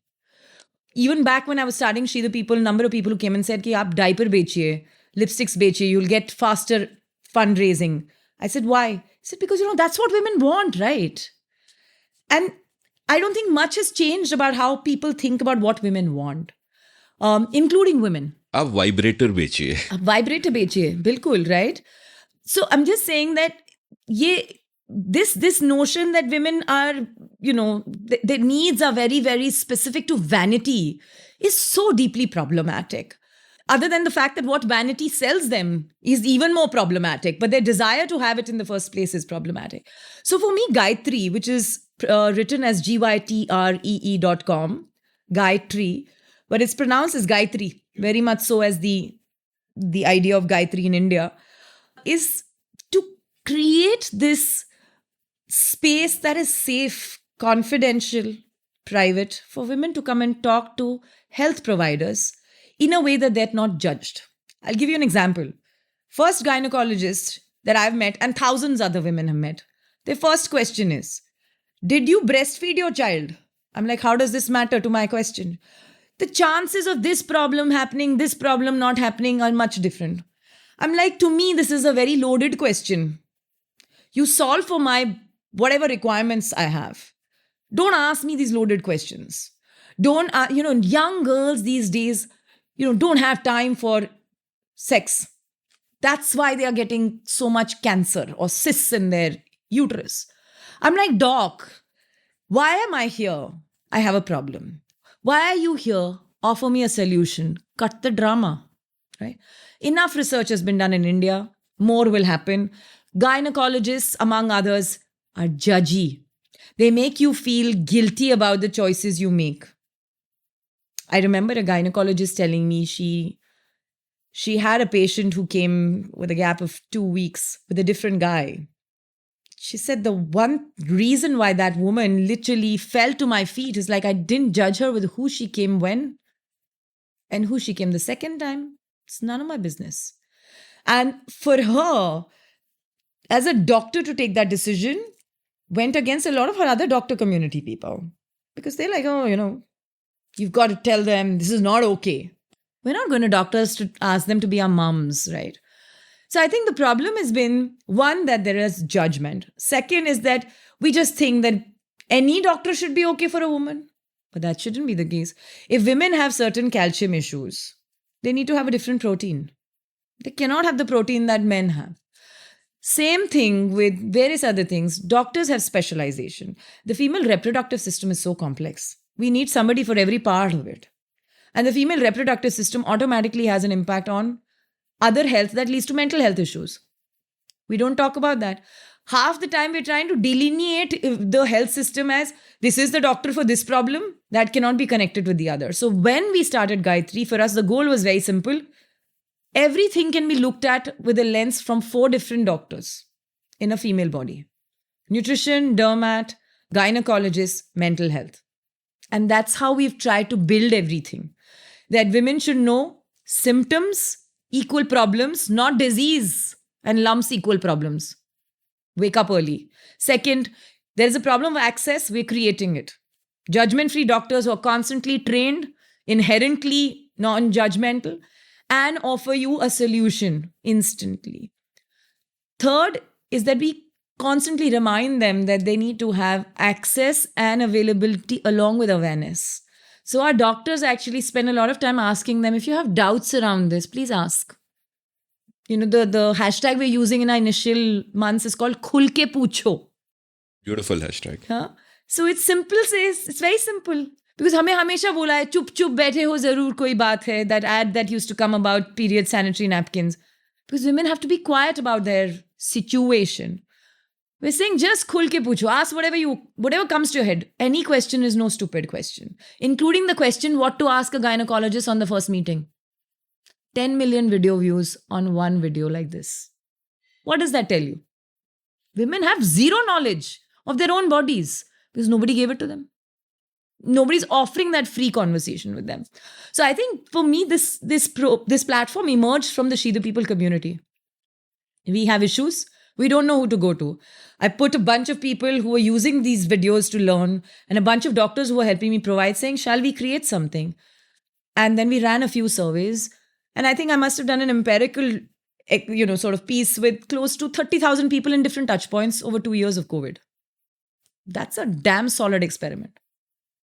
Women are here and they are coming. We are young as a platform, but the number of women who are using Gayatri for perimenopause, for mental health, for gynec questions, for their daughters, huge. There's even a couples therapy.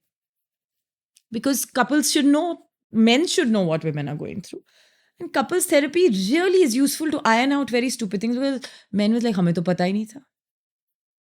So we want to solve for all these issues. And I think for me, that is, really the future of where women will find some fundamental issues sorted for themselves. Because it's very important that we have access and not just dadi ke nuske and not just, this is what happens in hamare gharana, that you should follow this. This is what my mother said. I remember first day of first child's birth, my mom and I had an argument about how we were going to go about some things. And in hindsight, I think that was the right thing to have done. Because there are some things that have been okay in their generation, some things should not be okay. We have to be not scared to call it out. We just say, you know what, I'm taking therapy. Therapy is a bad word in our world still. But therapy does not mean that there's something wrong with you. Therapy is basically for you to figure out if there is something I can solve for myself with external help who will not judge me. It's pretty much as simple as that. Right? It's like finding a stranger in, a station, metro station, and talking, thinking, oh my God, so relatable. It's that.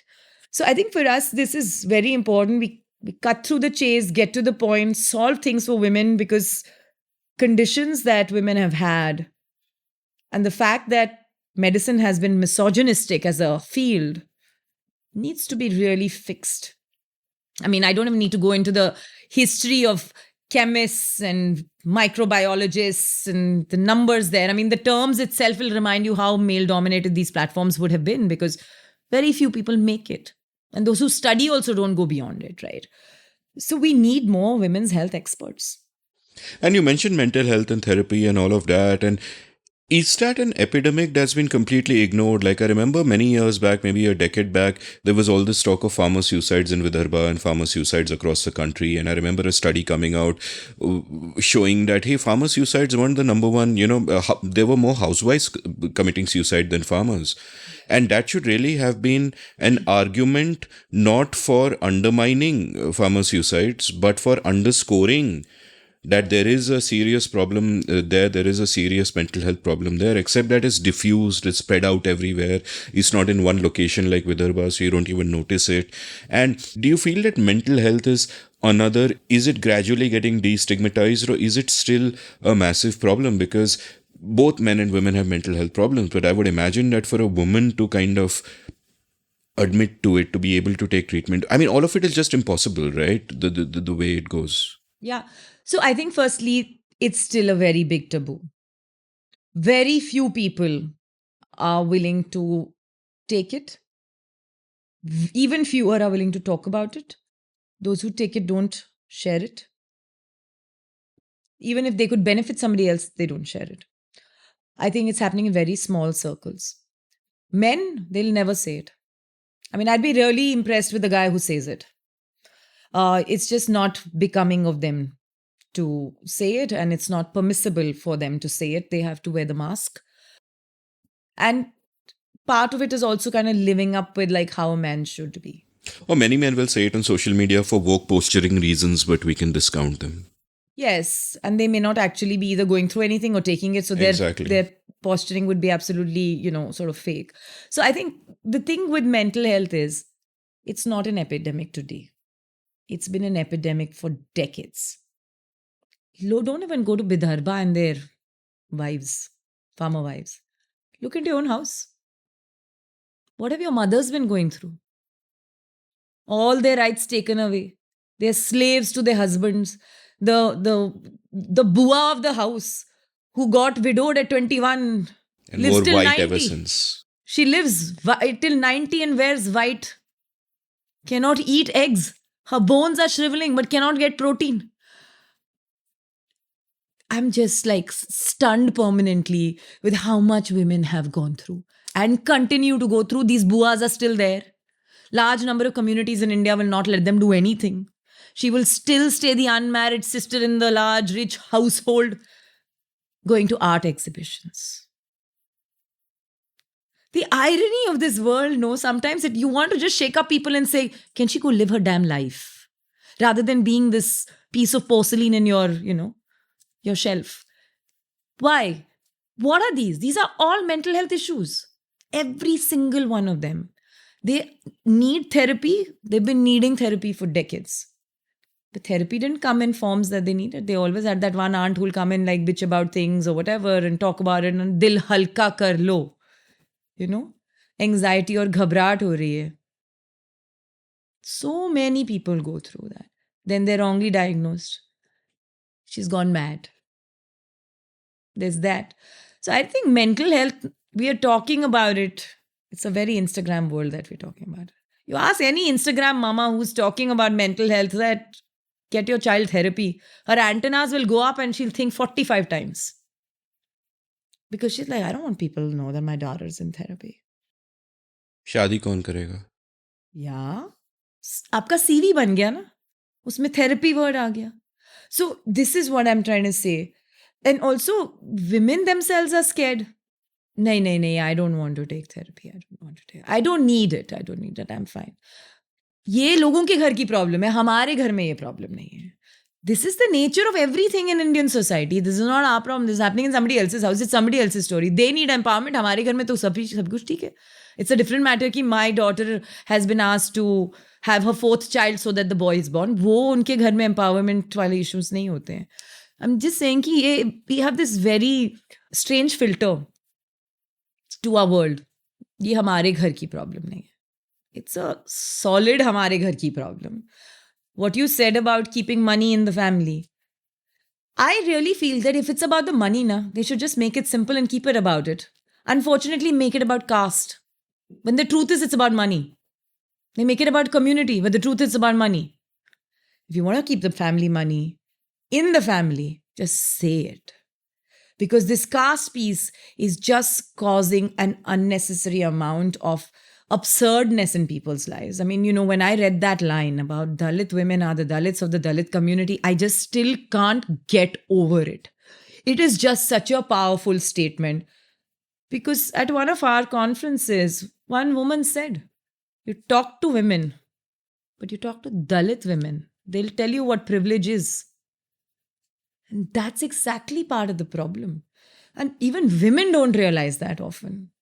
And it's a very... You talk to a Muslim woman. It's just another world, right? And therefore, you talk to a young Muslim woman fighting the patriarchy. That fight is 3x from a Hindu woman fighting it.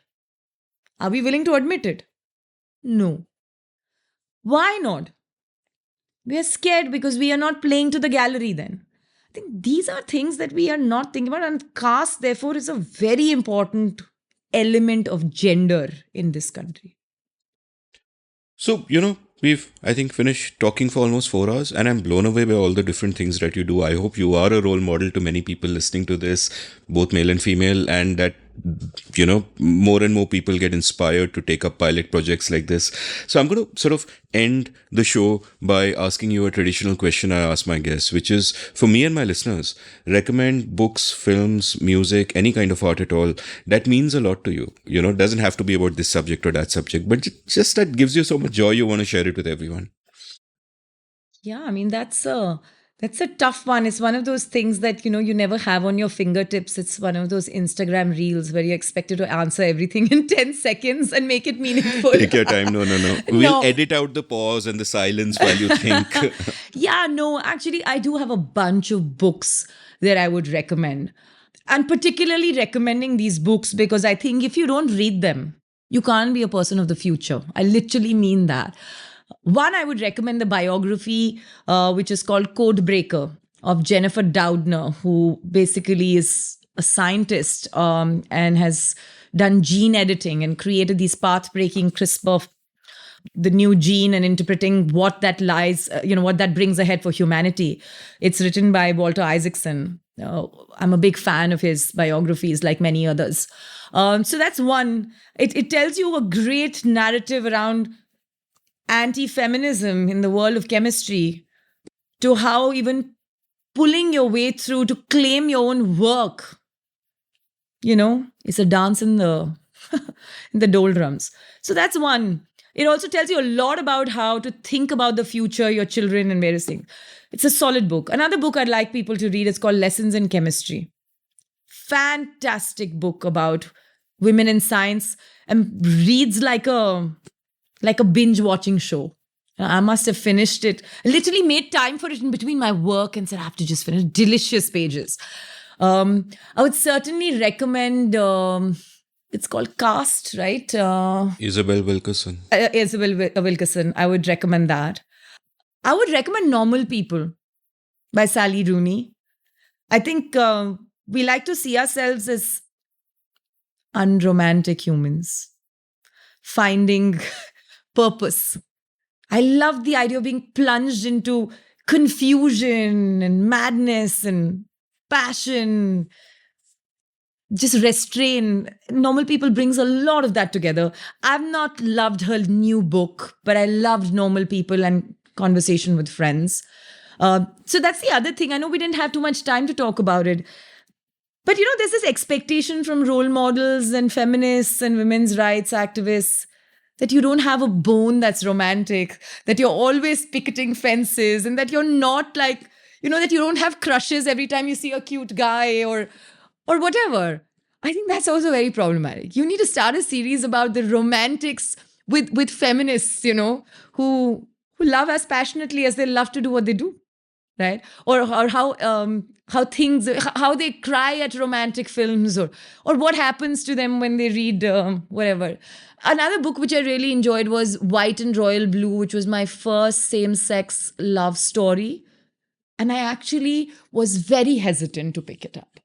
Wasn't sure that I was ready for a book, despite all my various, and I watch a lot of it as well. But that book, to me, just told me that love has nothing to do with sex or gender choices. Brilliant book there. So I think that's a bunch of books. There are a few other good books that I would still recommend. Like, of course, I'd recommend my own book. I'm one of those authors who loves her own book. I've read it 8 times. And when I read it, I was like, you know what? If you love your book, that means this book's really good.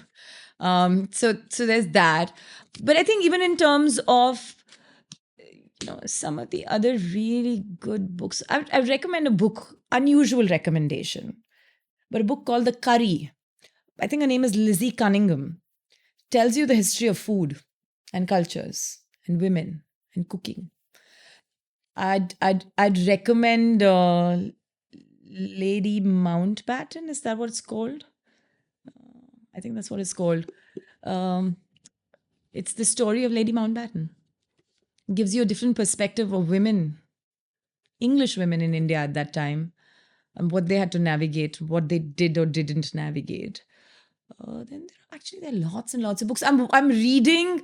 It's a labor of love, but Figuring by Maria Popova. Again, a great book of.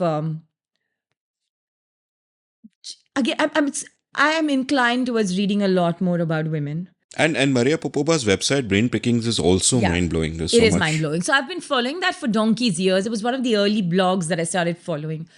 But Figuring is also it's literally how these powerful women who were never considered powerful, how they navigated their journeys, right? I mean, we have this vague sense, oh, she's such an icon, right? They've all gone through shit. Hell, right? And of course, I'd recommend another great book, great Indian context, by Anita Anand, and the book is called Sophia. Sophia is about a princess belonging to the Ranjit Singh family out of Punjab. I grew up in Kapurthala during my vacations, which is where my family's from. And Ranjit Singh is a very powerful character there. But it's amazing how many women in that entire family have done far more for suffragette rights than the men. They kind of wiled away their world. So I think there are like bunch of these books. I would also recommend a really good book to all parents. It's called Mama. It's all by Polly Dunbar. It's just a book that's scribbled with her art and tells you the journey of parenting in a thickish book, which you will laugh and laugh and laugh and cry and laugh again without reading a word. You almost said Dolly Panbar, didn't you? Yes, I did. It is a tongue twister. I'm terrible with names of directors and authors, but I'm making an extra effort to remember them because they should be remembered. Yeah, I think these are some really good books of my recent reading. There would be actually a lot of Indian authors which I haven't thought of, but Any life-changing films or music? music. I love music. But I like a lot of music which shouldn't be heard with children around. Like, Bruno Mars. I love Bruno Mars. I like music that's kind of badass, right? I like a lot of old hip hop by a band called Blue. Almost very sexual hip hop, but really good. I love Michael Jackson's music. Hard to get out of that. I love Amjad Ali Khan. It's what starts my morning each day. I hear a lot of Bengali music, came with my marriage. But I also hear a lot of Tumri. I'm a huge Hindustani classical fan. So yes, Shobha Gurtu, a lot of the less popular stuff of Shobha Mudgal. On an occasion, I would give my patience to Kishori Amonkar as well, particularly if it was live once a while, and she probably took longer to fix her instruments than to sing for us. But I mean, the music is certainly very well defining for me. I think Bollywood music. I love Bollywood music.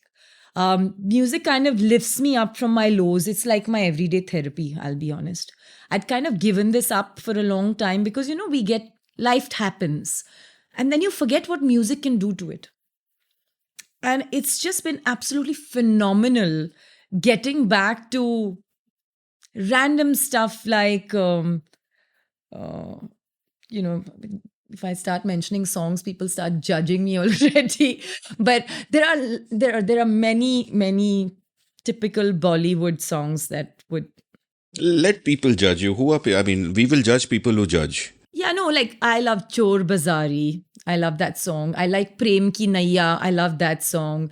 I think I love Girls Like to Swing. I mean, I wish I could do an item number like Anushka Sharma on that ship with that song.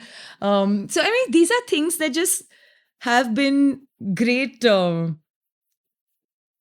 entertainers. Yeah, I love Shakira and what she does with Waka Waka. So I like to hoop. I'm still a student of hooping. But, it just reminds you what a body can do, what music can do to a body. And, hooping plus music is madness. It's fun. I think music has really been really powerful for me. Of course, so I started playing drums the day I turned 40. And it's like new sensibility in life. Yeah, I saw that big drum set in your living room, and yeah. Yeah. So it's like music just lifts you up in ways that you really don't think that anything else can. So yeah, music. Films, I'm okay with films. I'm a sucker for long, lengthy Spanish OTT serials. One, because they don't put me back on choice again. They run for 60 episodes, so I don't have to think again what I'm watching. That's an easy thing because OTT, you're spending more time searching what to watch than watching what to watch types. So that's one. What's your favorite one? So I actually have a bunch of them. I watched Valeria. I watched Unauthorized Living, which is essentially sort of masala family drama. I watched Monarcha, which is about women getting control of a tequila empire. Watch High Seas. Again, women playing very sharp roles there. Again, very inclined towards having at least half decent female roles. Otherwise, I don't like watching anything that kind of belittles them. Traitor, female centric. So yeah, lots of old World War kind of stuff. Female spies, love it. I even enjoyed watching that one, which was based on the Russian. I forgot it. It was like really, really powerful. Basically, she's essentially a con artist around the world and is Russian and brilliant. It's lovely to see women do bad things. We just want to normalize that. You have a chapter heading, I think, called The Bechari, the Badass, and the Bitch, something like that. And badass is the one we all want, right? Yeah, I love bitches too, right? I am one. True. I just don't want anyone to be a bichari. No becharis, please. Yeah. Act out your anger. Yes, and they shouldn't call themselves that, and nobody else should have the right to call themselves that. So I think that is definitely problematic. And again, bitch is a gali. All the galis are female. Why? We don't need that. Even the syndromes we were talking about, all syndromes are reserved for women. No syndromes for men. Raja Beta syndrome. Only one, yeah. Yeah, Thankfully, and- somebody in India has created that because it must have just come so naturally out of the angst that we Out see of at the homes. anger, yeah. Yeah. I mean, that is definitely an Indian syndrome for sure. But yeah, I think I think there's a great amount of learning, and there's a lot of pivot in life that happens through music, books, and art. I love art also, but again, I love digital art. I can't understand too much traditional art. I have a funny story about my 5-year-old girl who loves to draw. And somehow her art teacher really indulges her. So she knows a lot about the Impressionists and the modern artists and so on and so forth. So we're going in a car and this is a conversation. Bani, who's my younger one, says, I need to get some art supplies. I need to draw the sitting women of Matisse. And so my son, who's 9, says, "Who's that?" She turns around and looks at him and says, "You don't know Matisse?" She said, "Are you real? You don't know Matisse?" And I'm this is a real conversation. My younger one really knows names of artists, and my elder one can't believe that he knows every footballer, but he doesn't know Matisse. And the daughter's like, "I know something you don't know." I think this is an example of what art can do.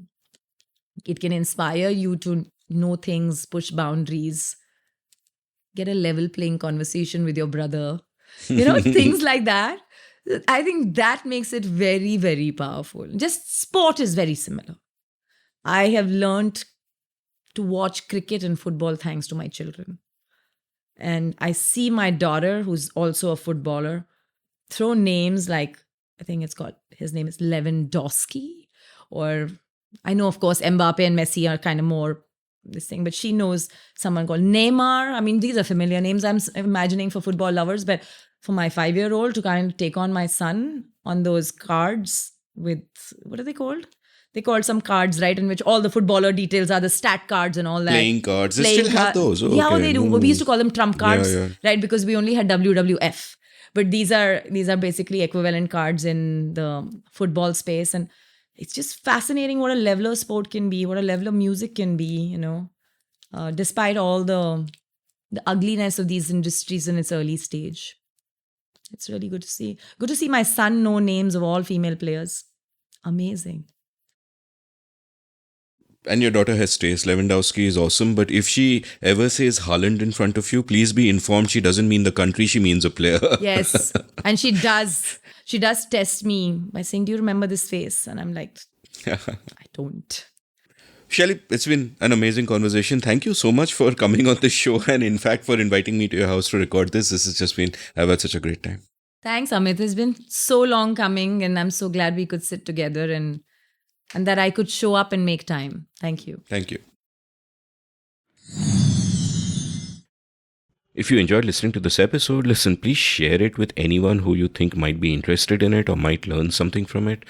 Do go to your nearest bookstore, online or offline, and pick up Shaili's superb book, Sisterhood, Economy. You can follow Shaili on Twitter at Shaili Chopra. You can follow me on Twitter at Amit Varma, AmitVarma. You can browse past episodes of The Seen and the Unseen at seenunseen.in.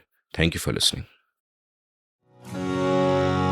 Did you enjoy this episode of The Seen and the Unseen? If so, would you like to support the production of the show?